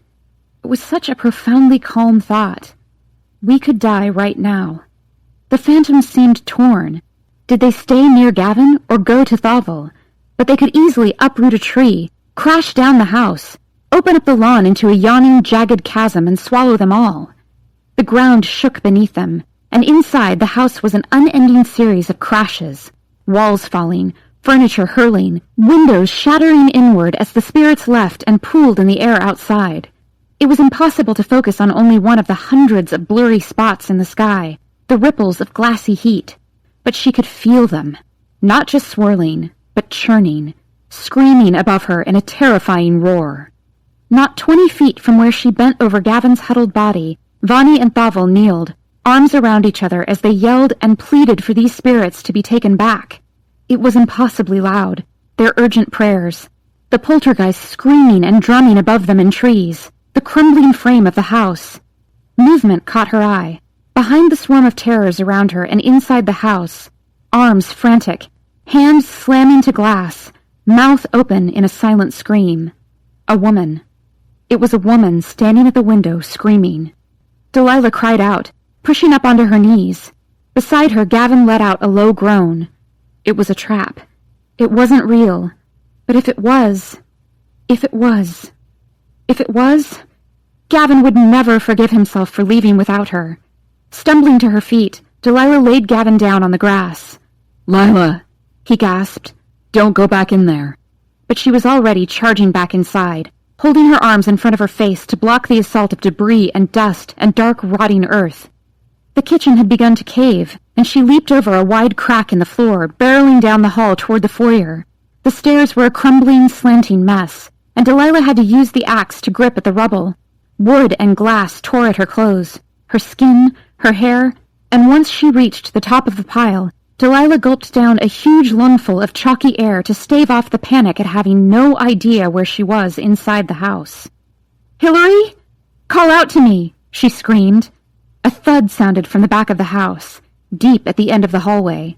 It could have been someone throwing something against a wall, or from the looks of the deteriorating house, it could just as easily have been something falling from a wall or through the attic floor. It could have been a room falling to pieces. But only seconds later, Delilah heard a thin, terrified wail. Without listening for more, Delilah sprinted over shattered wood and plaster, slamming against a wall and pounding at it with the axe. The walls were dry, splintery wood, and with a lurch in her stomach, she registered she wasn't battling a house possessed, as much as an ancient house on the verge of crumbling beneath her feet. Chopping through the wall with exhausted, rubbery arms, Delilah began to sob, feeling the leaded weight of insanity pushing in on her. She sucked in giant, gulping breaths, released shrill, hysterical wails. Was there even anyone there? Had she lost her mind? Would she die in this falling-down house after all? But then she sliced through, creating a hole only inches wide, and her heart stopped beating. A woman stood inside. She was tiny, withered. Her wild dark hair had gone mostly gray. Her back had grown bent, and arms turned skinny and weak. "Delilah." Delilah's mouth opened, and her tear-soaked eyes went wide. "Hillary?" "I'm awake," the woman croaked. "Get me out of here." There wasn't time to think about how long she'd been here, how she knew Delilah's name, or whether she was even real at all. Delilah hacked at the wall savagely, making the hole big enough for Hillary to climb through, and grabbed her hand. She yanked her out, ignoring the sound of fabric ripping, the cry when something sharp stabbed into Hillary's leg. Delilah fell backward, pulling her out, and then stood, tripping down the hall with Gavin's mother in tow as the house fell to pieces in their wake, ceilings crumbling into dust, floors disintegrating, walls bursting into fire. They fell down the pile of stairs, and Delilah had to nearly carry the woman down the hall to the kitchen and out the back door as fire chased them and singed the back of Delilah's shirt, the bottom of her braid. Delilah fell onto the grass beside Gavin, curling her body over his and sobbing harder as it all seemed to hit her. She could have died in there. And then who would have looked after Gavin? Hillary collapsed beside them, and Gavin turned, staring in shock. He shook, quaking violently in Delilah's arms. "Is that?" "I think so." He reached out with his good arm, taking Hillary's hand. She was unconscious, a tiny lump of dark clothing on the lawn. The fire in the kitchen grew, crackling into a thunder, and Delilah knew with absolute certainty now was either when they triumphed or it all ended. Shadows dug into her clothes, cold fingers sliding across her skin. Her ears rang with the tortured screeches of the wordless poltergeists, and for tiny flashes she could see their gaping mouths, rank and putrid, so close to her face until they dissolved back into shadow, pulsing at her, storming around her, closer and away on an endless loop. Their breath smelled like a century of rot and despair. The lash of their shapeless bodies felt like ice slashing her cheeks. She'd never known such sound, such terror. It was impossible to cover Gavin with her body, but she tried, her shoulders shaking under the strain as she curled over him, arms wrapped around his head as if to shield him. He'd gone still, completely motionless in her arms, and if she couldn't feel the tiny warmth of his exhales on her neck, she would have feared he'd stopped breathing. He could barely take another minute of it, she knew, and she couldn't begin to comprehend his grief and horror and loss. His cheeks were wet with tears, face pressed into her neck so tight she knew she would feel the imprint forever. The wind whipped through her hair. A million points of pressure leaned in on her, on them from all sides, trying to peel her away from him. Delilah held on, screaming back at them in the darkest night sky. Thavel and Vani crawled over to them, wrapping their arms around Gavin and yelling reassurances over the chaotic screams. "We won't let you have him. You can't have him." After all of it, the cold and screeching, the sight of their terrible, mangled knot faces, a clarity hit Delilah like a warm gust. They can't hurt me like this. Not really. Her scratches were from the things they hurled, not the terrors themselves. Without the house, they were nothing. The sky rippled and cleared, and with a slight pull in her chest and a popping in her ears, the world trembled and then fell completely silent. It was so silent, in fact, that it felt pressurized, as if they'd been sealed inside a jar. It pushed at her ears, pulling away until the world seemed to snap, and the breeze returned, coursing through the brittle branches of the cherry tree. The smell of spring in the mud and grass beneath their knees mingled with the burned wood and crumbled concrete. Gavin looked up at the house, and her gaze followed his. It was barely standing. Nails hung loosely from shingles. Paint curled in long strips, bowing to the ground. Windows were shattered. The porch nearly collapsed. It looked like it had been lifted in a tornado and dropped in the yard. It looked completely lifeless. And then he turned and stared at his mother, his face crumpling. Delilah closed her eyes, collapsing into Gavin, and didn't open them again until the sun shone through a window and a gentle hand shook her awake. Chapter 30. Him. She was so brave. He counted 17 stitches on her face alone, but when she opened her eyes and saw him, it wasn't panic on her expression or fear. It was relief. She sat up slowly, looking around, and finally took in his outfit, a cotton gown. "We were in the hospital," he explained. "They brought us here after, well..." Although his memory of the past day and a half was a turbulent mix of images, mostly fragmented by shock and horror, Gavin did remember it took a lot of calm, whispered assurances to separate him and Delilah last night after they'd put his mother in an ambulance and driven away. The way he clung to Delilah was one of the few things his mind pulled from the chaos of the flashing lights, the reporters, the madness of discovery. He remembered begging the paramedic to let him stay with Delilah in the ambulance. He remembered after an hour of confusion, of policemen and firemen and paramedics swarming the block, the woman, Gail, brought there specifically for him to handle him. It sank in for everyone around the same time. Gavin had always believed he'd been there alone, but he hadn't. His mother had been trapped there, kept barely alive in a secret room just beside his. Gail held him, promising him over and over that no one was taking Delilah away from him. He might have felt a little mortified over his hysteria if he didn't still feel the tickle of it in his chest and all along his spine. But eventually, with Gail's gentle assurances and Delilah's parents standing shell-shocked and mute in the background, Gavin had let them tend to his shattered arm while they loaded an unconscious Delilah into a separate ambulance. "After all that, I passed out?" she asked, looking horrified. A small smile curved his mouth. "I'd say it was the best time to pass out. I'm actually going to thank you for not passing out sooner." "Are you okay?" She reached for him, pulling him close, shaking violently as it seemed to come back to her. That jerking recollection had happened to him, too, this morning, waking under a haze of sedatives that weren't strong enough to make him forget. "Gavin, oh my God." Her arms shook, and he knew she was sore and bruised from swinging the axe, from the fragments of house that rained down on her for God knows how long while she tried to get him out, and later, his mother. Holding on to her, he told her what he could remember, that he thought police arrived only a minute or so after the strange silence hit, that they'd initially handcuffed Dovell and Vani, questioned Gavin, but despite their skepticism, there wasn't much doubt that something truly supernatural had happened. The house was virtually crumbling. Furniture was embedded in walls and trees outside. Fires had started in tiny, discreet pockets. And most horribly, there was his badly malnourished mother, whom no one had seen in nearly 17 years. Apparently Gavin had been so terrified when he'd seen her under the police lights that he'd been unable to stop screaming for several minutes. The town, the state, and soon the entire world would know what had happened last night at the Patchwork House. Gavin didn't think he had more tears, but he did, after all.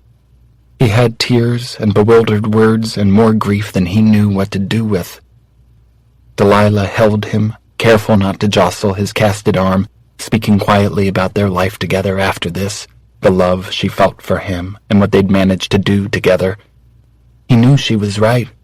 This was how it had to happen, if not yesterday, then at some point in the future, because whatever was in House, whatever had raised him, loved him, sequestered him, and eventually tortured him, had also locked his mother up his entire life simply so that it could keep Gavin all to itself. But even now it was hard to forget a time when it wasn't so very terrible. Gavin pressed his lips to her neck, screwing his eyes closed. The air felt completely empty, unburdened from the weight of the spirits that had tracked him his whole life. Past this moment of shock and anguish, with her arms around his neck, he could truly breathe for the first time in what felt like forever. Delilah curled into his side, running a warm hand over his ribs and up his neck into his hair. Beneath them, the blankets bunched on the mats they'd put on the floor of the music room. They hardly ever had time alone together lately, but here in their secret fortress, when the clock hovered between 2 and 3 in the morning, and where they were so close together Delilah's warm, bare skin slid over his every time she breathed, he could forget the frenzy of the past 2 weeks. "Puget Sound," she said, kissing his chin. He looked down into her wide blue eyes. Why there and not Northwestern or Harvard? They had their pick, after all. After the silence, as Gavin and Delilah thought of it, or after the falling of Patchwork House, as everyone else did. They were the darlings of the world's media. Even with the blistering attention of the press, there were some perks. Donations, for one, a full ride to any college for another, and the new warm concern of 1 million strangers. Gavin had gone from having no parents to having a planet full of them, including one birth mother who would be released from the hospital in a matter of days. He saw her every day, spent hours sitting by her bed and reading her books, playing her music, telling stories of things he did when he'd left the house and she couldn't hear him moving around. The house had let her watch him sleep, let her listen when he practiced piano. It had brought her out in a trance when it needed a signature, a parent to send away a school official, social services, and once the police. But her memories were fragmented, and, worse, her guilt was consuming. Gavin worked frantically to reassure her in his time with her that his life had been good. He had been cherished, actually. Every day she seemed to believe him a little more. She'd seen it with her own eyes, after all. Yesterday she'd even smiled. At length Delilah admitted, "I think I want to be near water." It seemed to be such a specific request, but he could understand it. Nothing could be more different from the landlocked suburbia of Morton than an archipelago of islands and water going on forever. "Okay. Just like that?" He smiled, kissing her jaw. "Just like that. Will Hillary be able to come?" He blinked away and shrugged. His mother was a mess physically, but emotionally, too, she was broken. "I know she'll be near us eventually. I don't know if she'll be able to right away." He knew Delilah heard the implied, unspoken message. "We'll bring her to us as soon as she's ready. I'm not staying in Morton a day longer than I have to." "Gavin?"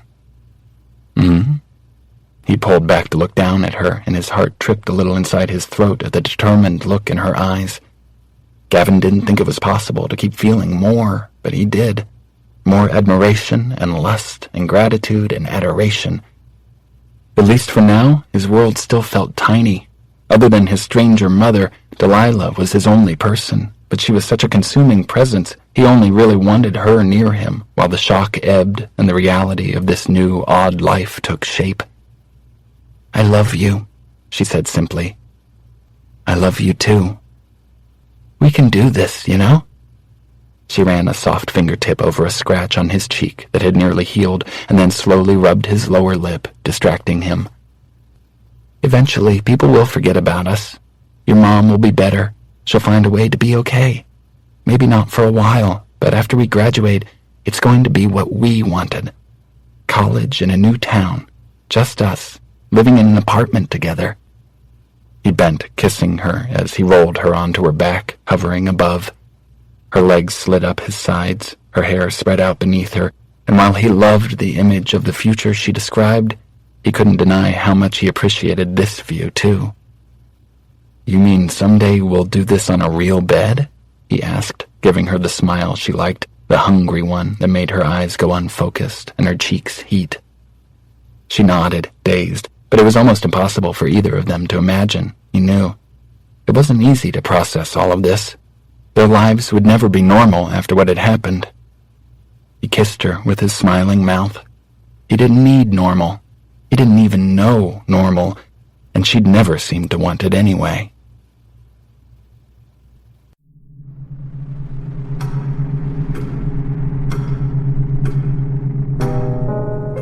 The House was written by Christina Lauren and read by Deacon Lee and Elizabeth Louise. Editing and post-production by Common Mode. Paul Fowley, technical director.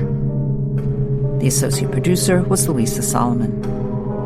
The mix engineer was Ashley Lehman.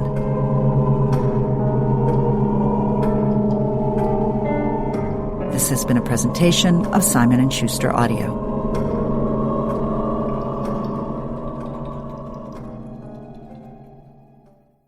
The House is available in print from Simon & Schuster Books for young readers. Also from Simon & Schuster Audio by Christina Lauren, Dark Wild Night, read by Shana Thibodeau and Steve West.